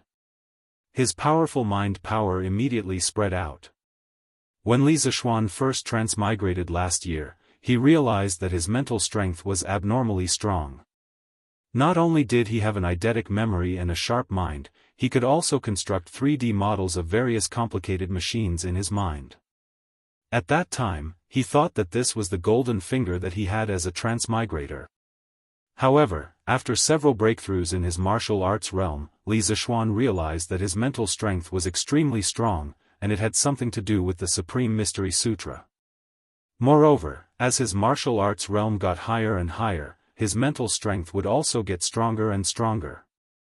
Now that he was a Zongshi late-stage expert, his mental strength was naturally incomparable to before. Furthermore, this was the first time he used his golden finger after half a year. As he exerted all his mental strength floated through every corner of the Imperial Ancestral Temple and then fed back to the nerve center of his brain, allowing his brain to draw a 3D model of the temple. This process sounded a bit mysterious, but the principle was a bit like an ultrasonic radar. After a while, every table and chair in the entire Imperial Ancestral Temple appeared in Li Zishuan's mind. At the same time, Li Zishuan opened all the pores on his body and crazily absorbed the qi in the Imperial Ancestral Temple. He wanted to confirm whether there was sulfur in the Imperial Ancestral Temple. Wherever there was sulfur, there would be a pungent smell. With Li Zishuan's martial arts cultivation and the special properties of the Taishian Sutra, it was relatively easy to find this smell in the air. It was reasonable to say that with Li Er's imperial edict, Li Zishuan could directly search by force. However, the Imperial Ancestral Temple was, after all, a very sacred and solemn place of the Li family's ancestral temple. If he was not 100% sure, Li Zishuan would not dare to go too far here. Firstly, it would make Li Er look bad. Secondly, if he found nothing in the end, he would definitely be impeached and punished. Therefore, he came up with such a stupid idea. Humph. There is indeed something wrong with this Imperial Ancestral Temple. There is so much sulfur stored in it. After a long time, Li Zishuan suddenly opened his eyes. A cold light flashed in his eyes as he murmured in a low voice, "Northwest. The first room." After saying that, he stood up from the futon and directly turned to leave the room. And Dezhong had been waiting outside. When he saw Li Zishuan come out, he hurriedly walked up to him and said, "Marquis, have you finished listening to the imperial edict of Emperor Taizu?" "Yes." Li Zishuan nodded, and then said with a serious face, "Emperor Taizu said that there is an evil spirit in the Imperial Ancestral Temple, and he wants me to go and get rid of the evil spirit. Directorin, since you are in charge of the Imperial Ancestral Temple, you should cooperate with me. Quickly, lead the way. There is an evil spirit in the Imperial Ancestral Temple?" And Dezhong's eyebrows twitched and his heart tightened. He hurriedly said, "Marquis, you can't say such things casually. The Imperial Ancestral Temple is illuminated by the light of Buddha. How could an evil spirit dare to hide here? Why not? Emperor Taizu said that the evil spirit is hiding in the first room in the northwest." Li Zishuan's face was solemn. Suddenly, he stretched out his left hand and pointed to the northwest. Instantly, Ndezhong and the eunuch named Xianxia's faces changed at the same time. Li Zishuan stepped forward and said, "What? Directorin, why aren't you leading the way?" Ndezhong gritted his teeth and said, "Marquis, there are many forbidden areas in the Imperial Ancestral Temple. You can come and pay your respects to Emperor Taizu, but you can't walk around as you wish. Otherwise, if you offend the gods, I can't bear the consequences." Humph. Li Zishuan heard this and snorted coldly. He took out the imperial edict from his sleeve and read aloud, "The Emperor of the Tang Empire decrees that Marquis Yong and is to thoroughly investigate the case of the Dragon Sect. The officials of the 6 ministries and the generals of the capital must cooperate with Marquis Yong and's investigation. Marquis Yong and can come and go from any corner of Chang'an City. No one can stop him. Imperial Edict." At this point, Li Zishuan had nothing to hide. He must quickly find out why there was so much sulfur in the Imperial Ancestral Temple. As for Ndezhong and that Xianxia, there must be something wrong with them. When Li Zishuan took out the Imperial Edict, everyone hurriedly bowed and stood to the side. When Li Zishuan finished reading, the 4 or 5 eunuchs and Ndezhong were all shocked. Obviously, they didn't expect that Li Zishuan would give Li Zishuan so much power. At this time, Li Zishuan was simply the second Li heir in Chang'an City. He could go wherever he wanted and ask for help from whoever he wanted. "Directorin, why haven't you received the Imperial Edict? Don't tell me you want to go against the Imperial Edict?" Li Zishuan stared at Ndezhong without blinking and said indifferently. Ndezhong's expression changed. After a while, he gritted his teeth and shouted, "Marquis Yong and, how dare you? How dare you fake an Imperial Edict?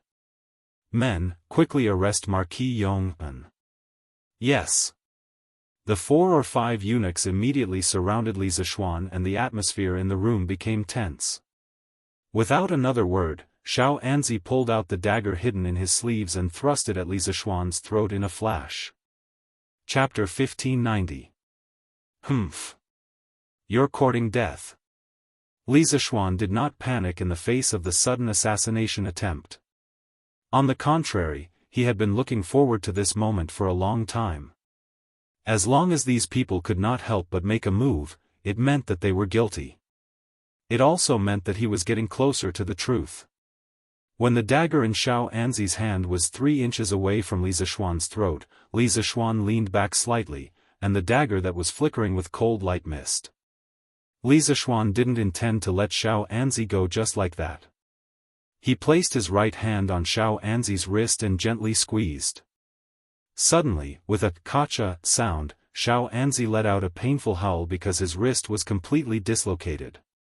Immediately after, Li Zishuan's other hand directly grabbed Xianxia's clothes, lifted him up, and ruthlessly smashed him towards the 4 little eunuchs who were about to rush up.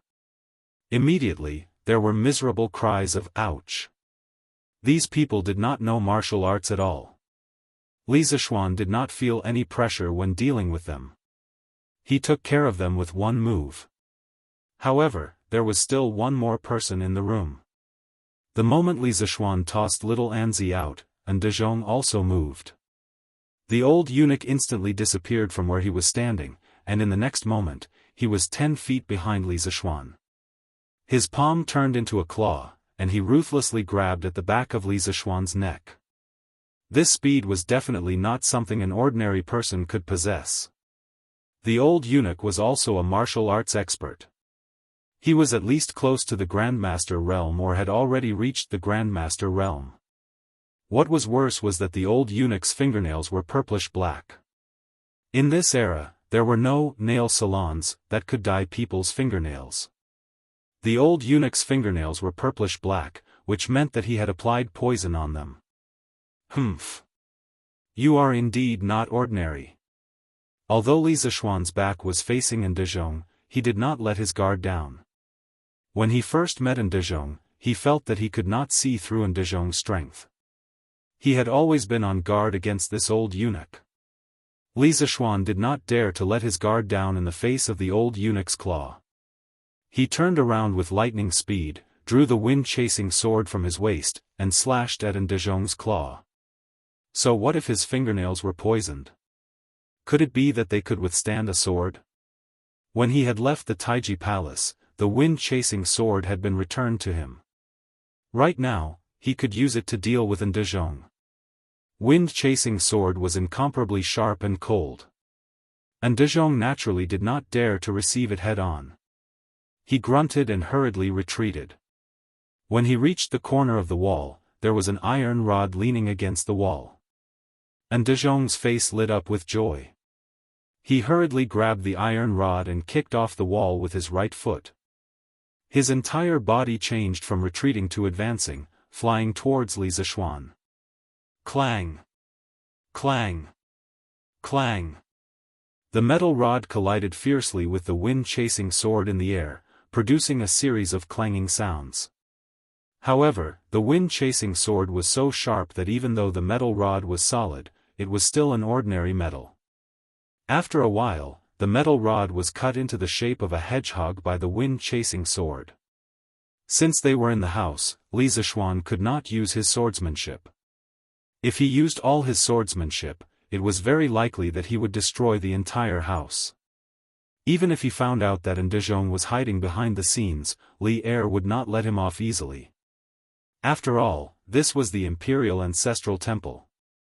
Therefore, Li Zishuan could only rely on brute force and the most primitive sword moves to deal with Ndezhong's swordsmanship. Even so, it was enough. Humph. I didn't expect that there would be a master in the imperial ancestral temple.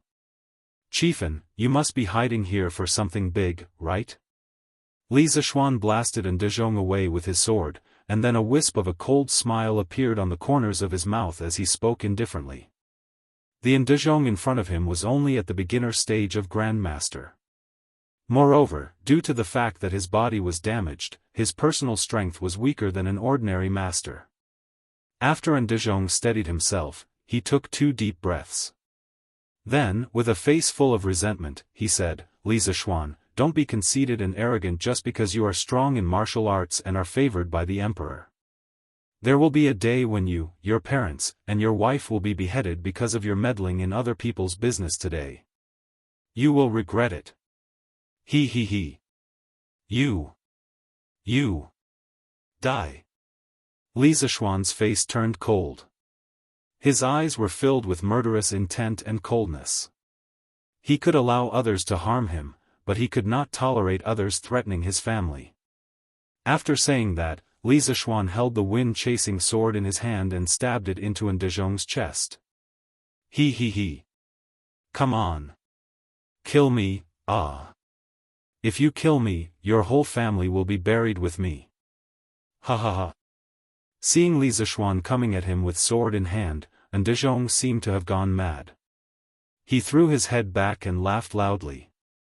He actually stood straight on the spot without dodging, planning to use his flesh and blood to receive Li Zishuan's sword strike. The reason for this was mainly because after the battle just now, Ndezhong already knew Li Zishuan's current strength and martial arts realm. He was fully aware that he could not defeat Li Zishuan no matter what. Instead of being captured and interrogated, it would be more straightforward to die under Li Zishuan's sword. Perhaps to him, this was the most perfect ending. Seeing that Ndezhong did not dodge, it was obvious that he was ready to die. Li Zishuan's wind-chasing sword in his hand moved slightly to the left before it touched Ndezhong. With a "chi" sound, the long sword pierced through Ndezhong's shoulder. Ah! Why? Why don't you kill me? Ndezhong shouted. His voice was filled with disbelief and anger. Li Zishuan sneered, You want to die so easily? Wouldn't that be too easy for you? After saying that, he took 2 steps forward and sealed the artery on Ndezhong's arm to prevent him from bleeding to death. Then, without waiting for Ndezhong to react, he broke his other arm. After doing all this, Li Zishuan looked at the 5 young eunuchs in the room and the old eunuch, Ndezhong. Then, he clapped his hands, indicating that he was done. Li Zishuan thought for a moment. With so many eunuchs, he wouldn't be able to escort them all by himself. Li Zishuan strode out of the Imperial Ancestral Temple in a flash and shouted in the direction of the southern gate, "Someone come quickly. There's an assassin in the Imperial Ancestral Temple." Whoosh! When the guards outside in Men's Gate heard this, they immediately moved and ran towards Li Zishuan's location. Li Zishuan nodded in satisfaction. Then, he turned around and returned to the small room. "Quick! Quick! Feed me the medicine first."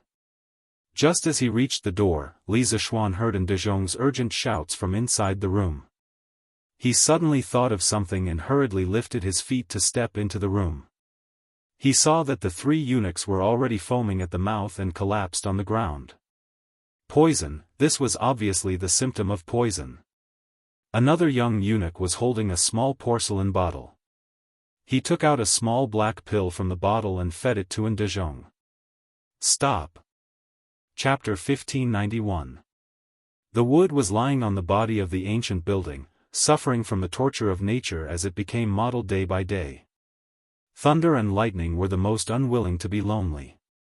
They would jump from the clouds and bite the body of the wood again and again.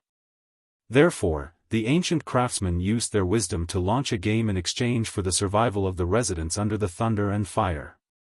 On the bank of the vast Dongting Lake, there stood a 39-meter-high octagonal 7-story brick tower. It looked particularly tall and straight. The brick tower was octagonal and pointed at the top. In the middle, there was a dark iron pestle pointing to the sky. The decorations around were structured according to the structure, showing the appearance of an octagonal sandwich. A few iron chains connected to the top and fixed the structure climbed along the ridge to the wing corners, winding down and finally converting to the earth in a crawling posture. It was the Seishur Tower, and also the earliest evidence of the confrontation between the wisdom of the ancestors of this ancient civilization and the thunder and fire. It was the combination of the iron pestle and the iron chains that enabled the ancient tower to escape from the thunder and fire countless times.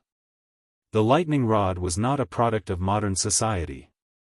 As early as more than 1,000 years ago, it appeared in the Central Plains. In the Roasted Scorch, there was such a record. In the Han Dynasty, Bai Liang Hall was in a fire. A wizard suggested that a fishtail-shaped copper tile should be placed on the roof to prevent the fire caused by thunder and lightning. The fishtail-shaped tile on the roof was actually used as a lightning rod. It could be regarded as the prototype of the lightning rod. In ancient times, when the gods embraced each other, simple technology could only take root and sprout in the doubts of the ancestors by turning around the mountains around religion. Therefore, the ancestors' avoidance of thunder and lightning followed the civilization of that era and were herded in the river valley waiting for awakening. In the traditional culture of China, metaphysics was quite representative, such as the 5 elements and the 8 trigrams.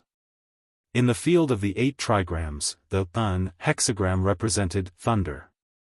After combining the positions, there were also South Li, North Can, East Jun, West Dui, as well as South Sparrow, North Black Tortoise, Turtle Snake, East Azure Dragon, West White Tiger. Therefore, under the presumption of the magicians, the ancients unanimously formed the thought that thunder followed the dragon. From then on, in order to prevent buildings from being struck by lightning, the forebears had to construct and install lightning protection facilities, which were known as dragon suppression. Therefore, in the extraordinary appearance of the ancient buildings, many lightning arresters known as dragon guards began to grow and multiply on the bodies of the ancient buildings in China. For example, in China, the tip of some ancient towers was often coated with a layer of metal membrane. Then, it was connected to the central pillar of the underground tower using a material that was easy to conduct electricity. The end of the pillar was connected to the dragon cave, where the metal was stored. This formed a kind of ancient dragon subduing. In addition, such as the owl tails that stood upright on many ancient towers and palaces, the animal-shaped tiles on the roofs, and the so-called thunder god pillars that often stood in the tall temples, they all formed good conductive channels with the earth and became important members of the dragon suppressors. These were the crystallization of the wisdom of China's ancient craftsmen. For thousands of years, our ancestors had used extreme ingenuity to develop the simple science into a shocking appearance. Although it had weathered wind, rain, thunder, and lightning, it had remained unmoved for thousands of years. And the dragon subduing on the roof of the imperial ancestral temple had been modified by someone into a gunpowder magazine. Li Zishuan raised his head and saw several thin iron wires being pulled down from the cracks in the roof and inserted into a wooden box at the top. Although Li Zishuan didn't graduate with a history major in his previous life, he still knew that ancient buildings had lightning arresters. Besides, even if he didn't know this in his previous life, he still had the memories of his previous life.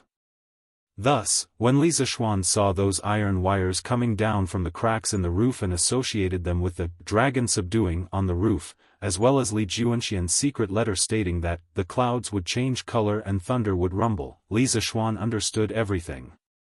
Someone wanted to attract lightning to the imperial ancestral temple. When the lightning sparks were combined with the sulfur and charcoal in the room, the imperial ancestral temple would most likely be doomed. But would the sulfur and charcoal really be detonated by the lightning sparks?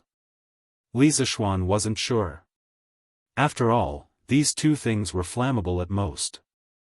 Even Li Zishuan didn't know if they could be ignited by the lightning sparks. Because he had never done any experiments in the modern era. The color of the box at the top seems to be different. Is it a coincidence, or are the things inside different?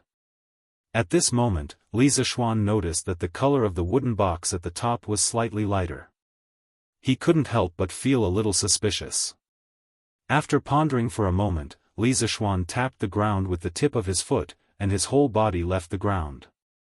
He soared into the air and flew toward the box at the top. He saw that the top of the box had been punched with 5 small holes, which were just enough for 5 iron wires to pass through.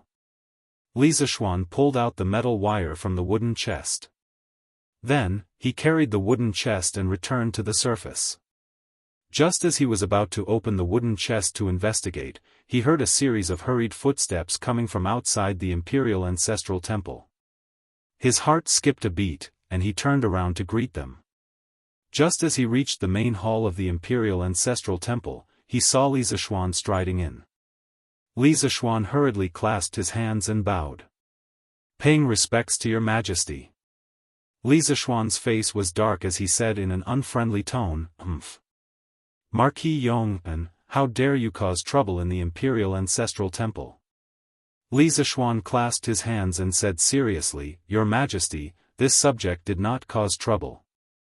This subject came to the imperial ancestral temple to investigate a case." Investigate a case? Li Zishuan's heart sank when he heard this. Things had indeed reached the worst-case scenario that he had predicted. The dragon sect's influence had already infiltrated the palace. Thinking of this, he asked with an ugly expression, "Then what did you find out?" Li Zishuan was about to speak when he suddenly paused. After a moment of hesitation, he said, "Your Majesty, please dismiss your attendants and follow this subject to a place."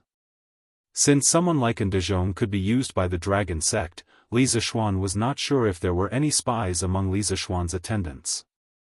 Therefore, for safety's sake, he suggested that Li Zishuan dismiss his attendants and follow him to the special room in the northwest. Li Zishuan clearly understood this and did not hesitate. He turned his head and ordered, "All of you wait outside.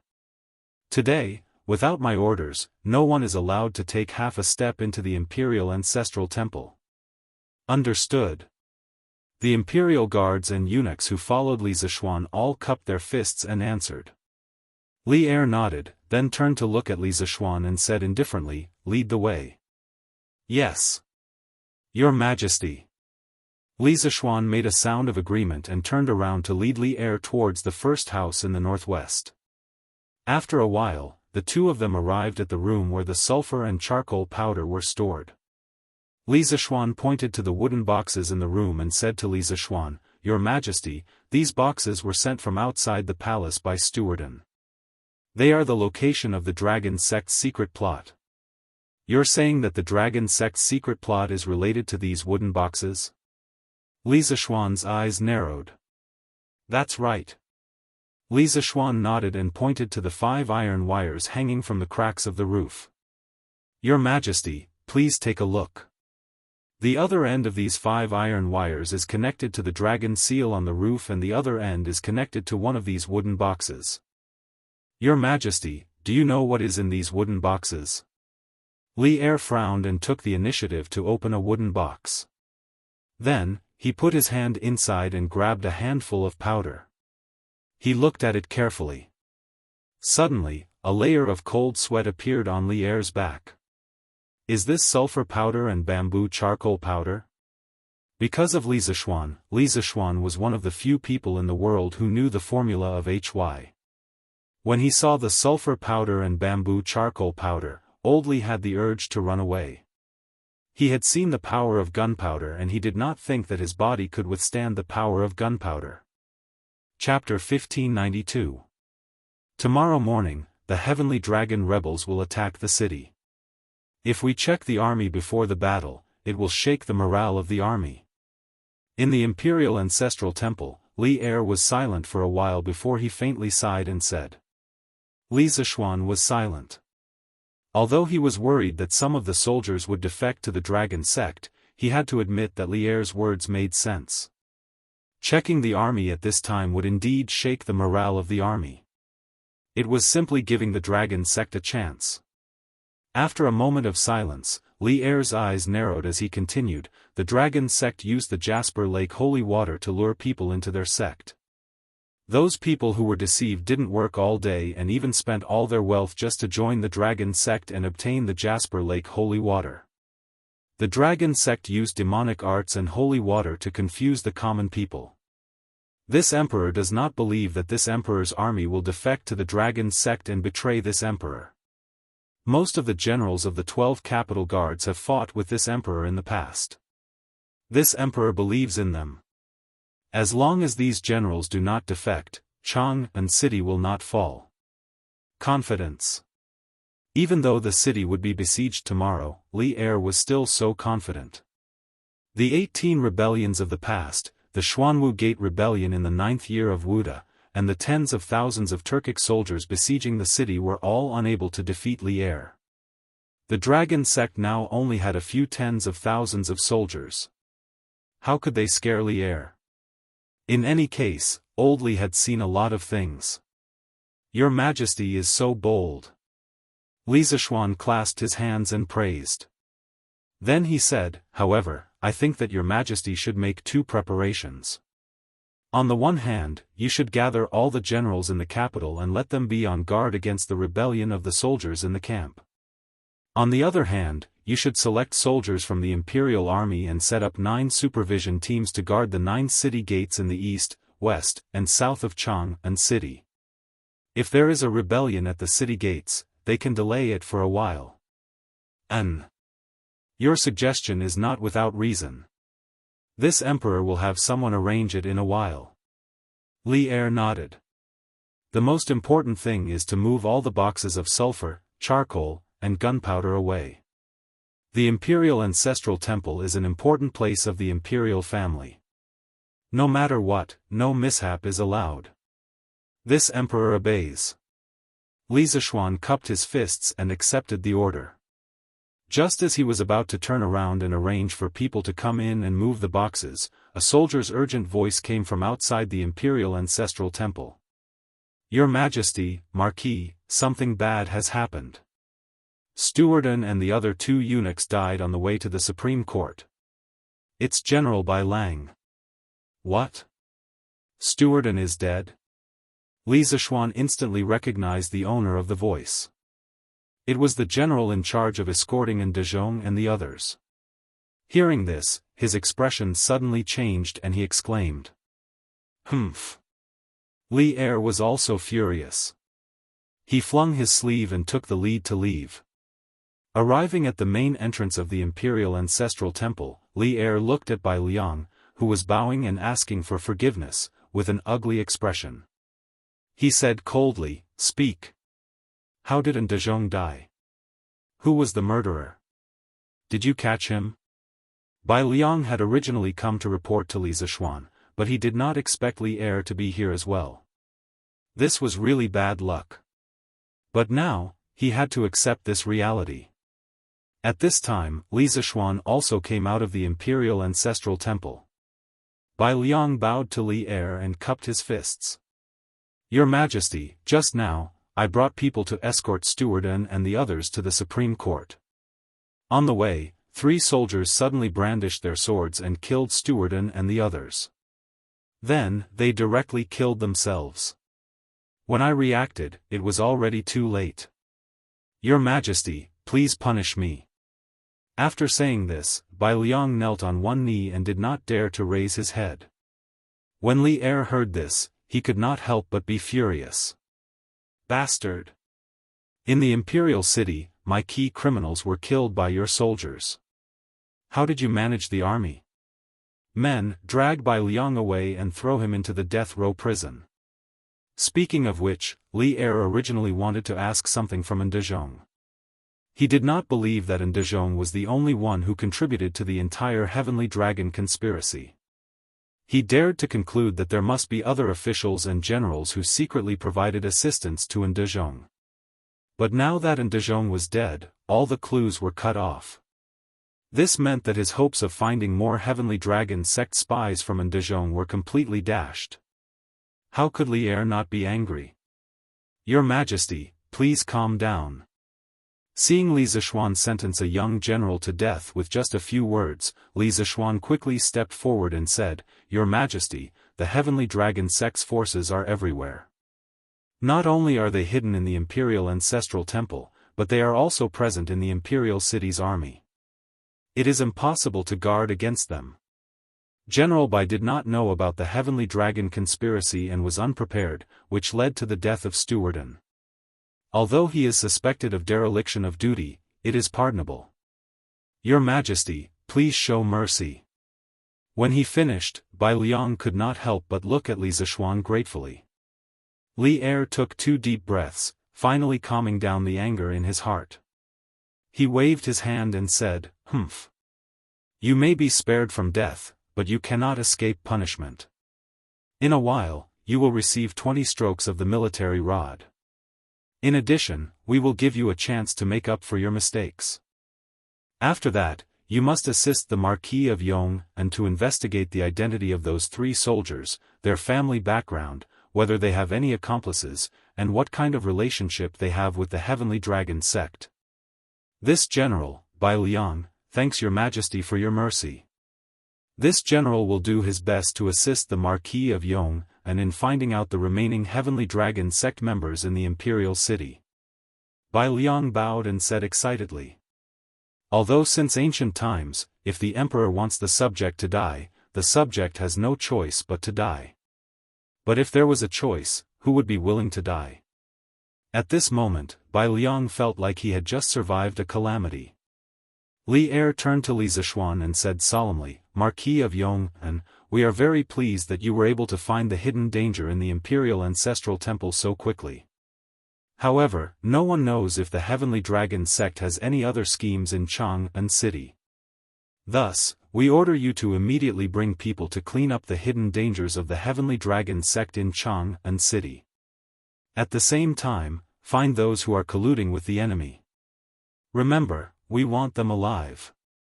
Hearing that, Li Zishuan suddenly felt a toothache.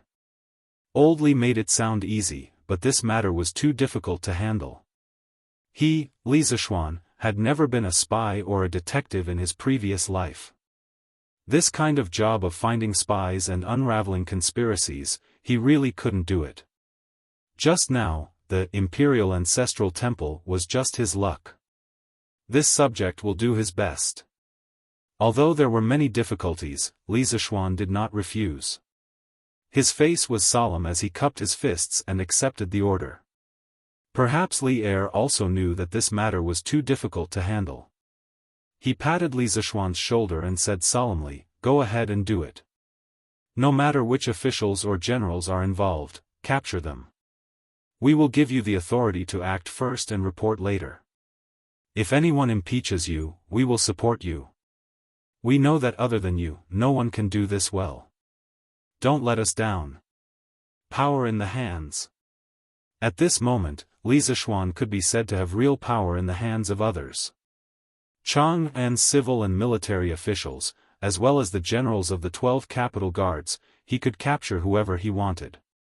In a sense, he was even more powerful than the imperial secret service of the Ming dynasty.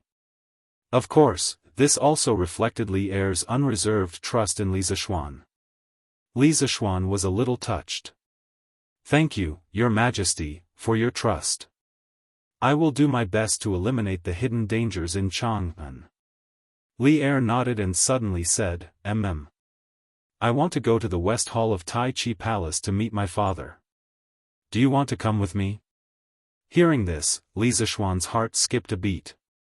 After he came back to his senses, he waved his hand and said, "Your Majesty is catching up with the father and son of the retired emperor.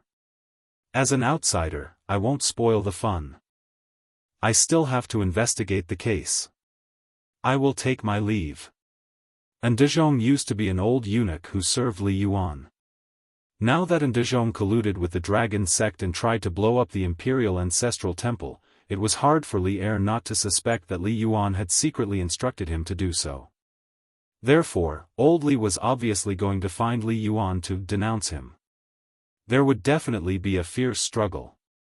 Perhaps, the father and son would turn against each other on the spot. Li Zishuan would rather be beaten to death than join in the fun. Knowing too much about the imperial family was not beneficial to him at all. Li Er looked at Li Zishuan meaningfully and said, "If that's the case, then you go and investigate the case." Li Zishuan felt like he had been pardoned. He quickly said, "Your Majesty." As soon as he finished speaking, he immediately fled with Bai Liang and the others. Dragon head, not good. Not good. At the peak of the Serpent Spirit Mountain, the dragon head of the dragon sect was sitting in the middle of a wooden house. His eyes were closed as he rested.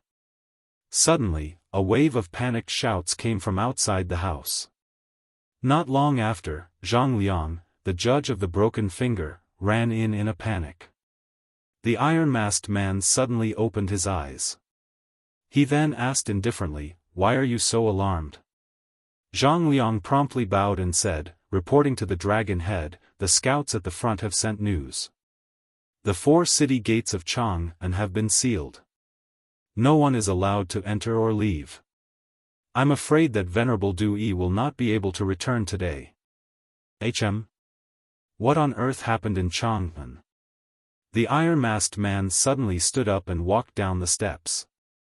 He arrived in front of Zhang Liang and asked. Zhang Liang hesitated for a moment before replying, "We bribed one of the city gate guards. Reportedly, someone in the city attempted to kidnap the crown prince and Princess Chang'e. In a rage, Li Shimin gave the order to seal the city gates and pursue the culprit." Bastard! Muddle-headed! The iron-masked man could not help but coldly snort, saying, "This is definitely Du Yi's idea." At such a critical moment, he actually caused problems for this seat. If Li Shimin is alerted and takes precautions in advance, this seat will dismember Du Yi into 10,000 pieces. Hearing that his competitor was unlucky, Zhang Liang could not help but secretly rejoice. However, it was only for a moment. This was because he knew that his fate had long since been firmly tied to the dragon sect. If the dragon sect did not succeed this time, his fate would be extremely miserable. Dragon head, since the 4 city gates of Chang'an have not been opened, it means that Li Shimin has not captured Venerable Du Yi and the others. Moreover, there are still many disciples of our sect in Chang'an. They will definitely assist Venerable Du Yi in evading the imperial court's pursuit. Dragon head need not be overly worried. Zhang Liang bowed slightly and said. Hearing this, the iron-masked man felt somewhat at ease. After a moment of silence, he said, "Pay close attention to the situation in Chang'an. Once there is news, immediately report back." "Yes. Dragon head." Zhang Liang responded. Finally, he hesitated for a moment before asking, "Dragon head, will we act according to the plan tomorrow?" The iron-masked man nodded and said in a deep voice, "Of course. We have already prepared a great gift for Li Shimin in Chang'an. Tomorrow, we will occupy the right time, the right place, and the right people. If we do not grasp such a good opportunity, wouldn't it be too much of a pity? As long as Du Yi is not captured by Li Shimin, we will act according to the plan tomorrow. This subordinate understands." Chapter 1593. Uncle Master, you're back. By the way, where's my husband? At noon, Han Yushi had already prepared the meal, but she didn't see Li Zishuan. After waiting for a long time, Han Yushi finally saw a middle-aged man in a Daoist robe on the path outside the courtyard. She quickly opened the courtyard door and went out to greet him. However, there was only Xianqing outside the courtyard door, and Li Zishuan was nowhere to be seen. So, Han Yushi asked. Xianqing got off the horse and said lightly, "There's a big case in Chang'an City. The crown prince and the princess were almost kidnapped.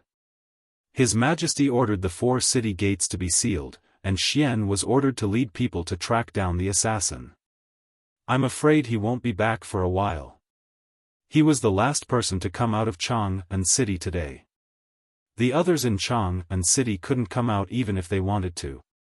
After all, not everyone could get Li Er's warrant like Xianqing." What?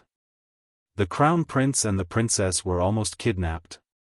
Han Yushi was shocked and couldn't help but worry. Who is so bold to openly harm the crown prince and the princess in Chang'an City? Uncle Master, are the crown prince and the princess okay? Also, my husband is investigating in Chang'an City. He shouldn't be in danger, right?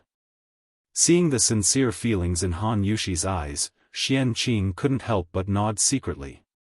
He was happy that Li Zishuan had found a wife who was truly in love with him. Xian and I arrived in time, so the crown prince and the princess are safe.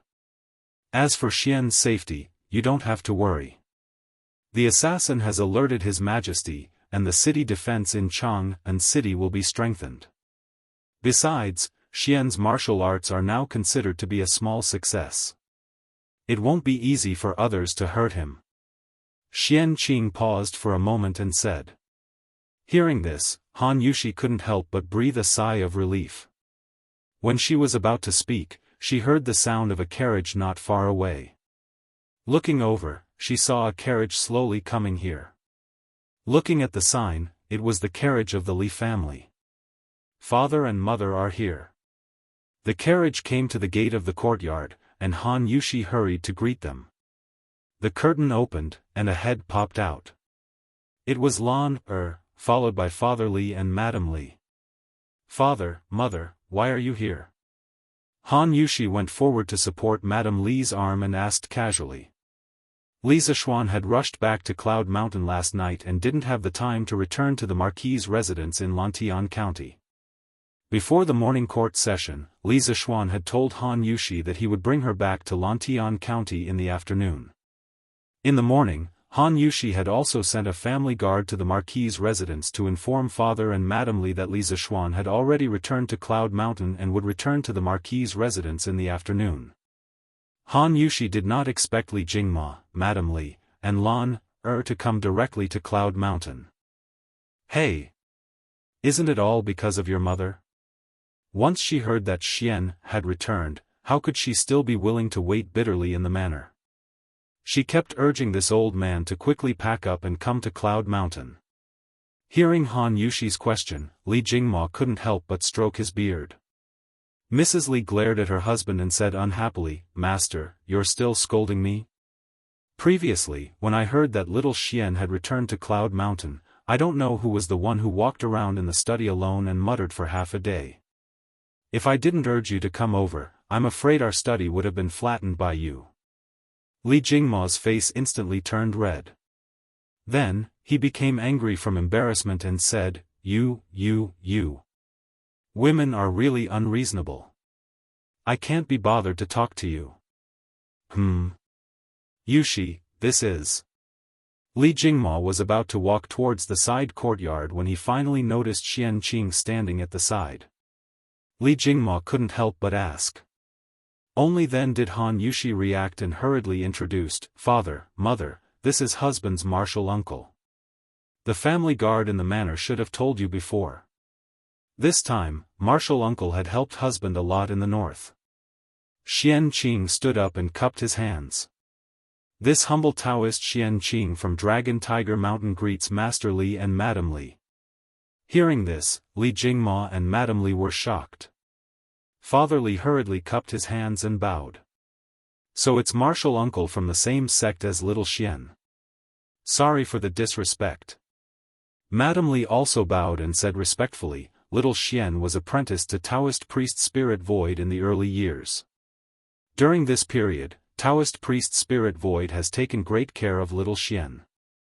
Taoist priest Xian Qing, please come in. It's noon. This old woman will personally cook a few good dishes to entertain Taoist priest." Li Jingma and Madam Li were grateful to Taoist priest Spirit Void from the bottom of their hearts. If Taoist priest Spirit Void hadn't brought Li Zishuan back to Dragon Tiger Mountain to recuperate and learn martial arts, Li Zishuan might have died when he was 7 or 8 years old. Therefore, after hearing about Xian Qing's identity, Father Li and Madam Li immediately treated Xian Qing as the most distinguished guest. "Both of you are welcome. Little Xian is your son and my martial nephew. It's natural for martial uncle to take care of his martial nephew." Xian Qing cupped his hands and bowed back. Then he said, "I heard from little Xian that Mr. Zhang San and Mr. Mo are injured in Yanhuang College. This humble Taoist will go and take a look first. I won't accompany you for lunch. Please forgive me." After that, Xian Qing cupped his hands again and bowed. Then he turned and walked toward Yanhuang College. However, his back view looked more or less in a sorry state. Xian Qing was obsessed with swordsmanship all his life. The number of people he had met could be counted with 2 hands. He could practice swordsmanship, but he wasn't good at dealing with others. Therefore, instead of staying to eat with Madam Li and Li Jingma, he would rather go back to the academy to heal the bearded man and Mo Huai. Seeing this, Li Jingma opened his mouth and said in confusion, "Yushi, Taoist Master Li is." Han Yushi quickly explained, "Father, martial uncle must have eaten in Chang'an City. Moreover, martial uncle is also proficient in medical skills. Last night, Mr. Wenji was cured by him. Mr. Zhang San and Mr. Mo do need his help. Father and mother, please don't be offended." "What? Mr. Wenji is well?" Li Jingma was shocked. Then he quickly waved his hand and said, "Don't be offended, don't be offended. Celestial Master Taoism has done a great favor for us. Yushi, you just said that Mr. Wenji is well. Is that true?" Li Gang not only had a high reputation among scholars, but also had a good impression of Li Gang. After hearing the news that Li Gang was seriously ill, Li Jingma was also very worried. Therefore, when Han Yushi came to Yunshan to visit Li Gang yesterday, Li Jingma and Madam Li didn't stop her. Instead, they supported her with both hands. Han Yushi smiled and said, "Of course it's true. Old Master has moved back to his own courtyard from Dr. Sun's courtyard today. Father and mother, you don't know. Since Mr. Wenji got better last night, little Anren has been so excited as if it's the new year. Oh, it should be said that he hasn't been so happy even during the new year. Ha! Good. Good." Li Jingma stroked his beard and laughed, "After lunch, I'll visit old master." "Oh, right, where's Xian? Even if he went to the morning court, he should be back by now, right?" Han Yushi's eyes dimmed and she said softly, "My husband may not come back today." Chang'an City. Chang'an City. The kidnapping incident in Shi City and the subsequent closure of the city gates made the people in Chang'an City feel a trace of a solemn atmosphere. Then, the Imperial Army, Supreme Court, and the Imperial government's troops all went out to search for people of unknown origin in the streets. This made the people even more frightened. Everyone had a sense of crisis in their hearts. Some old people couldn't help but murmur secretly, is the Golden Age coming to an end? Is the world going to be in chaos again? The assassination of the crown prince and the princess in the streets in the capital city was definitely a hidden conspiracy. It meant that someone wanted to go against the imperial court. This made the old people couldn't help but think of the chaotic times in the late Sui dynasty. Marquis, the Military Weapons Bureau, Zhongzheng Temple, and Zhongling Temple have all been investigated. No abnormalities have been found. However, I'm afraid that we can't investigate in the imperial city. Supreme Court. Lu Dui sat high up in the seat of honor. Li Zishuan and Sun Fujia sat on his left and right respectively. As for Dai Zhou, he led the Supreme Court's Yamen runners to search for Du Yi's whereabouts in Chang'an City. At this time, Chang Ping, the general of the Anshan Gate, came in and reported to Li Zishuan with a bow. After finding out the hidden danger in the Imperial Ancestral Temple, Li Zishuan didn't dare to relax. He listed 4 secret yamens in the outer Emperor city that were easy to cause trouble. Then, he ordered Chang Ping to lead the Imperial army to investigate. The key was to check if there were dangerous flammable and explosive materials such as sulfur, charcoal powder, fireworks, and gunpowder. Previously, Chang Ping failed in escorting the criminals. If Li Zishuan hadn't pleaded for him, he would have been beheaded by Li Zishuan. Therefore, he was very grateful to Li Zishuan. He was even more alert and attentive to what Li Zishuan ordered him to do. On the one hand, he wanted to repay Li Zishuan. On the other hand, he wanted to make up for his mistakes. Therefore, the 4 secret yamens were almost turned upside down by Chang Ping. Hearing this, Li Zishuan nodded with satisfaction and said, "Since nothing happened, that's great. As for the imperial city, you don't have to worry about it. When Supervisor Zhao returns, he will bring people to investigate the imperial palace." "Yes." Chang Ping cupped his fists and answered. Li Zishuan thought for a while and ordered, although Ndezhong and the other 2 eunuchs were killed, there must be their accomplices among the people they were in contact with. Chang Ping, immediately arrest these people and interrogate them one by one. If necessary, you can use torture. As for the 3 soldiers who killed Ndezhong and the other 2, immediately find out who they have been in contact with recently and where they have been. Arrest all the suspects and bring them to the Supreme Court. Do you understand? Chang Ping's face turned serious. He cupped his fists and said, "Yes. This general understands." At this time, Sun Fujia could not help but say, "Marquis, criminal investigation and investigation are not General Chang's specialties. This official requests to investigate with General Chang." Hearing this, Lu Dui could not help but nod and said, "What Sun Tingwei said is reasonable. Investigating the spies and eliminating the hidden dangers in the imperial city is the responsibility of the Supreme Court. I am grateful that Marquis helped me. However, how can the Supreme Court stand by and do nothing? In this case, the Supreme Court has to help no matter what. They were not trying to steal the credit. The Supreme Court was already guilty of dereliction of duty for the assassination in Shi City and the mine-burying incident in the Imperial Ancestral Temple. If they did not do anything to make up for their mistakes, it would be unreasonable." Li Zishuan nodded and cupped his fists. "As it should be. Then, I will have to trouble Sun Tingwei. Marquis, you are too kind." Sun Fujia politely cupped her fists and returned a bow to Li Zishuan. Then, she stood up and left the hall with Chang Ping. In the blink of an eye, only Li Zishuan and Lu Dui were left in the hall. After a few moments of silence, Lu Dui said, "Marquis is a young hero. He single-handedly saw through the schemes of the Heavenly Dragon sect. Otherwise, the Imperial Ancestral Temple would have been destroyed by lightning tomorrow, and this old man would have died 10,000 deaths. For this matter, this Lu and the Supreme Court owe Marquis a great favor." After saying this, Lu Dui stood up and clasped his fists to Li Zishuan. Before Chang Ping had come to report, Li Zishuan had told Lu Dui and Sun Fujia about Li Juanxian's secret letter and what they had experienced in the Imperial Ancestral Temple. Firstly, the Supreme Court needed to help solve the case and needed to know some inside information. Secondly, Lu Dui and Sun Fujia had always been staunch supporters of the Qin King's faction. They would never collude with the Heavenly Dragon sect.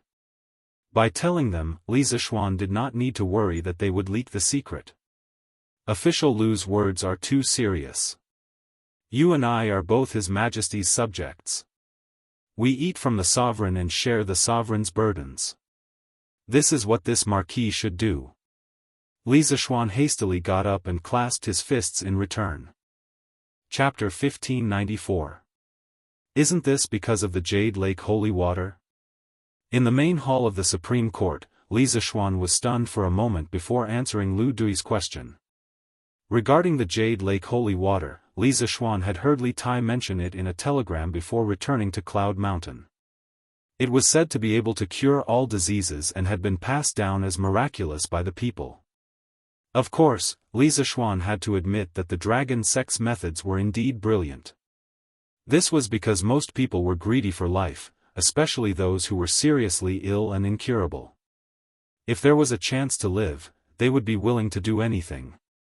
The dragon sect used the Jade Lake holy water to stimulate the desire of the people to live, which was why they were able to recruit so many followers in such a short period of time. Unexpectedly, Lu Dui shook his head and said, Marquis Yong, do you really believe that there is a miracle medicine or Jade Lake holy water that can cure all diseases in this world?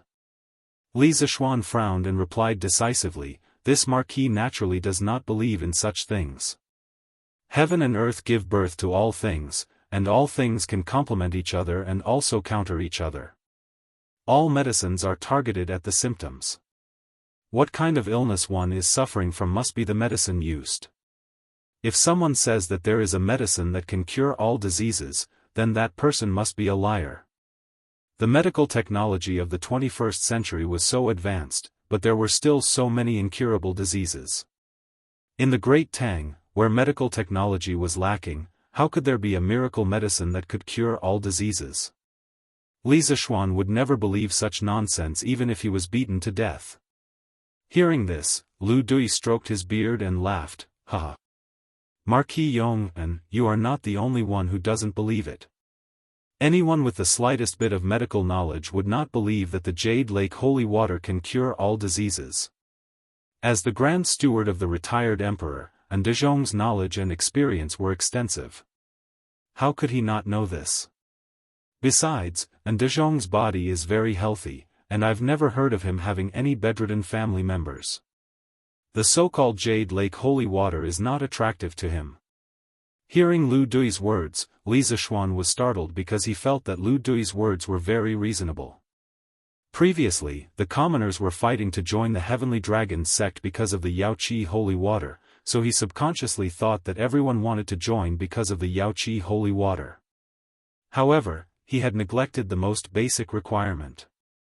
Many people did not believe in the Heavenly Dragon's sacred water, nor did they need it. For example, Dezhong. Then, in Minister Lu's opinion, why did Dezhong betray the imperial court and help the tyrant? After a moment of silence, Li Zishuan said seriously. Lu Dui stroked his beard and said with a twinkle in his eyes, the human heart is very complicated, but it is also very simple. The pursuit of profit was not for life, but for wealth or fame. Dezhong has been living in the palace for a long time. Now that he has lost the emperor's favor, he probably doesn't lack money. Therefore, he is not doing this for his life, nor for his wealth, but for his reputation. For fame? Li Zishuan frowned, asking suspiciously, you mean, Dezhong wants to rely on Heavenly Dragon sect's strength to make a comeback? Very likely. Lu Dui nodded and said. Li Zishuan rubbed his chin and pondered for a moment before asking, but why isn't Dezhong so sure that Heavenly Dragon sect can help him make a comeback? The current imperial court has a strong army and Chang and is even thicker. Let alone tens of thousands of soldiers, even if the dragon sect had 100,000, it would still be wishful thinking for them to break into Chang'an. And De Jong gave up a good life, why would he take such a risk? Lu Dui could not help but sigh, in the end, it's all because of human greed. But Marquis Yong, your doubts are not without reason. For an De Jong to be so loyal to Heavenly Dragon sect, there must be other secrets behind it. In fact, a few days before you returned to Chang'an City, this old man felt that there seemed to be an undercurrent surging in Chang'an City. This old man also sent many people from the Supreme Court to secretly investigate, but in the end, they did not find anything. Now that I think about it, Heavenly Dragon sect should have started to win over some imperial court officials and palace eunuchs since a few days ago. Chang'an City has indeed been infiltrated by Heavenly Dragon sect until it's full of holes. Li Zishuan mused, I have a feeling that this Heavenly Dragon cult's dragon head's identity is definitely not ordinary, but Commander Li's letter did not mention anything about the Heavenly Dragon cult's dragon head, but this also means that this person must be an extremely mysterious figure in the Heavenly Dragon cult, not revealing his true face to others. But we can't rule out the possibility that his identity is the key to why An De Jong and the others chose to side with Heavenly Dragon sect and betray the imperial court. Lu Dui heard this and his eyes lit up. He said in a low voice, that's right. This old man has also guessed this in private, but this old man really can't figure out what kind of identity the Heavenly Dragon sect's dragon head has to make An De Jong bow his head without reservation. Li Zishuan frowned and thought about it, but he couldn't figure it out. He could only helplessly say, now that things have come to this, if we want to find out the truth, we can only wait for Chongping and Sun Tingwei to capture An De Jong's accomplices before interrogating them. Lu Dui didn't respond, only rubbing his chin as he pondered over the problem. After a long silence in the main hall, Lu Dui's expression changed and he suddenly said, the dragon head of the Heavenly Dragon sect, could it be related to him? Who? Who is it related to? Li Zishuan hurriedly asked when he heard Lu Dui's words. Lu Dui looked deeply at Li Zishuan and did not immediately answer. After a while, he sighed with a complicated expression and shook his head, nothing. Nothing. This old man is old and likes to think too much. Li Zishuan obviously did not believe Lu Dui's nonsense, and couldn't help but say, Minister Lu, although we have now cracked the Heavenly Dragon sect's plot to blow up the Imperial Ancestral Temple, Chang'an City is still in danger. If you think of any key problems, please tell me directly. No matter what, I will keep it a secret for you, you don't have to worry about it. This old man is about to retire and return to his hometown, what worries can I have? But sometimes, the more you know, the better. This old man is also for your own good. Lu Dui shook his head and laughed. At this moment, Li Zishuan only wanted to know the truth because he did not want any accidents to happen in Chang'an the next day. Therefore, he insisted, Minister Lu, in the face of a national crisis, I have already put my personal honor aside. If you really think of something, please tell me the truth. Lu Dui pursed his lips, then looked at Li Zishuan with a serious face and asked, you really want to know who that person is? Yes. That's right. Li Zishuan nodded affirmatively and said. Hearing the affirmative answer, Lu Dui's face suddenly revealed a mysterious smile, and he lightly said two words, King Shi. What? King Shi? Suddenly, Li Zishuan was dumbfounded. After being stunned for a while, he finally recovered from the shock and said, Minister Lu means that the dragon head of the Heavenly Dragon sect is very likely to be related to King Shi? How is this possible? Why is it impossible? Lu Dui said in a deep voice, in today's world, to be able to win over so many officials and eunuchs in such a short time, this old man really doesn't know who has such great charm and influence other than the current emperor and King Shi. And Marquis Yong, and don't forget that the current emperor is after all not in the right position. The imperial court seems to be harmonious, but who knows how many people are still on King Shi's side. At this time, if someone uses the name of King Shi to gather them and ask them to conspire, do you think they will agree? Bang, bang, bang.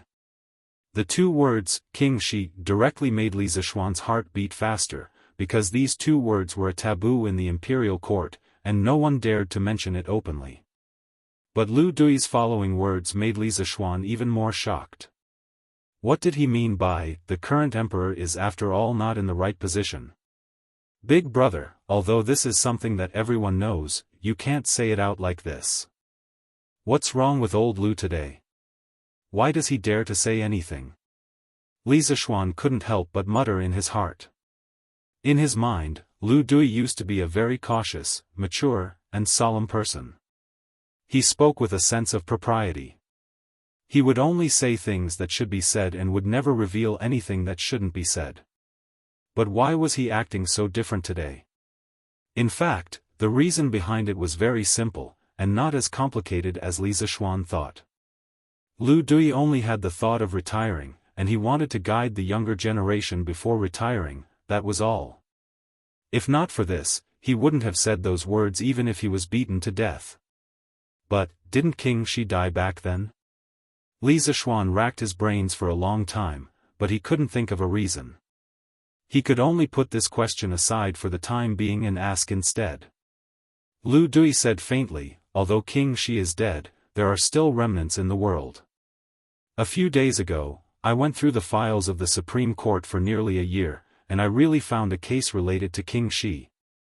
Hearing this, Li Zishuan immediately perked up, only to hear Lu Dui continue. In March this year, Wang Renbiao, the provincial governor of Qizhou, reported that Zhang Liang, the former county magistrate of Yong County, attempted to rape Li Jingchu, a commoner, and used King Shi's gold medallion to harm Li Jingchu's family. At that time, Wang Renbiao took office in Qizhou. Li Jingchu carried a coffin to block the city gate and cried about her grievances. After the matter was exposed, Zhang Liang disappeared. Li Zishuan was shocked, because he was too familiar with this matter. Half a month ago, he went to the north to kill locusts. When he passed by Qizhou, he had secretly matched Wang Renbiao and Li Jingchu. However, after he finished matching Wang Renbiao and Li Jingchu, he put this matter to the back of his mind. He didn't connect this matter to the case of the dragon sect. As for the crucial King Shi's gold medallion in Zhang Liang's case, he didn't pay much attention to it from the beginning to the end. Lu Dui was indeed worthy of being the Chancellor of the Supreme Court. His meticulous logic and meticulous observation skills were able to link two seemingly unrelated matters together in such a reasonable manner. At this moment, Li Zishuan couldn't help admiring old Lu's ability to solve cases. Sure enough, there was a specialization in this field. Old Lu's specialty was investigation and trial. This time, he chose to cooperate with the Supreme Court to investigate the case, which was indeed a wise move. Chancellor Lu, I also heard about this from Renbiao. According to your analysis, this Zhang Liang is a remnant of King Shi, and it is very likely that he is in the dragon sect at this moment? Chapter 1595. Marquis Yong, since His Majesty has given you the power to mobilize all forces to investigate the case, Marquis Yong, you don't need to be afraid of the slightest thing. Once you find out that the officials of King Shi's faction have been in contact with Du Yi, you can send troops to ambush them around their residences. Tomorrow, when the dragon sect attacks the city, if they make any strange movements, you can take them all down. Once the dragon sect is destroyed, His Majesty will naturally be free to punish those officials. In the Supreme Court, Lu Dui stood up and looked sternly at Li Zishuan. In fact, he said this with a certain degree of selfishness. In his view, if Li Zishuan directly went to see Li Er and made the matter clear, Li Er would definitely be forced to carry out a major investigation. However, even if the officials of Li Jianqing's faction were found to have been in contact with Du Yi, there was no direct evidence to prove that they had agreed to Du Yi's request. With insufficient evidence and the fact that most of those officials had not done anything to betray the court, Li Er would most likely pardon them again in order to show his image as a benevolent ruler. But among those pardoned officials, there were bound to be many fish that had escaped the net. Although Li Er had pardoned them, they were a ticking time bomb for the Great Tang. They did not have time to rebel against the court during the dragon sect's uprising, so if someone were to use Li Jianqing's banner to rebel next time, who knew if those officials would be swayed again? Thus, rather than burying a hidden danger in the future, it was better to settle the matter now. When those officials of King Shi's faction really did comply with Du Yi's request to work for the Dragon Sect, he could directly come forward and catch them red-handed. This way, Li Er would have no reason to forgive those officials, and the Great Tang would have fewer hidden dangers in the future. Moreover, this move could ensure that the political situation of the Great Tang Imperial Court could quickly stabilize. It could be said to be killing many birds with one stone. Li Zishuan was not stupid. After thinking for a while, he could more or less guess at Lu Dui's good intentions. This method was indeed an extremely good one for the Great Tang Imperial Court, but for Li Zishuan, it was not so good. Because this meant that he would become the butcher's knife that Li Er waved at the officials of Li Jianqing's faction. He would offend many people because of this. Marquis Yong, and you've said it yourself just now. Those who are paid by the emperor should share the emperor's burdens. Being indecisive will only lead to chaos. If the matter of King Shi is not completely resolved, there will be endless trouble in the future. Furthermore, more innocent people will die because of this in the future. How could Lu Dui not see the hesitation in Li Zishuan's heart? Therefore, he added. After pondering for a long time, Li Zishuan finally nodded and said, "Okay. Then let's do as Minister Lu says." But this Marquis's actions are not for his divine majesty's sake, but for the Great Tang, so that the common people of the Great Tang will no longer die from internal strife. As descendants of the Yellow Emperor, we should unite against the outside world. When the Great Tang dominates the world, we will look back and realize how childish and laughable today's internal strife was. Without waiting for Lu Dui's response, Li Zishuan turned around and left. The Great Tang dominates the world. I hope I can see this day in my lifetime. In the hall, Lu Dui looked at Li Zishuan's back and sighed. After leaving the Supreme Court, Li Zishuan went straight out of the Imperial Palace and went to Duke Wei's mansion. Although he had Li Er's Imperial Edict and Gold Medallion, which allowed him to mobilize any troop in the capital, he had to inform Li Jing, the Minister of War and a military expert. After all, he was far less familiar with the 12 guards of the capital than Li Jing. When he arrived at the Li mansion, it was fortunate that the Red Buddha lady was not there. Otherwise, he would be scolded again. Because a few days ago, the bearded guest was almost killed by Wu Jie in order to protect Yanhuang College. Given the relationship between the Red Buddha lady and the bearded guest, she would definitely scold Li Zishuan when she saw him. Under Li Dijian's lead, Li Zishuan quickly met with Li Jing. Several hours ago, Li Jing was still participating in a meeting at the Sweet Dew Hall, so he naturally knew about the secret letter that Li Junxian had sent to Li Zishuan. Thus, Li Zishuan only told Li Jing about Lu Dui's conjecture and his intention to mobilize troops. After hearing the general situation, Li Jing couldn't help but frown. He looked at Li Zishuan with a serious expression and said, "Little Xian, this matter involves King Shi and is no small matter. Have you really thought it through?" These words didn't make any sense, but Li Jing was very sure that Li Zishuan could understand them. "I've thought it through. There are some things that have to be done, or else the hidden dangers will continue to exist, and the future of the Great Tang will be uncertain. When the hidden dangers erupt again, many people will die because of it." Li Zishuan also looked at Li Jing with a serious expression. "Good." Li Jing looked at Li Zishuan with a complicated expression, both praise and worry. This was because he wasn't sure how Li Zishuan's decision would affect Li Zishuan in the future. After a few moments of silence, he said, "This old man will write you an order to mobilize troops. In truth, in terms of concealment, the soldiers of the Right Guard are the best. Right now, Jijia isn't in Chang'an, so take this old man's order and go to the Right Guard camp to mobilize troops. No one will dare to make things difficult for you." Cheng Yaojin was the great general of the Right Guard. After saying this, he picked up the brush on the table and prepared to write an order. Li Zishuan very perceptively stepped forward to help Li Jing grind the ink. As he did so, he said gratefully, "Many thanks, Uncle Li." Li Jing nodded slightly and didn't say anything. Soon, an order for the transfer of troops was written.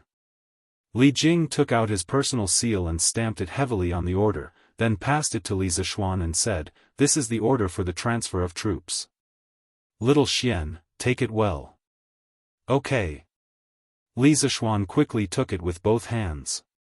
He had planned to leave, but Li Jing said, "Little Xian, let this old man recall for a moment, and then I'll give you a list of the officials who were close to King Shi. Later, you can screen them according to the list." Hearing this, Li Zishuan's face immediately revealed a trace of surprise. He quickly cupped his hands and said, "Then I'll have to trouble Uncle Li." In fact, he had been worried about how to get a list of the King Shi's faction. Although he came from the modern era and had read some history books and had an excellent memory, he didn't have the ability to list all the officials who were close to Li Jiancheng. However, Li Jing was different. Li Jing had experienced the open and secret struggle between the King of Qin and Crown Prince Li Jiancheng.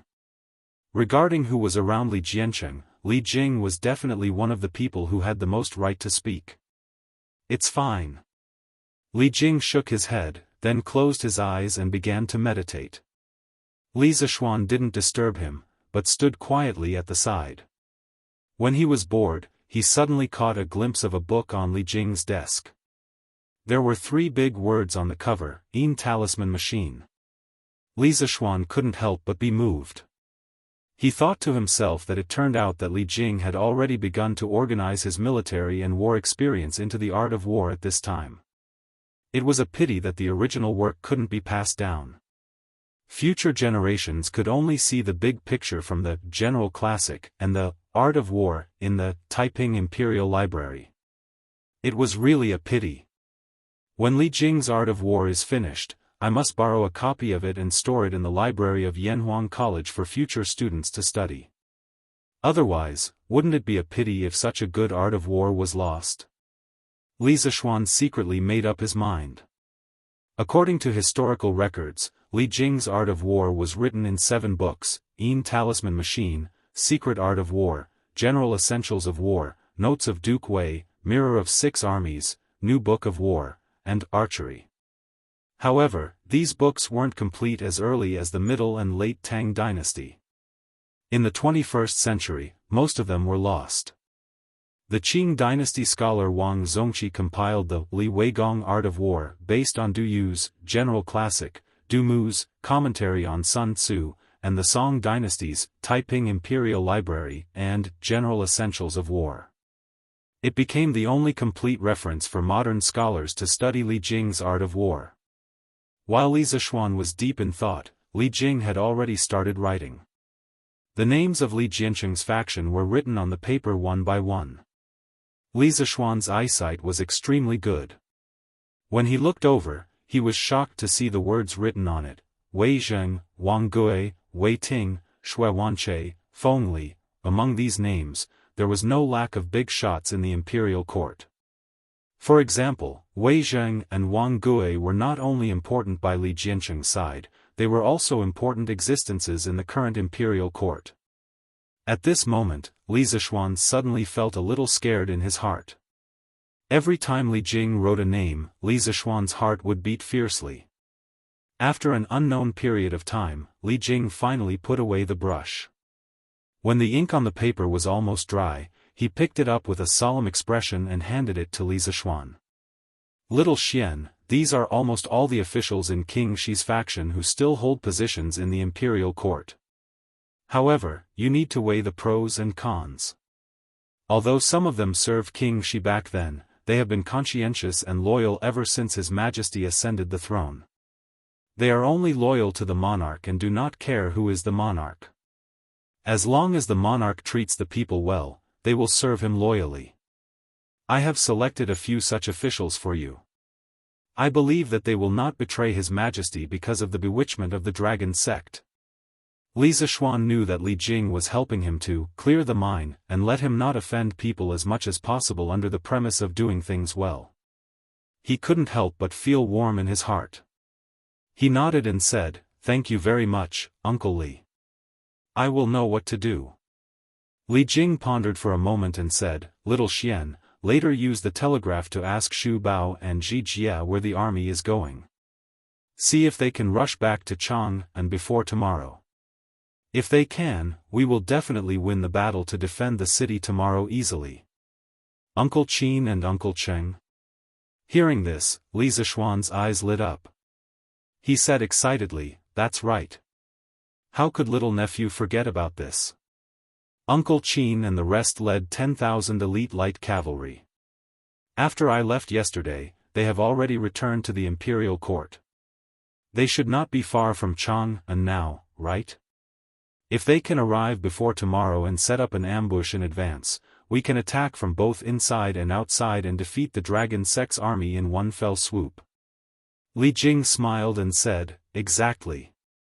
If not for worrying about the Dragon Sect's people being alert, I would have advised His Majesty to send an army out of the city in advance to set up an ambush."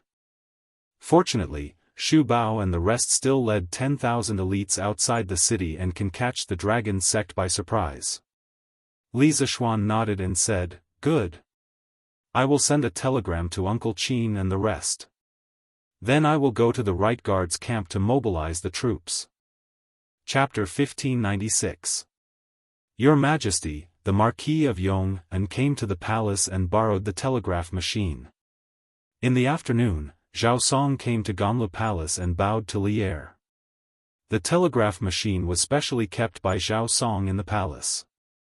It was not used often and was placed in a small room in Taiji Palace. It was basically a telegraph machine used by the royal family and was usually not open to the public. However, Li Zishuan was an exception because he was the one who invented the telegraph machine. Therefore, when Zhao Song heard that Li Zishuan wanted to borrow the telegraph machine, he did not refuse after some consideration. Li Er frowned and asked, "Telegraph machine? Why does he want to borrow the telegraph machine? Who is he sending a telegram to?" Zhao Song replied, "Your Majesty, the Marquis of Yong, is sending a telegram to General Qin and General Cheng, asking where the army is now and if they can reach Chang and city before tomorrow." Li Er was also a veteran in battle. Hearing this, his eyes lit up and he could not help but say, "This kid wants to borrow Xu Bao's army to attack the Dragon Sect from both inside and outside tomorrow? Good. I did not misjudge him. This brat's talent in military formations was no less than his talent in engineering. He is a promising talent." His words revealed his undisguised admiration for Li Zishuan. Zhao Song could not help but secretly admire Li Zishuan's imperial favor. There was no one else like him. It is all thanks to your Majesty's discerning eyes. Otherwise, a young talent like the Marquis of Yong might be buried in the marketplace. Zhao Song clasped his hands together and smiled, giving him a flattering compliment. Li Er shook his head. After a moment of silence, he asked, "How did Xu Bao reply?" "Your Majesty, the Marquis of Yong said that General Qin and the rest have already marched to the same continent. If they march day and night, they will reach Chang and city at midnight tonight." Zhao Song did not know anything about telegraphy, so he could only repeat what Li Zishuan had said to Li Er. Li Er could not help but nod and say, "Good."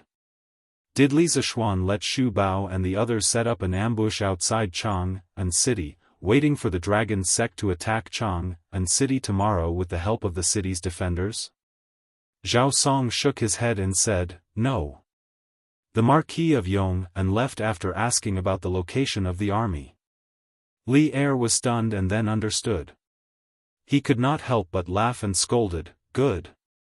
Now you know how to follow the rules." Li Er understood that Li Zishuan's actions were to avoid overstepping his authority and being suspected. Today, in order to investigate the Dragon Sect's conspiracy, he had indeed given Li Zishuan the authority to mobilize the army. However, that was only the army in Chang and city and did not include the army led by Qin Xiong that had just retreated from the front lines. If Li Zishuan had rashly ordered Qin Xiong's army to set up an ambush, even if Li Er did not punish Li Zishuan, he would still feel uncomfortable and estranged. Therefore, Li Zishuan only asked about the location of Qin Xiong's army and left. He believed that once old Li knew of the situation, he would definitely send an order to Qin Xiong to set up an ambush outside Chang'an city. There was no need for him to worry. This was where Li Zishuan was smart. He knew when to stop and when to retreat. After pausing for a moment, Li Er indeed opened his mouth and ordered, "Zhao Song, immediately pass down the order. Have the Marquis of Yong and send a telegram to Shu Bao. Order the army to march day and night and set up camp 20 miles outside Chang'an city. Be careful and hide. When you receive my order tomorrow, immediately send troops to eliminate the rebels outside Chang'an city." With the combined efforts of all the teachers and students of Yanhuang College, the communication technology of the telegram was becoming more and more mature. The palace was indeed equipped with a telegram, but they lacked the professionals to use it. Li Er had specially selected a few clever and loyal eunuchs with clean backgrounds and sent them to Yanhuang College to learn how to use the telegram. However, those eunuchs had yet to return from their studies. Therefore, in order to know the news from Longmen Pass, he had specially summoned Li Tai back from Yanhuang College to help send the telegram and translate the messages. Now that Li Tai was taking his final exams at Yanhuang College, he would definitely not be able to pass.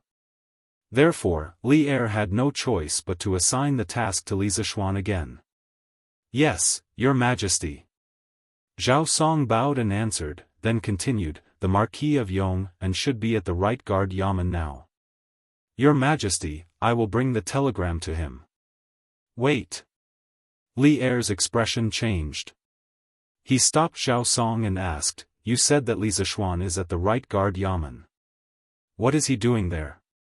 Zhao Song replied carefully, Your Majesty, I heard the Marquis of Yong and say that he is going to the right guard yamen to mobilize troops to investigate the possible remnants of the dragon sect in Chang'an city."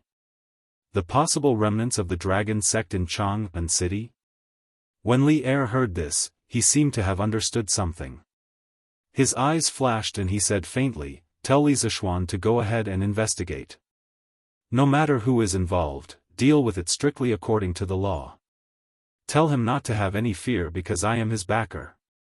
His words were resolute and decisive, but one could also hear Li Er's determination to cut off his wrist like a warrior. Zhao Song's heart skipped a beat. He bowed and said, Your Majesty. "Huh. Rengui, I haven't seen you for a few months and you've been promoted?" In the right guard yamen in the outer imperial city, Li Zishuan took out the imperial edict and Li Jing's order to mobilize troops.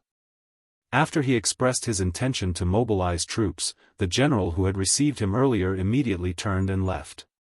Not long after, an old acquaintance walked in.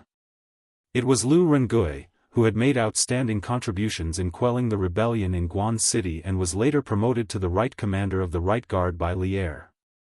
Thus, Li Zishuan stood up and couldn't help but laugh heartily. Lu Rengui quickly waved his hands and said, "Marquis, please don't make fun of me. Now that General Cheng is not in the capital, I am only temporarily taking over the military affairs for General Cheng." The reason why Lu Rengui was able to enter the right guard was not only because of his contributions, but also because Cheng Yaojin had secretly added fuel to the fire. During the battle in Guan City, Cheng Yaojin had admired Lu Rengui's ability, so old Cheng had asked Li Er to transfer Lu Rengui under his command. Of course, Lu Rengui did not disappoint old Cheng. After joining the right guards, Lu Rengui was not only extremely hardworking in training, but also very few people could compare to him in terms of military strategy and ability to get along with others. Gradually, Cheng Yaojin began to give Lu Rengui more tasks. Rengui, you're too humble. I'm a little regretful now that I didn't personally go to the battlefield to quell the rebellion in Guan City. As a result, I didn't get to see the battle of wits and courage between Rengui and the Cui and Jing families." Li Zishuan laughed and said, "Marquis, you flatter me. Lu Rengui was a little embarrassed by Li Zishuan's praise, but when he thought of Li Zishuan's intention, he quickly said seriously, "I heard that Marquis came to the right guard to mobilize troops. May I ask how many troops Marquis wants to mobilize?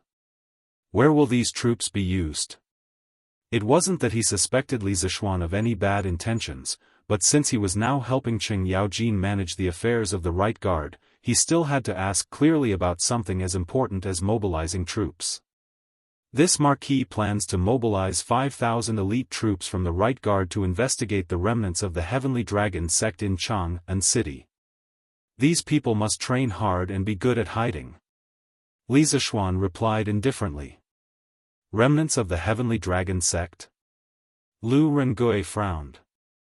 Being in the army, he naturally didn't know that the mastermind behind the kidnapping of Li Qingxian and Chengel was very likely related to the Heavenly Dragon sect. But although he didn't know, he didn't ask too much. Instead, he stood up and said, "Good. This general will go and organize a force of 5,000 elite soldiers and then follow the Marquis of Yong and to investigate the remnants of the Heavenly Dragon sect." Not long after, 5,000 soldiers dressed in ordinary clothes rushed out of the right guard camp. Li Zishuan had specifically requested for them to be dressed in ordinary clothes. Under Li Zishuan's arrangements, these 5,000 soldiers would disguise themselves as ordinary citizens and infiltrate the residences of certain officials. They would secretly inquire about the movements of these officials, and Li Zishuan would arrange for people to monitor certain officials based on their feedback. The 5,000 soldiers Lu Rengui had selected were mostly scouts. Some of them had even gone deep into the Turks and worked as spies on the steppe, so they were quite experienced in hiding. An invisible net began to slowly unfold in Jianghu city. Those officials who couldn't bear the loneliness and came out to cause trouble would all become fish in the net. Venerable One, the patrols in Jianghu city haven't relaxed at all. The city gates are still closed. It seems that the imperial court won't let this go easily. In Gi Lane, south of Jianghu city, a thin man bowed and said in a house with two entrances. The person standing opposite him was Du Yi. At this time, Du Yi had already taken off his wide bamboo hat, revealing his bald but shiny forehead. Hearing this, he frowned and said coldly, "Humph. Li Shimon's son and daughter almost fell into our hands. Of course, he won't let this go. Wait patiently. When the imperial ancestral temple is destroyed by thunder and fire tomorrow, this old monk will lead you out and call on all the citizens in Jianghu city to resist the tyranny of Li Tang. At that time, the army led by Long Tu will be outside Jianghu city. We will lead the citizens in the city and directly attack the city gates. With Long Tu's cooperation, Jianghu city will definitely be broken by us." Ha ha ha. At the end, Du Yi couldn't help but laugh proudly because of his beautiful vision. The thin man standing beside him also said excitedly, "Venerable One is wise." It turns out that the Venerable One has already thought of a plan to cooperate with the outside. That's why you deliberately lost control when you kidnapped the Crown Prince. The Venerable One is farsighted. I admire you. Hearing this, Shijayadu Yi couldn't help blushing. He asked himself honestly, when he kidnapped Li Qingxian and Chengel, he really didn't fail on purpose. He wanted to capture Li Er's children more than anyone else, but his strength didn't allow him to do so. In the face of Li Zishuan and Xian Qing's arrival, he had no chance of winning at all. He could only flee. He didn't expect his subordinate to be so smart. He even thought of the reason for his failure. It saved him the trouble of making up a reason. What's the movement of the Imperial Guards and the Supreme Court? In the face of his subordinate's praise, Du Yi remained calm and reserved. He glanced at the lean man indifferently and then asked. "Venerable One, the Imperial Guards and the officials of the Supreme Court are searching for our Dragon Sect's followers. Many of our followers have been captured to the Supreme Court. But don't worry, Venerable One. This place is very safe. Even if the Imperial Court's people dig 3 feet into the ground, they won't be able to find us. Moreover, the owner of this house has a very good relationship with the owner of Guei Lane. Even if they find this place, they won't be too serious. The thin man bowed slightly and cupped his fist. Dewey couldn't help but nod and said, "That's good. In addition, you inform the rest of the people in the sect to lie low. Don't make any trouble. When the limelight is over, we'll join in the righteous action." "Yes, Venerable One." The thin man responded and then pulled the rope beside him. Soon, someone above turned the wooden wheel on the well and pulled him up from the bottom of the well. It turned out that Dewey was hiding under the dry well. No wonder the thin man said that this place was very safe and they weren't afraid of the imperial court search. Chapter 1597. Yes. If I remember correctly, Boss Zhang is usually stingy. Did the sun rise from the west today? Otherwise, why would he let the servants buy so many chickens, ducks, and fish? Hiss. There's even a pot of immortal drunken wine here?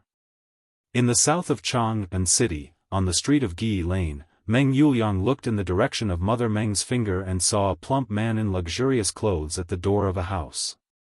He was directing 2 servants to carry chickens, ducks, fish, and even a pot of wine. The sign on the pot was Immortal Drunken Wine. Meng Yuliang couldn't help but be surprised. Boss Zhang's name was Zhang Dikang. His family opened a medium-sized grain store and was considered to have a small family fortune. However, he was stingy. Not only was he stingy to others, but he was also stingy to himself. Other than dressing decently, he was stingy in all other aspects, including food. Could it be that Boss Zhang has an important guest in his house? Mother Meng thought for a moment and then asked suspiciously. Hearing this, Meng Yuliang shook his head and said, "Ha! That's impossible. Don't you know Boss Zhang's character? Even if an important guest came, he would not be willing to buy a pot of immortal drunken wine." In the end, Meng Yuliang seemed to think of something and added, "Besides, the 4 city gates of Chang'an City are closed today. How could there be a guest in Boss Zhang's house? Unless the guest came early in the morning. But why would someone visit relatives early in the morning? Also, did you hear that Boss Zhang spent a lot of money to join that dragon god sect? He almost sold his grain store. I didn't expect him to be willing to buy so many things today. Yes. Today's Boss Zhang was too strange. Master, should we go over and ask?" Mother Meng echoed and then asked tentatively. With Meng Yuliang's official position, his status in the family skyrocketed. Mother Meng would specifically ask Meng Yuliang about many things. Meng Yuliang heard this and said, "What's there to ask? These are other people's family matters. Let's not meddle in other people's business and go back quickly. Yaya is alone at home. Can you rest assured?" After saying that, Meng Yuliang turned and walked towards the alley on the left. Meng Yuliang's mother reacted and quickly followed. A stingy miser suddenly bought so much good wine and meat. Today, the city gate of Chang'an is closed, and fugitives are being caught everywhere in the city. This means that Mr. Zhang's house can't have a sudden guest, and he used to be a member of the dragon sect. Then, hee. Looks like I can make a small fortune again. Once Meng Yuliang and his wife left, a girl in shabby clothes appeared where they had been standing. If Li Zishuan were here, he would have definitely recognized her, because this was the girl who had given him Li Juanxian's secret letter. The young girl stood under the willow tree at the entrance of the alley, quietly waiting for the door of the house to return to normal. Then, she pretended to be an ordinary passerby and walked in that direction. "Tell the kitchen to prepare all these ingredients tonight." In the Zhang mansion, Zhang Dikang's face was flushed as he ordered several servants in the courtyard. Looking at his expression, there wasn't any sorrow from losing money. Instead, it was as if he was about to experience something joyous. To the stingy Mr. Zhang in the eyes of outsiders, this was, "Yes, Master." The servants hurriedly left to carry out the order. Seeing that everyone had left, Zhang Dikang rubbed his hands excitedly. He went out first and poked his head out. Seeing that there were no soldiers on the street, he personally closed the courtyard door. After doing all this, he walked towards the backyard with his hands behind his back with an indifferent expression. Venerable One, this disciple has prepared the best wine and food according to your request. In a little while, I will be able to hold a welcoming feast for Venerable One. Venerable One, please wait a moment with the emissaries of the sect. Zhang Dikang went to the dry well in the rear courtyard. It was already evening, and candles were already lit in the well. Zhang Dikang respectfully bowed to Du Yi. You've done very well. Du Yi nodded. When this one returns to the sect tomorrow, I will promote you to an inner sect disciple. I will bestow upon you an inexhaustible supply of Jade Lake holy water so that you will never be sick and will live forever. Many thanks, Venerable One. Many thanks, Venerable One. This subordinate will be loyal to the dragon sect. I will go through water and tread on fire for Venerable One. Hearing this, Zhang Dikang trembled with excitement. He knelt down directly and kowtowed to Du Yi. In order to become an inner sect disciple of the dragon sect, he did not hesitate to spend all his wealth, but Du Yi did not even look at him. Who would have thought that this morning, luck would fall from the sky? Zhang Dikang finally saw the high and mighty Buddha in his heart, and the Buddha also wanted to stay in his house temporarily. Zhang Dikang was extremely excited. How could he not agree? However, Du Yi's request was very strange. He did not want to stay in the guest room prepared in the Zhang mansion. Instead, he wanted to stay under the dry well in the rear courtyard of the Zhang mansion, saying that it was convenient to study Buddhism. Zhang Dikang persuaded him many times, but it was useless. In the end, he could only give up. In addition, as a monk, Du Yi actually asked Zhang Dikang to prepare some good wine and meat. How could a monk drink wine and eat meat? After Zhang Dikang received this order, he secretly muttered in his heart. However, although there were many questions in his heart, Zhang Dikang fulfilled all of Du Yi's strange requests to the letter. He hoped to obtain Du Yi's favor and directly promote him to an inner court disciple. Now that his wish had come true, how could Zhang Dikang not be excited? Although Zhang Dikang has all four limbs, his body has always had some problems, kidney failure. So after hearing others say that the Yaoqi holy water can cure all diseases, Zhang Dikang went crazy. He wanted to use all means to join the dragon sect, get the Yaoqi holy water, and cure the unspeakable illness that has troubled him for a long time. Now that his dream finally came true, Zhang Dikang felt that all his efforts were worth it. In a while, send the wine and food to the bottom of the well. This Venerable One will not go up. This Venerable One will continue to study Buddhism at the bottom of this well tonight. Remember, don't tell anyone that this Venerable One is here. Otherwise, everything that this Venerable One gave you will be taken back with interest. Du Yi held the Buddhist salute and told Zhang Dikang with a serious face. Disciple understands. Disciple understands. I will arrange it now. Zhang Dikang quickly nodded and bowed. Are you wondering why you did not abstain from wine and meat as a monk? Du Yi's eyes stared at Zhang Dikang and he suddenly asked. No. Disciple does not dare. Venerable One must have his reasons for doing so. Disciple does not dare to ask more. Zhang Dikang quickly waved his hand.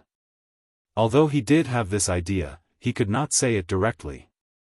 You must know that wine and meat pass through the intestines, but Buddha's heart remains. Although this Venerable One drinks wine and eats meat, I have never forgotten Buddha in my heart. This is not breaking the precepts. Do you understand? Du Yi's face darkened as he spoke in a serious tone.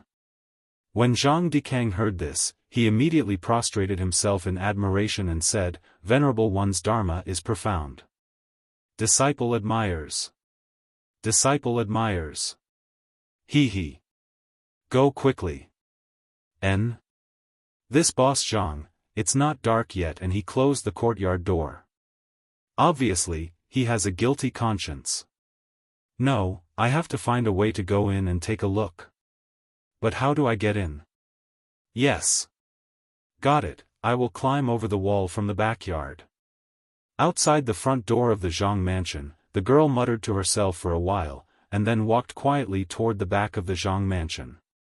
Fortunately, Chang'an City was now under martial law. Most of the people had returned to their homes, and there were very few people wandering outside. Otherwise, her sneaky behavior might be discovered by passers-by on the road. She tiptoed to the wall of the backyard. The girl wanted to climb over the wall, but she couldn't do so no matter how many times she tried. This was because the wall of the Zhang family's residence was higher than the walls of other residences.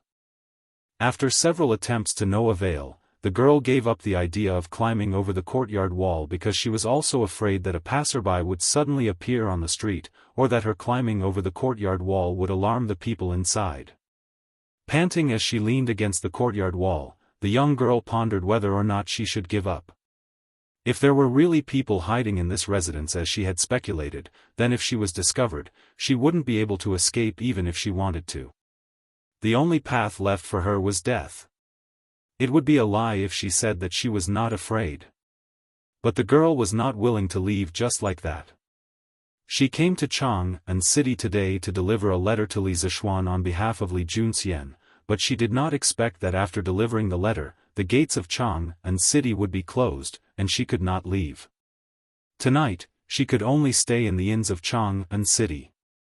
What was worse was that she was not the only one forced to stay in the inns of Chang'an City tonight.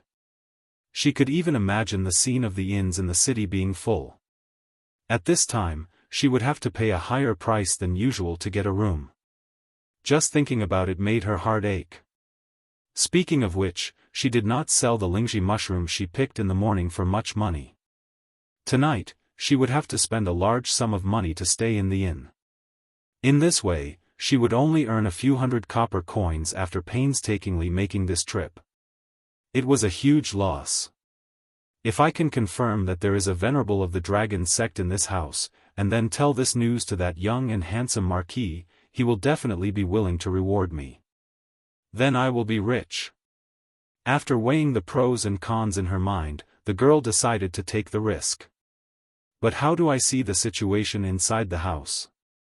Faced with the predicament in front of her, the young girl was once again in a dilemma. Her gaze swept around the streets of the Zhang estate's backyard. Suddenly, the young girl's eyes lit up as she fixed her gaze on the two old ginkgo trees one zhang away from the Zhang estate's back door. Hey! I've got it! The girl first looked around, and after confirming that there was no one around, she excitedly walked to the nearest ginkgo tree. She wanted to climb the tree. But this ginkgo tree was very old, and even two people would not be able to wrap their arms around it. It would be rather difficult for an ordinary person to climb it. Who would have thought that the girl would take off her shoes without saying a word, revealing her white underwear? Then, like a nimble little monkey, she climbed up the ginkgo tree in the blink of an eye. Judging from her skillful movements, it was obvious that this wasn't her first time climbing a tree.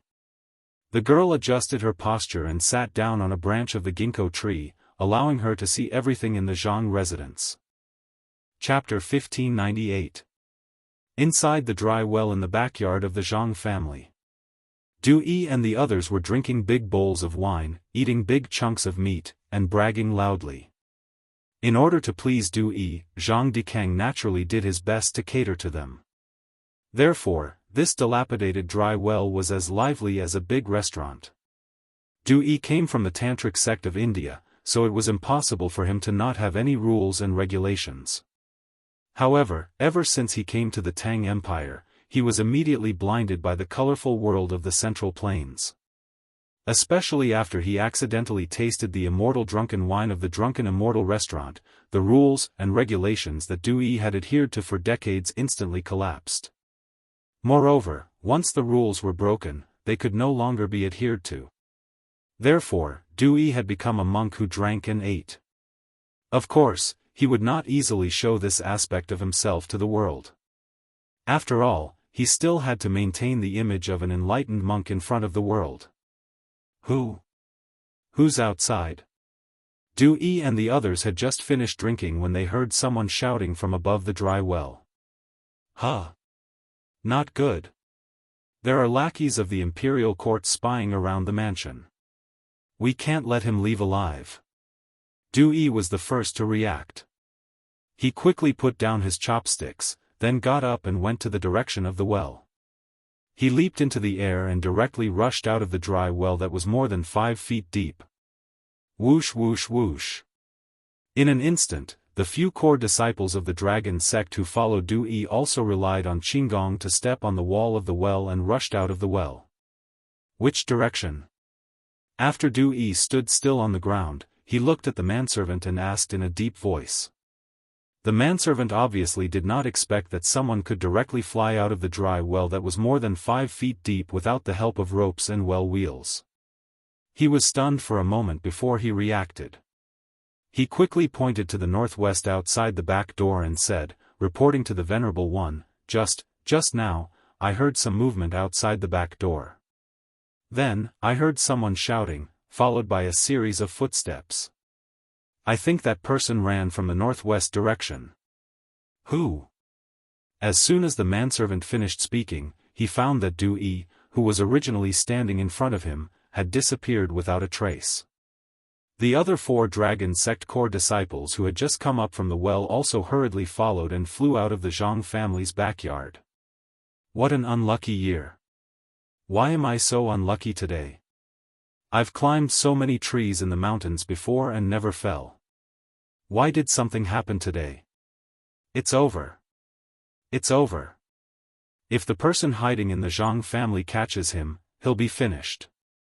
In the alleyway of Guiyi Lane, the young girl dragged her sprained left leg and ran with all her might while limping. As she ran, she muttered softly. At this moment, the girl really had the urge to cry. Don't chase after me, none of you can see me. The girl prayed silently in her heart. But many times, praying was praying, and the reality was always contrary to one's wishes. Humph. So it's a little girl? Just as the young girl ran out of the street where the Zhang mansion was located, she suddenly heard a whistling sound and a cold snort. With that said, a bald monk in a black robe stood in front of the young girl, completely blocking her path. You. Aren't you Venerable Du Yi of the Heavenly Dragon sect? Why are you stopping me? Because Du Yi came out in a hurry this time, he didn't wear a wide bamboo hat on his head. After the young girl saw the big monk's true appearance, a trace of panic flashed through her eyes. Then, she pointed at Du Yi and questioned him loudly, trying to put up a strong front. The reason why she shouted so loudly was that she wanted to attract the attention of the people nearby. In this way, she might have a chance to live today. Oh? You know me? Although Du Yi had seen through the young girl's thoughts, he did not expose her. A playful smile appeared on his face. After pausing for a moment, he took 2 steps forward and said with a serious face, Little girl, how do you know this Venerable One? Tell me, who sent you here? Although there was no threat in his words, his tone was much stricter than before, and even had a trace of murderous intent. The young girl was very frightened, but she didn't show it on her face because of Du Yi's words. She forced herself to be calm and said, What do you mean by who sent me here? I'm just passing by here, why are you chasing me? Besides, 10 days ago, you were in Chang'an City showing your Buddha skills to the people. I was there at that time. Is it strange that I know you? Hearing this, Du Yi's eyes flashed. He believed the second half of the young girl's words, but he didn't believe a single word of the first half of the sentence. Oh? Passing by? Just passing by?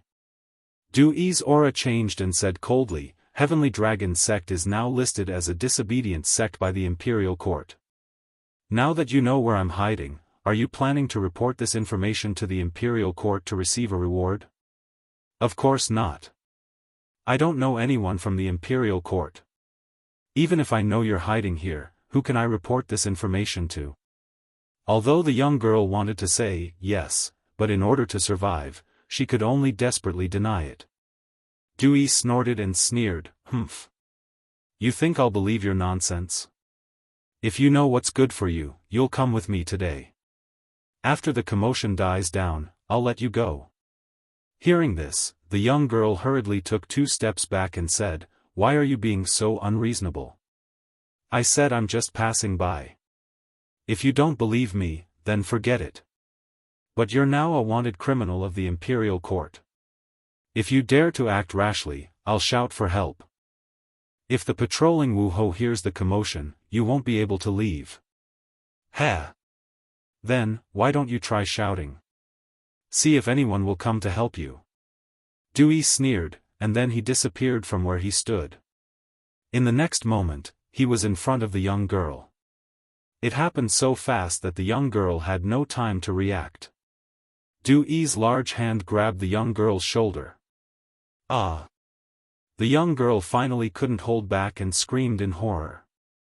Then, she desperately retreated backwards, wanting to avoid Dewey's big hand.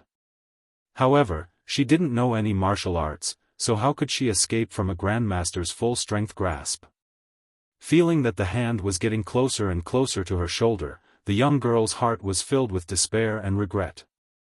She regretted that she was too greedy and had to get involved in this muddy water for the Imperial Court's reward. She also regretted that she wasn't careful when she went down the tree. Otherwise, she would have already left